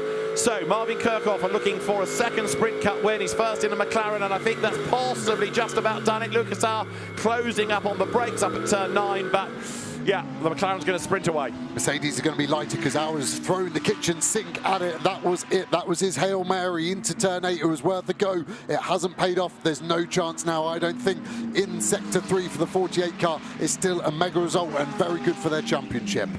So Marvin Kirchhofer heading up towards a win, it seems, courtesy of Benji Goethe's last stint. It will be a first outright race win for Benji Goethe in GT World Challenge Europe.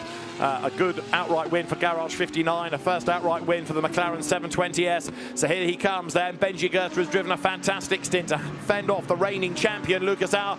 Checkered flag at the ready, and it's a win for Garage 59 for McLaren, for Benji Goethe and Marvin Kirchhofer. A delighted team, Andrew Cocotti's squad over the moon. Marvin Kirchhofer breathes a massive sigh of relief. Second, Lucas Auer and Mauro Engel, Patrick Niederhauser and Sven Muller third. Benji Goethe's defence, excellent, as you see there. The winning car in goal, Chris Lullum, well clear of Paul Everard by the end of the race. This is the winning silver. Jamie Day and Kobe Powell started on pole, but they made it hard for themselves. But the Aston Martin of Competition prevails, and it wins. And that's going to leave us with the bronze winning Loris Spinelli and Dimitri Gvatsova to come home. That was the longest ever 1 hour race. It took 3 hours, 18 minutes. And there, look, 3 wide up towards the line in goal. Tom Fleming alongside the BMWs with Maxime Osten and also Jens Klingman involved in that. Up to the line, though, the bronze winning Dimitri Gvatsova, Loris Spinelli. Lamborghini comes across the line to take class honours. Loris Spinelli bringing it home. Some great racing all the way through the field. And it may have taken a long time to get going again, but great race. And that defence from Benji Goethe, outstanding. I can still picture his first GT World Challenge Europe outing at Monza in the Porsche in the wet. He came out of the pit lane, looped it into the wall when he was a 16-year-old, very inexperienced, and it made a lot of people discuss how relevant he was in the championship then. But boy, he's been away, he's learnt, he's done the miles, and he is a very accomplished GT racer now. And that was a really classy defence against Lucas Auer. Yeah, and he didn't put a foot wrong against one of the best GT drivers in the world in the hardest sprint GT World Championship going. Engel will be happy with that, but he would have thought at one point, I think with 6 or 7 minutes to go, they had a really strong chance. And that battle to the line between Klingman and Fleming, there was 13 thousandths between it. Fleming got the last Gold Cup position on the podium. Did indeed. So Tom Fleming ahead of Jens Klingman by 13 thousandths of a second. It was a virtual dead heat between them. 13 thousandths the gap there. Another victory. That's the third of the year for Chris Lullum and Thierry Vermeulen. In bronze, Spinelli and Gvatsova, the winners from Upper Rougier. in second place. And he was sharing, of course, with Isaac Tutumla Lopez, Bastian Bus and Bashar Mardini taking third. So a 1 hour race that took 3 hours and 18 minutes to do, and undoubtedly the longest sprint race. So a drive-through penalty converted to a time penalty for 66. That was Dylan Pereira getting involved. We saw a few laps from home down at turn 8. So, as ever, a lot to discuss, a lot to unpick, but a really good drive by Benji Goethe, and the McLaren on its way then to the winning area. Benji wanting to find out where he's meant to park. Marvin Kirchhoff striding up the pit lane. Yesterday, it seemed to take everybody a long time to get to Valentino Rossi, but there, good to see Marvin Kirchhoff is on hand straight away to say well done to Benji Goethe. Flips open the door and provides congratulations to him. Excellent drive that by Benji Goethe. The two Goethe brothers, Oliver racing in Formula 2, they've been looked after, guided and coached by Stuart Hall, himself a very accomplished single-seater and then sports car, now historic racer, and all of those lessons being put to good use. Stuart himself coming from a good racing family, his father Peter Hall, a good touring car and saloon racer in the 70s and 80s onwards, but the coaching from Stuart has given the Goethes a lot of experience, and they're Benji Goethe's biggest win to date.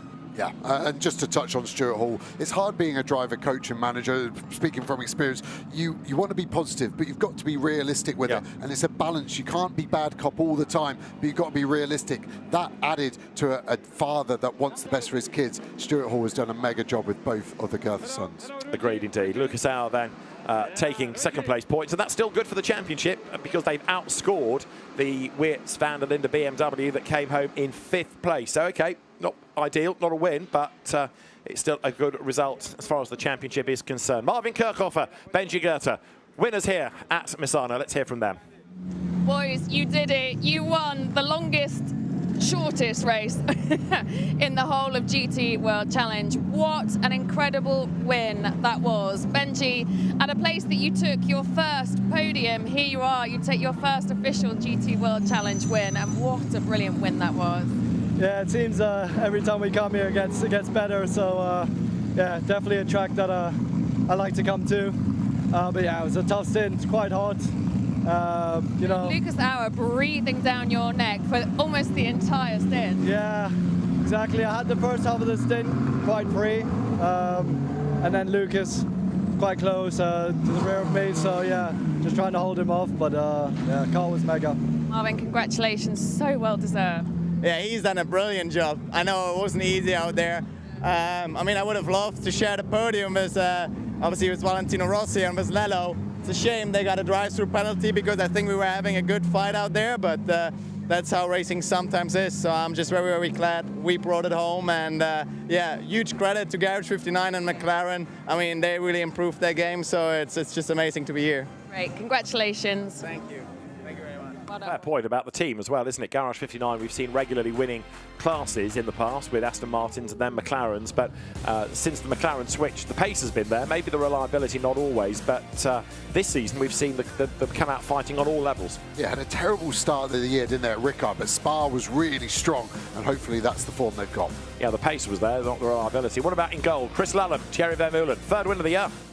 Another gold win, boys. You guys are getting very consistent. That was not an easy win, though, was it? No, absolutely not. I had to work hard for it to get past the Audi. He was making quite a few mistakes, so I knew I just had to stay close and capitalise as soon as he did. And yeah, he got a little bit of understeer out of turn 6. I got the run. I stuck my move on. He was clean as well. And once the move was done, I didn't look back. I had the pace to pull away and have a safe rest of the race. Thierry, you made the most of what was a very tricky first stint. Yeah, I mean, difficult start. I think that, of course, compromised our race a lot. It seems like this weekend we're just struggling with the bottom end power like throughout, and of course that makes you very vulnerable at the start. So of course we'll look and see how we can do better next time. But at the end we took one position just after the restart. But of course also a big thanks to the team. They rebuilt the car. Yesterday we had a difficult day and they worked all night to get the car back, and so this one is for them. Well done, boys. Good class win. And as far as the championship is concerned, that's going to put now Weerts and van der Linde ahead by 1 point of Auer and Engel in sprint, and they're going to be equal with Goethe and Kirchhoff after some quick maths, and as far as overall are concerned, it's going to be level pegging between number 32 BMW and 48. In other words, Weerts, van der Linde and Auer and Engel. So it's going to get really close before we head to Manicourt in a couple of weeks' time. What about Silver? First win for Kobe Pauwels and Jamie Day. Great result. Jamie, Kobe, what a silver win that was. I know how much this means to you. That was a really tough stint, but what an overtake you did. Yeah, it was mental, to be honest. Started the stint by getting blocked in the pit lane. One of the bronzes missed their box, and then just after that, I just got my head down. Did not matter what was in front of me, I was going past. To overtake on the outside there was really difficult, but I was going to get it done either way. Oh, yeah, it was absolutely brilliant drive. Well done. And what a great stint that was. From yesterday, you guys were just on form, weren't you? And the car is looking mighty fine. Yeah, you know, we had to wait very long for a podium, and now we did a double in one weekend. The guys delivered an amazing pit stop. We jumped quite a few cars in the pit lane, and then Jamie did a double overtake for P1 in class. So hats off to him. He did a very good job. Obviously super happy. Now let's just celebrate. Congratulations. Enjoy that celebration. So they will make their way up to the podium in due course. There is that ComTU Aston Martin then victorious in this second Sprint Cup race of the weekend, and a very impressive effort done by Jamie Day and Kobe Pauwels. Further proof that Silver, one of the more competitive classes, with a real mix of winners over the course of the season. Alex Arca and Ezequiel Perez-Compang really struggled today, only in 30th place, so they had a tough race compared to yesterday when there was good pace and a victory. So, as far as the race is concerned, Benji Goethe and Marvin Kirchhoff are victorious by half a second. Lucas Auer and Mario Engel second, from Patrick Niederhauser and Sven Muller third. Alessio Rovera and Vincent Abril fourth, ahead of Charles Weerts, Kelvin van der Linde, Maxime Martin sixth with Lucas Stoll. Seventh to win gold, Chris Lallam and Thierry Vermeulen. Ninth to win silver, Jamie Day and Kobe Pauwels. And in 26th place to win bronze, Loris Spinelli and Dimitri Gavatseva. The winning drivers then will head in short order up to the podium, and Benji Goethe and Marvin Kirchhoff are celebrating their first win together, and Marvin Kirchhoff's first sprint victory as a McLaren driver, winning, as I said earlier on, with Ricky Collard in the SRO Motorsport Aston Martin, going back to Nürburgring. So there, the other half of the result, as it were. 26th, Loris Spinelli and Dimitri Gavatseva winning in bronze, from Arthur Rougier and Isaac Tutumlu, Bashar Mardini and Bastien Bus finishing third in the class. So the significant retirements. We lost Luke Hartog and Isham Pires, and they got as far as that 28, and of course early on two bits of contact demolished the Georgi Donchev and Gabriel Rindone Lamborghini and Porsches respectively. The winning mechanics then, after the fastest pit stop, have had their presentation, and as down the pit lane come lots of Porsches for Carrera Cup France. There are still 2 races to try to squeeze in before light and willpower is lost. Carrera Cup France and Clio Cup Series. So the officials here at the Misano World Circuit rapidly cracking on with the next race, trying to get things underway as quickly as possible. The podium is made ready for the 4 ceremonies that we will have here. So the winning drivers will be ready. Stefano Ortelli ready to cheer from Garage 59's point of view, even though it wasn't his driver necessarily taking a win. Louis Pret, he'll be on the Gold Cup podium. So teams, engineers, all present and correct, ready to cheer their drivers once they are announced on to the podium. Let's look at the highlights of that race then, which began with Marvin Kirchhoff fending off the challenge of Raffaele Marciello down towards turn 1. Mario Engel in 3rd place. In 4th, Gio Magnus getting a bit of a tap in the back from the Ferrari of Vincent Abril. Big effort was made by Sven Muller on the inside line of the Porsche. And a bit later on, we lost Marco Pulcini having this wild ride spinning out of turn 3. Then the big talking point of the race, a tap from Darren Lung against Georgi Donchev. The Lamborghini igniting, destroyed. It was hit by Gabriel Rindone's Porsche, but the best news, Georgi Donchev jumped clear of the car, sprinted away. His left arm in the overall somewhat singed, but he was okay, and it was a 2-hour plus stoppage to sort out the barriers before we could go back racing. And when we did, there was Dan Harper being done for an unsafe release as he bashed into a tyre that was left in the pit lane. Others had to dodge around it, and Lucas Auer in third place when he rejoined. Briefly lost out to Patrick Niederhauser's Porsche, but he fought back, as in silver Gustav Bergström lost out first of all to Aurelien Panis, and then to Jamie Day, who was hustling on behind in the Aston Martin. There was a change for the honours in gold, where through into the lead of the class went Chris Lullen against Paul Everard, and that was win number 3 for the Ferrari drivers this season. And then in silver, round the outside of Aurelien Panis, went Jamie Day. He was forced off the road, but he still got the move done, and he was ahead by the end of the lap for a maiden silver class win.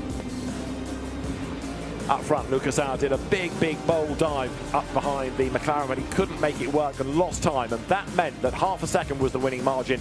A first Sprint Cup win for the combination of Benji Goethe and Marvin Kirchhofer. And the winning drivers now are on the podium. Third, Sven Müller and Patrick Niederhauser. Second, Mauro Engel and Lucas Auer. And Benji Goethe and Marvin Kirchhofer, the race winners.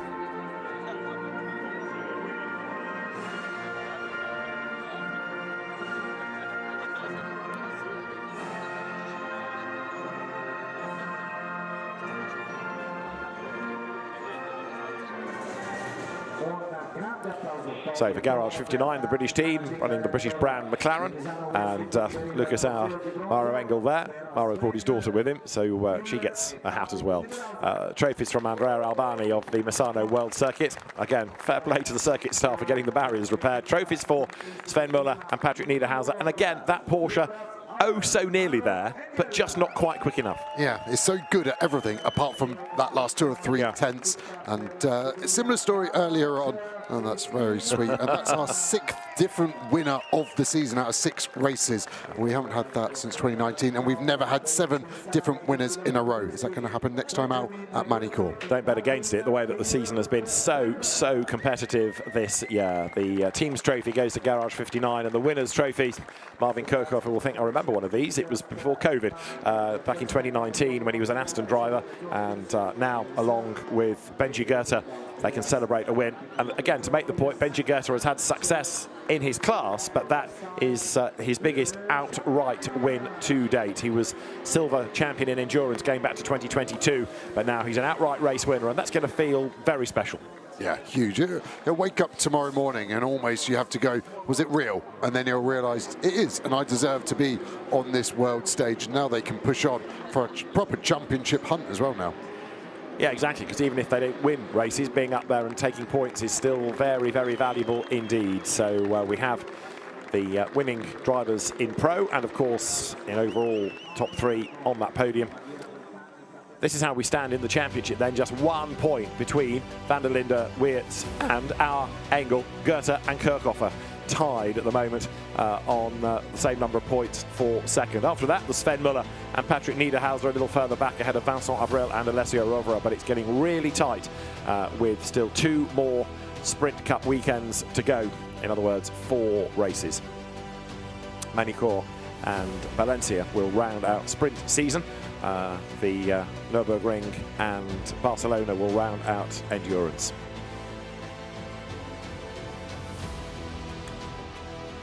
So the race win to Benji Goethe and Marvin Kirchhofer. It's been a long race this at Misano, but great racing, and we'll see you in Manicourt for the next chapter in the story.